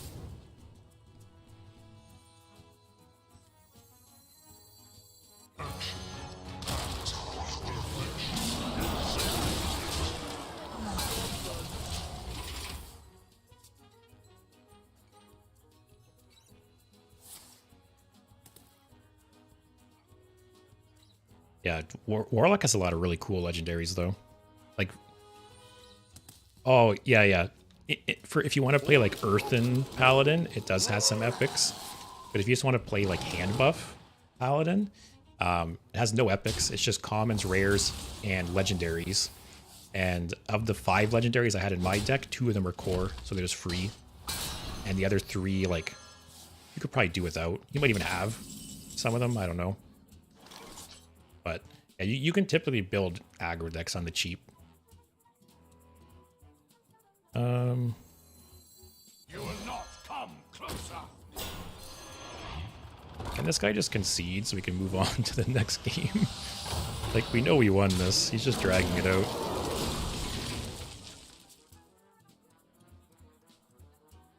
You opened over 100 packs and still don't have what? Sorry, Axel? One of the 4/6 epics you're talking about?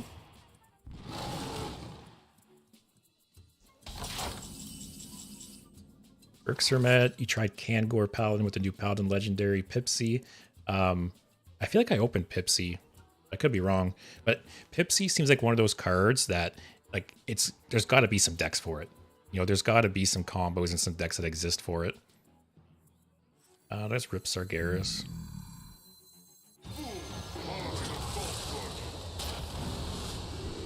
Like, just concede and save us both this time. But yeah, I think there's definitely some fun Paladin archetypes right now.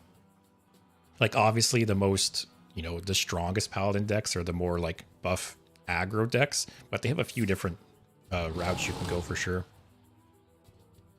Paladin isn't really a class I play a whole lot, just because usually Paladin is more aggro focused, and I like playing slower, more value decks. But yeah, there's a lot of ways you can take it for sure. What doubles do we have in the deck? Table flip.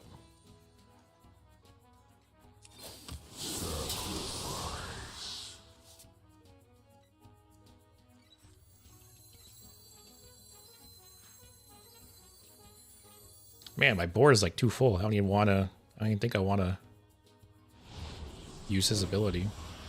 Or I just don't play anything else. We'll lose one imp, but whatever. Like, just concede. This feels like I'm beating up on some kid right now.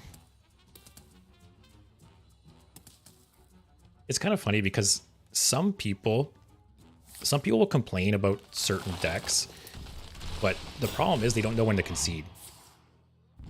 Like, this guy will complain, oh, Whizbang sucks, this deck is so strong, but it's obvious you lost this game for like turn 3. Just concede and move on. Save yourself some time. People don't know when to give up.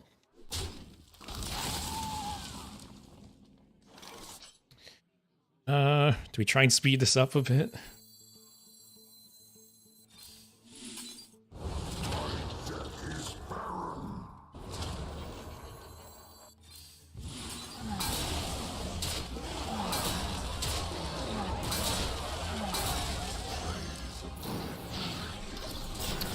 Alright, is he really gonna make us wait?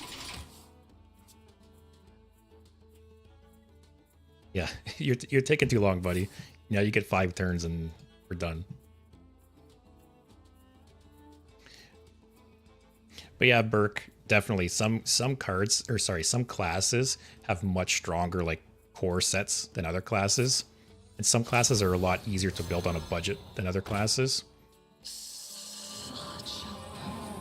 Like I said, typically aggro decks, Paladin, Hunter, even Druid sometimes. Oh, thank God, finally. Oh, Diamond 5.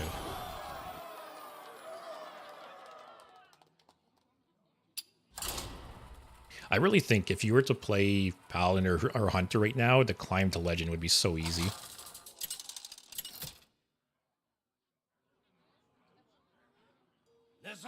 Like both Paladin and Hunter, I think I had 75% win rates on. Granted, I only played like a dozen games of each, but still. I'll keep this to coin it out, maybe. Keep that. Yeah, Beast Hunter, I played 11 games, went 8-3, 73%. Handbuff Paladin, played 10 games, went 8-2, 80%. Actually, I won 8 games in a row before I just stopped. I switched to a different deck. But both those decks seem very strong right now. They're just not my cup of tea.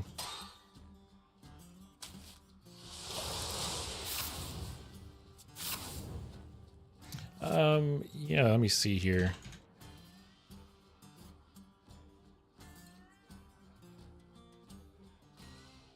Accidents, they happen, you know? So here, go here, Daver. If you go to the top, go to the Decks tab, and you can go to each class. And then if you click a class, it'll show you various decks, you know, that say like pro players or people in High Legend have posted recently, and it has their dust cost as well. And there's filters too. You know, if you want to filter by like specific cards or things like that, yeah, it's a pretty good site to use.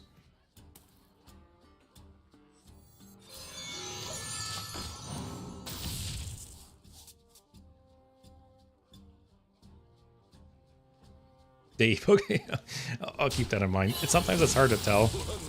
People go by certain things with like certain short forms with their names. But yeah, Dave, I check out that site I posted there. It's pretty good. It's got lots of filters, lots of decks posted. It has like the cost right up front. So you can, if you want to like filter out, you know, decks above like 5-figure dust or something, you can do that. Play Dark Alley Pact to next turn. Depending where we're at, actually, we could coin Doomkin and Doomkin again. Set him back a bit.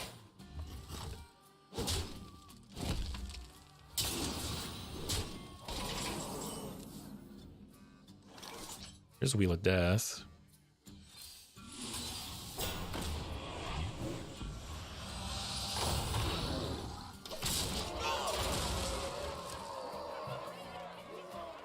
Yeah, this matchup could go either way. Oh. That's just in his deck. Is this like Reno? Possibly? That's an interesting inclusion. I feel like I just have to coin Doomkin here. Coin Doomkin into another Doomkin just feels so good.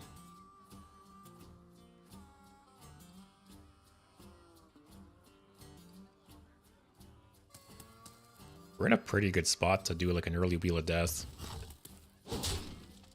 If I draw Fanatum or Loken, I'll probably just Wheel of Death. The light dims, but we fight.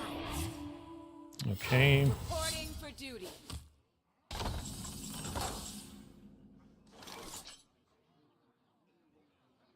Can I afford the Doomkin again? I don't know if I can. Screw it. I don't really have a better play there. Ziliac sucks into the Divine Shield. Could table flip next turn, maybe.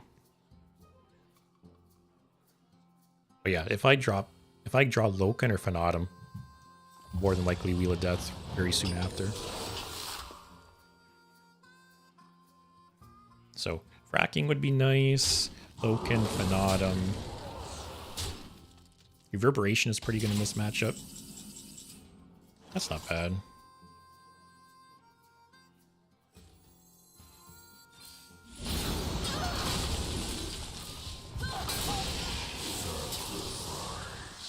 Alright. Next turn, could Dark Alley Pact and Forge it.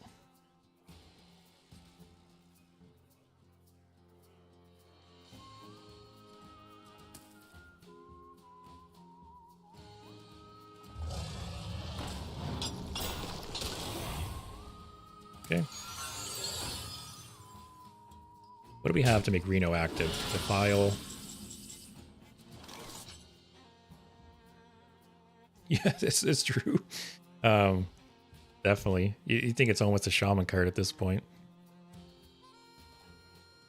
Do I just Sargeras? Portal everything? I say I Dark Alley Pact.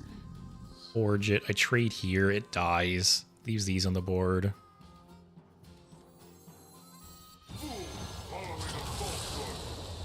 I'll do that. It's a safer play. And I'm going to save this. Just in case I draw Fanatum, I can Wheel of Death, Fanatum, copy it. Very strong. It actually feels so good. Oh, I just saw the screenshot you posted, Dave. What?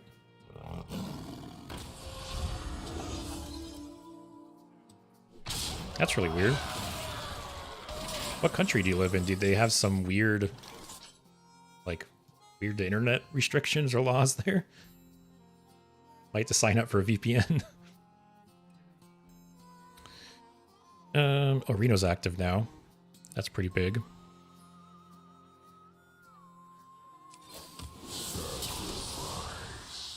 I want to give things taunt. This is only the beginning.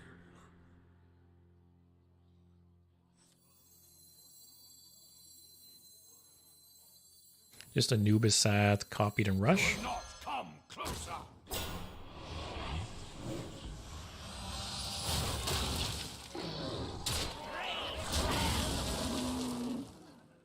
That was chill.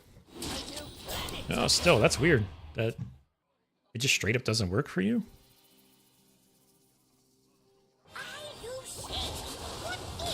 That's really weird. I've like never... That's kind of rough. At least it doesn't get rid of the portal. I feel like I've never seen a website have a message like that. Just don't like kill me with Leroy, please.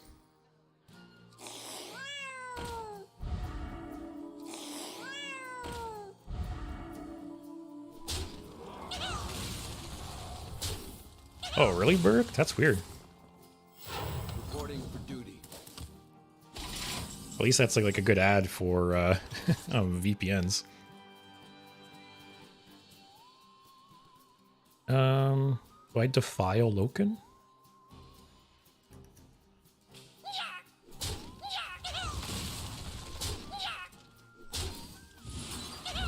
So I'm guaranteed to get the nod, right?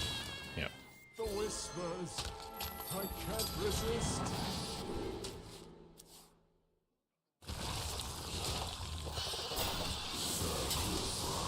All right. So next turn is going to be Wheel of Death.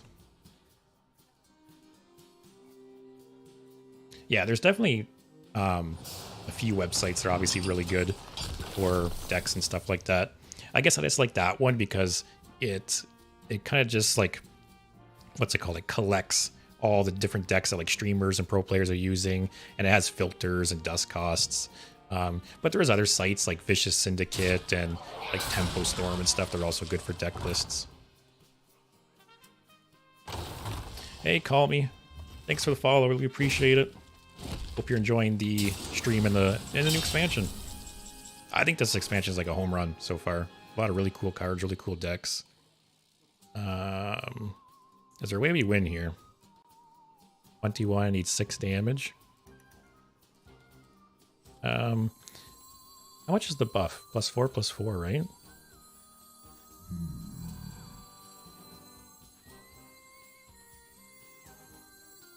If I get the... Actually, attack here first. If I get the, you know, deal damage lifesteal or the AoE, I win. Oh, it is 6. Oh, I still win. Why did I think the buff was +4/+4? Everything else is 6.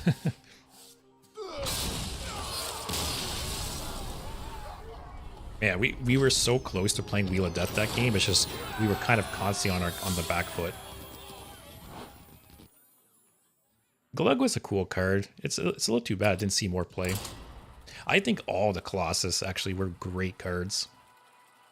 That's another one of those examples, right? I've talked about different like themes and like types of cards that were like successful. Colossus is for sure one of those.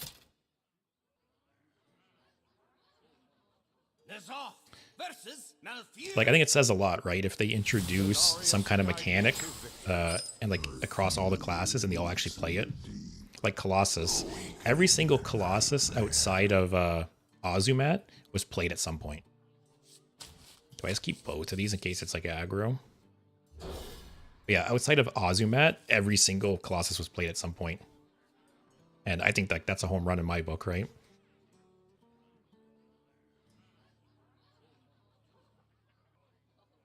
So it's a little unfortunate that Colossus, it's like thematically very tied to the expansions. I don't ever see them bringing back that keyword, but it was super cool mechanic. I really liked it.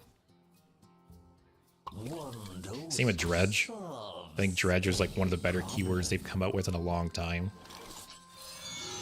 But because of like the nature of it, you know, it's very tied to the expansion. I don't see them bringing it back, but I wish they would. Yeah, let me take a look at this deck, Dave.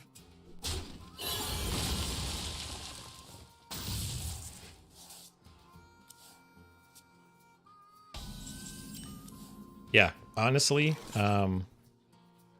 what's the point of Leroy Jenkins? Honestly, so it's kind of funny.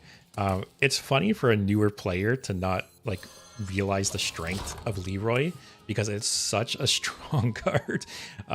So Leroy's been in the game since the game launched 10 years ago, and Leroy was so strong.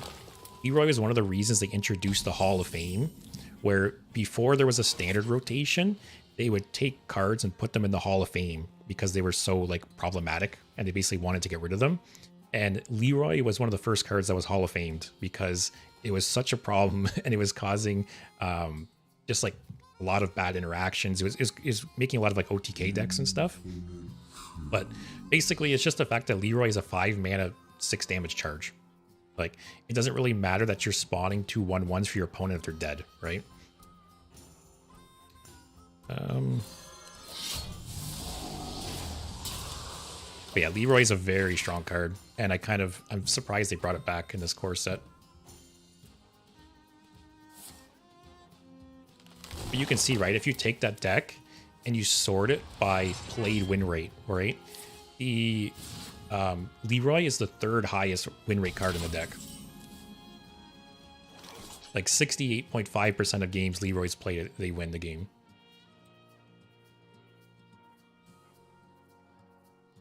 And then say you have Crusader's Aura up too, right? You play Leroy, you attack, it buffs it to 8.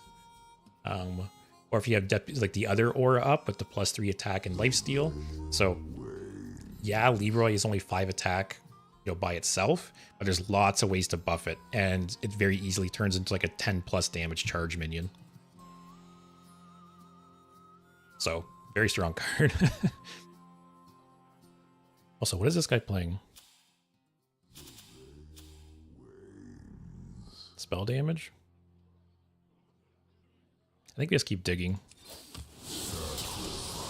Because this might be like a Wheel of Death game. And yeah, Burke, Sunken City was a great set. Colossus was great. Dredge was great. The fact that you had cards shuffling in things to the bottom of your deck, plus the Dredge mechanic working with it together. Yeah, I thought that was a really good set. And just like the theme was cool too. Yeah, essentially Leroy sits in your hand until you can kill someone with it. Which, with, like I said, with Paladin, with all the buffs Paladin has, the hand buffs, the auras, yeah, Leroy's potentially like a 5 mana charge minion with like 10, 15 attack. So like I said, the 1/1s it gives them doesn't really matter because they won't be able to use them anyways.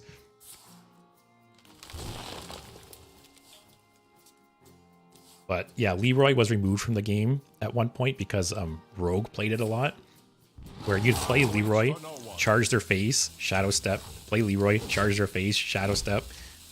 Like Leroy actually cost 4 mana at one point, and they nerfed it to 5, and then they just removed it from the game.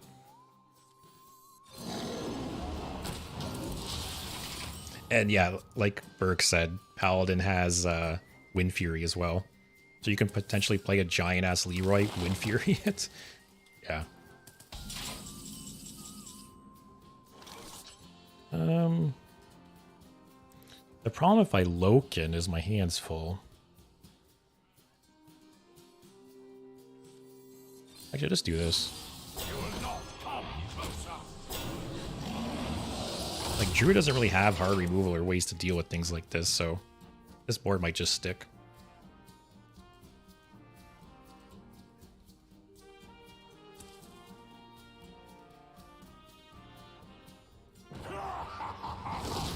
Just kidding.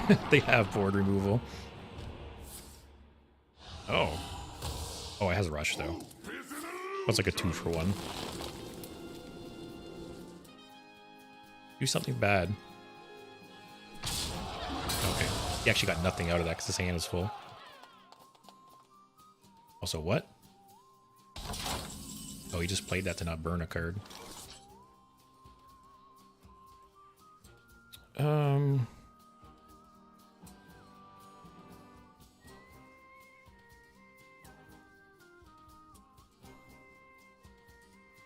I could just Defile and charge Ziliax.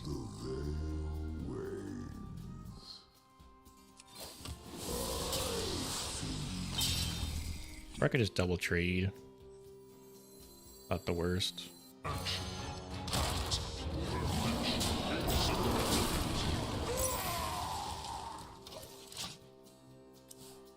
But yeah, I'm still surprised that they brought Leroy back into this core set. Literally like 2 weeks ago when it was announced, I thought right from the start that it's just gonna, Leroy's still gonna be degenerate. So we'll see. Maybe they'll pull a Bran and pull it out halfway through.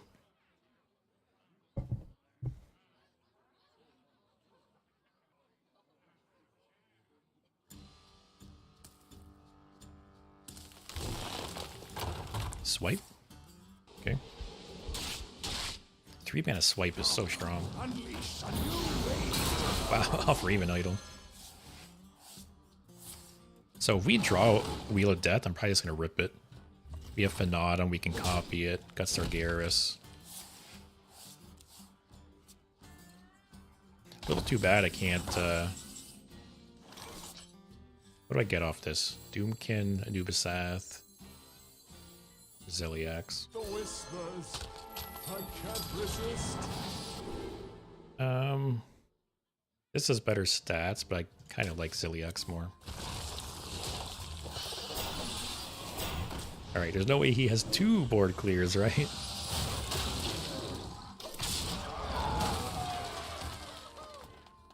Yeah, I think once I get Wheel of Death, I just rip it.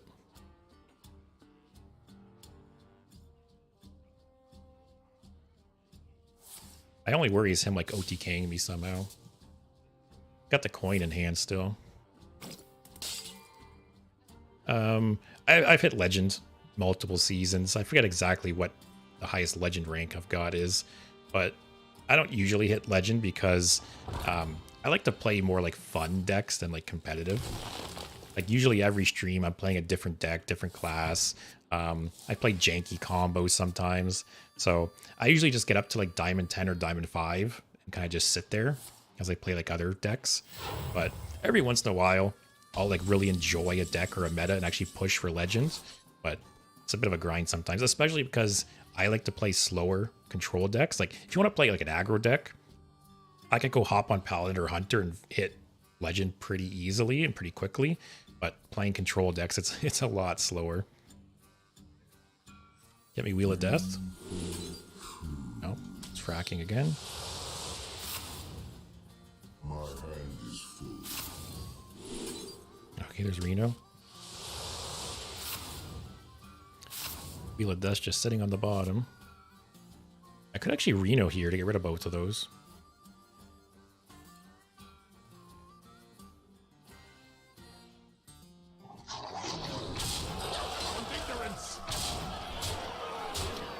Actually, it's probably the best choice. A Reno here, clears board, limit it to 1, and just kill him next turn. Well, looking for a standoff? Careful, it's against me. But yeah, like I said, I'm not really, yeah, I'm not really the person to like play sweaty all the time. I'd rather have fun. So that's why a lot of decks on like my YouTube channel too. Like I jump into wild all the time. I play a lot of like different, you know, combos and just like weird decks and stuff.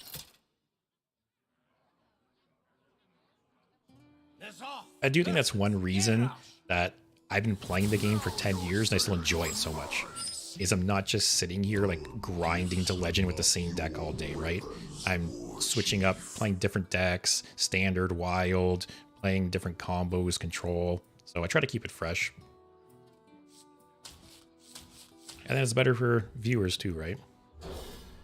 You're not just going to tune in every stream to me just, you know, grinding the same deck. Scallywag.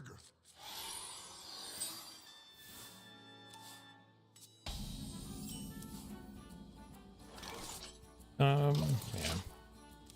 Like Monday or Tuesday and Wednesday, I was basically experimenting. I played 3 different decks on Tuesday and 2 or 3 decks on Wednesday as well. Today I wanted to play like the best decks just to kind of like see how they play and see what they're like. But yeah, generally I'm playing more like slow combo control-y decks. I'll probably be playing standard for a couple weeks while this is all still fresh, and then slowly getting back into wild. I'm kind of like 50-50. I flip-flop between wild and standard quite a bit.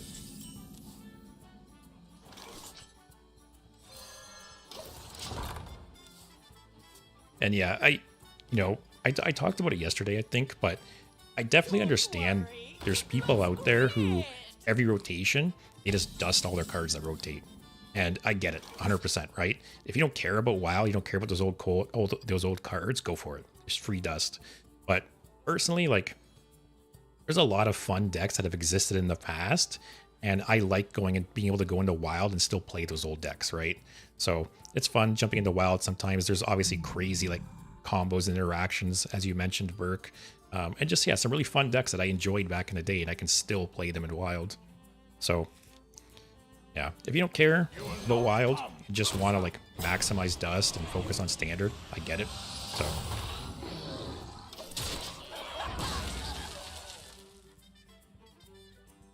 especially if you're not putting money into the game, like if you're total free to play. I usually put like 25 bucks into each expansion. Also, Blackrock and Rock, cool. I haven't seen that in a while.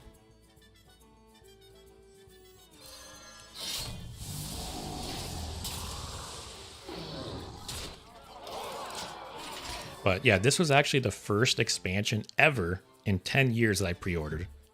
And I mainly did it because I'm streaming and I wanted to make sure I had like enough dust and legendaries to play different decks. But yeah, generally I'd never pre-order sets. I've never bought a single Tavern Pass. Usually some like days, right now in the store, there's like a $25 bundle where you get 10 Whizbang packs, 10 standard packs, and 2 legendaries. That's usually the bundle I buy. You know, some expansions I spend no money. Some expansions, if I really enjoy it, I might buy that pack like once or maybe twice, but never more than that. Max I'll spend is like 50 bucks in an expansion, usually 25. But yeah, this was the first time I ever pre-ordered an expansion. Funny enough, in 10 years. By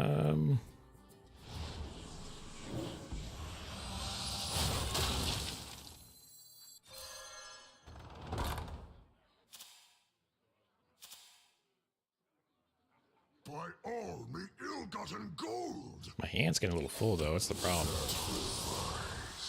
Okay. I don't want to get too many things on the board because he's got Brawl, Sanitize maybe.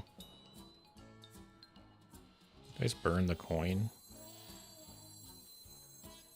I think I don't need it.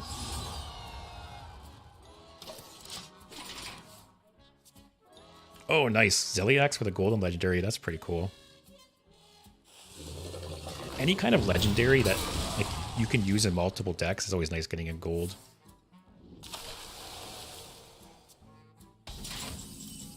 So Standard is played way more, Dave. Standard is the primary game mode.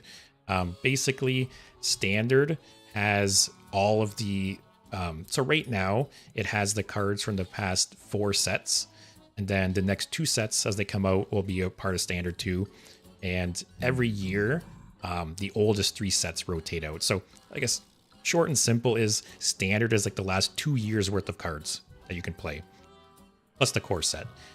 Wild is just free-for-all. Wild, you can use any card that's come out in the history of the game. So that's the difference. This is a big boy.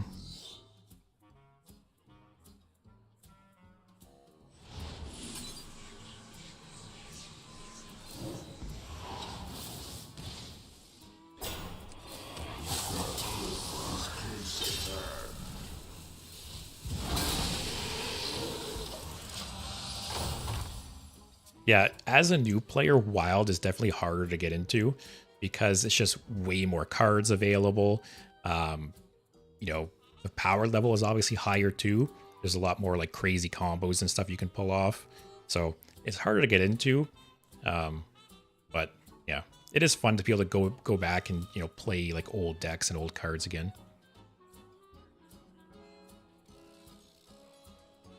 Yeah, Step, the Death Knight Gul'dan, I loved that card back in the day.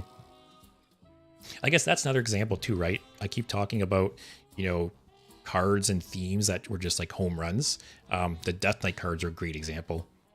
Pretty much all of them were played at some point. Like again, some were weaker or stronger than others, but generally all of them were played like at some point or another.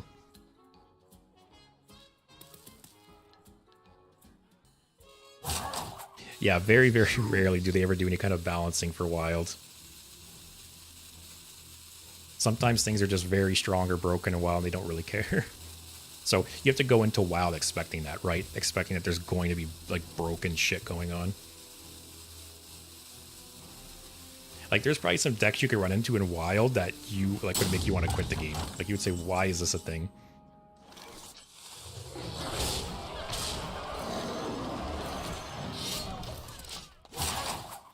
I don't know if he just left after that play or what.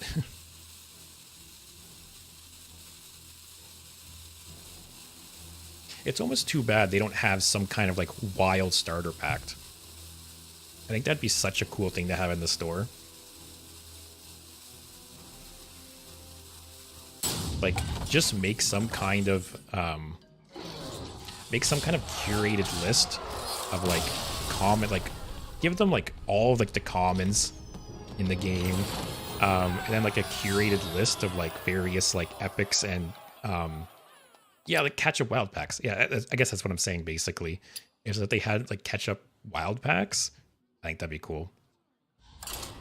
Because as it is, as I said, as a new player getting into WoW, it's very daunting.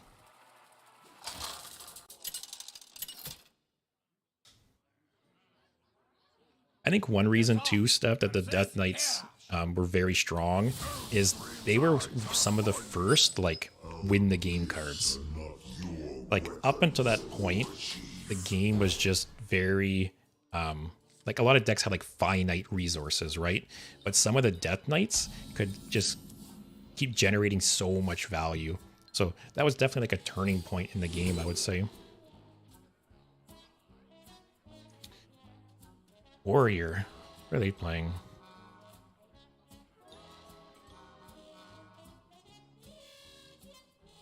This is a tough pick. I should already know what they're playing.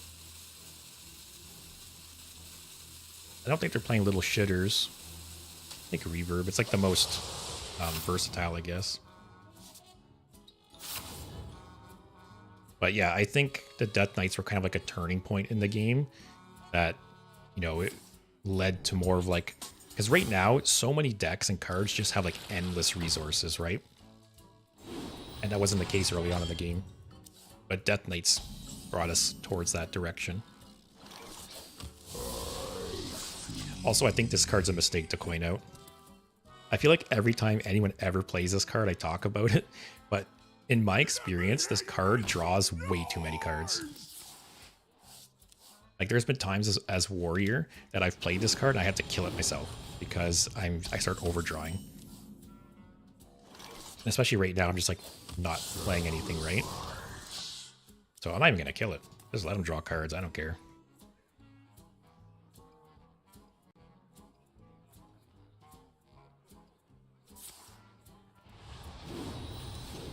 Yeah, Step. That is one complaint I do have with the game. That, you know, there's more and more like random bullshit value generation in the game, which is obviously fun to watch, but it can sometimes make for like a miserable experience playing, right? Like back in the day playing, you generally knew like what cards your opponent had. You generally knew what cards to play around. You had finite resources that you had to manage. But nowadays it's just like constant generation discovers, like endless resources. So yeah, I miss like that aspect of like having to weigh your resources and like think about what they have and haven't played. And there are some decks like that, right? There are some decks that have very minimal like card generation or discovery, and I think they're more fun. Play this and chill. You will not come closer.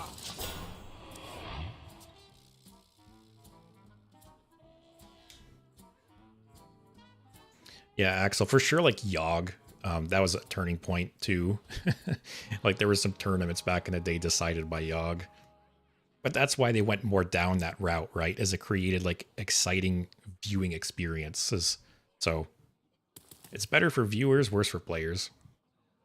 But considering like the esports scene was a lot bigger back then, they cared about the viewing experience. Wow. Yeah, I'm just leaving those up. I'm not even touching those.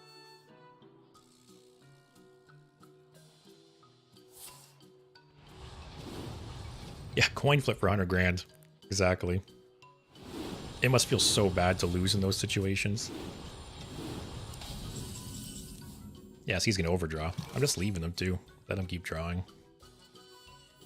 My hand is full.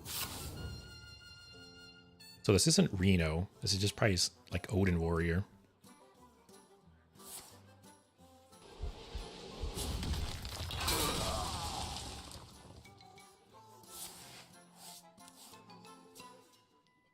And yeah, for sure, Step, some of the power creep in the game, you look at some cards, like they do that sometimes, right? Where they bring cards back into core that, you know, used to be very strong in the day, but they just don't make the cut anymore.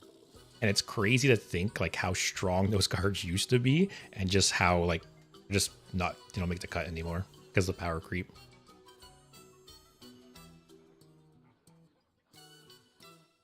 Yeah, Dave, that's true. It doesn't matter how much armor he has, he still loses.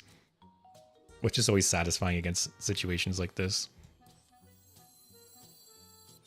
I was hoping to maybe get Wheel of Death there, because I feel like I'll just play Wheel of Death when I get it.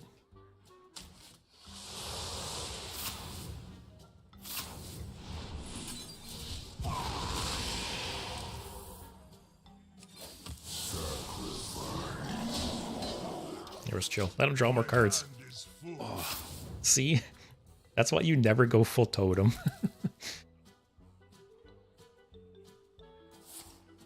Yeah, see, he just kills himself. I'm telling you, man. I don't know. The totem's a good card. It's almost too good. Just draws too many cards. I don't want a Symphony here. Sure. Alright, play Loken next turn, get Sargeras.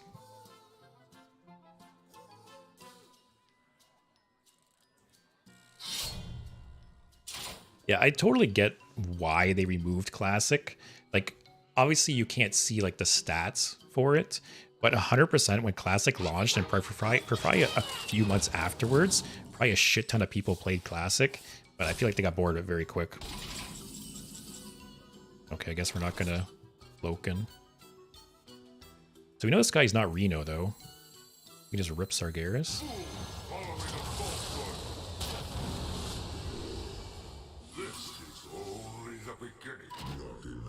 Oh, I can't count. We'll trade here, because the armor doesn't matter. We're not going to win by getting his health to 0. He's probably Odin, so we want to get the taunts going. Yep.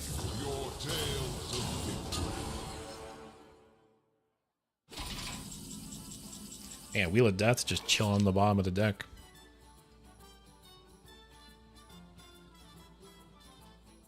Let's get this out of my hands.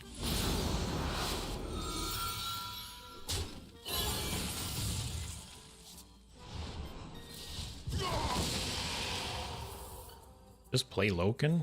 Thins out my deck a little more. The whispers. I can't resist.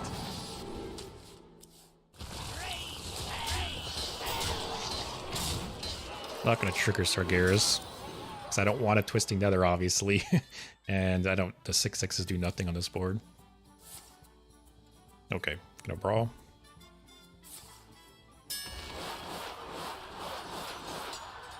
We do need to keep taunts up because, you know...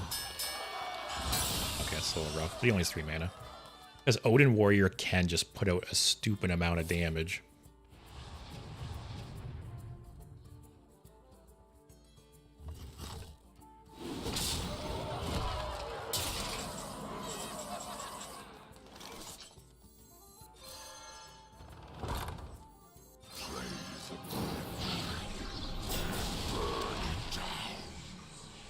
Such a delay on being able to do that.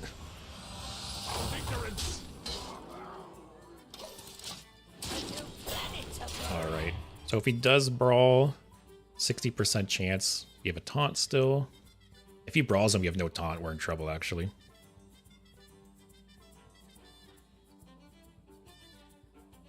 Yeah, Wheel of Death being on the bottom of the deck sucks because we could have Wheel of Death turns ago. He did nothing for so long.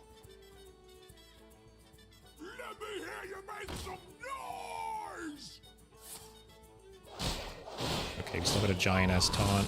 Oh, those still have 1. Okay. Oh. Oh god.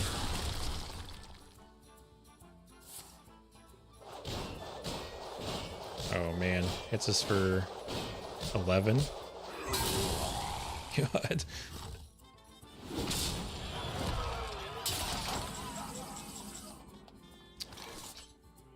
think I have to Reno here. Gets us 5 life. Restricts his board a bit.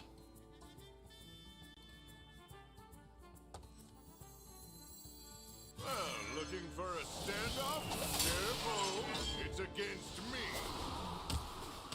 So I'm actually not going to do this, funny enough, because we're going to spawn 2 taunts. So even if he brawls, he's still guaranteed to have 1 taunt left. If I do this, there's a chance he could brawl and have no taunt.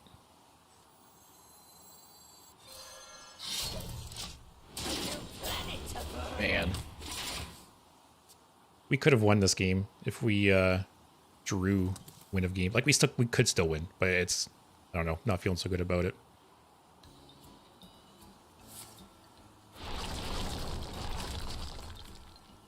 Maybe attacks, that's 6. Holy shit.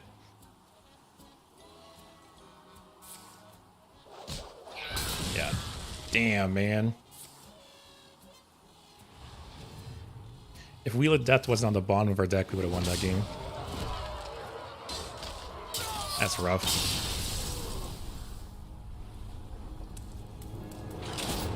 Yeah, that was bad draws. We could have easily won that game if we got Wheel of Death even just, you know, a few turns prior. But yeah, Step, like you said, some kind of best of wild pack or catch up packs for wild. I think that would help. And like, I don't know, it's like free money for them, right? But yeah, I think that is a good game to stop on. I've been going almost 5 hours so far. What's today? Thursday. I will be back tomorrow, and I will probably be back Saturday as well. Tomorrow, I'll probably play some more Tendril Shaman. Super fun deck. Other than that, might try Wishing Well Rogue, or if anyone else has any suggestions, feel free to let me know if there's any decks you guys want to see. But yeah, hope you guys enjoyed. You know, if you liked it, feel free to give me a follow or a subscribe, and hopefully I'll see you next time. But other than that, take care. Have a great night.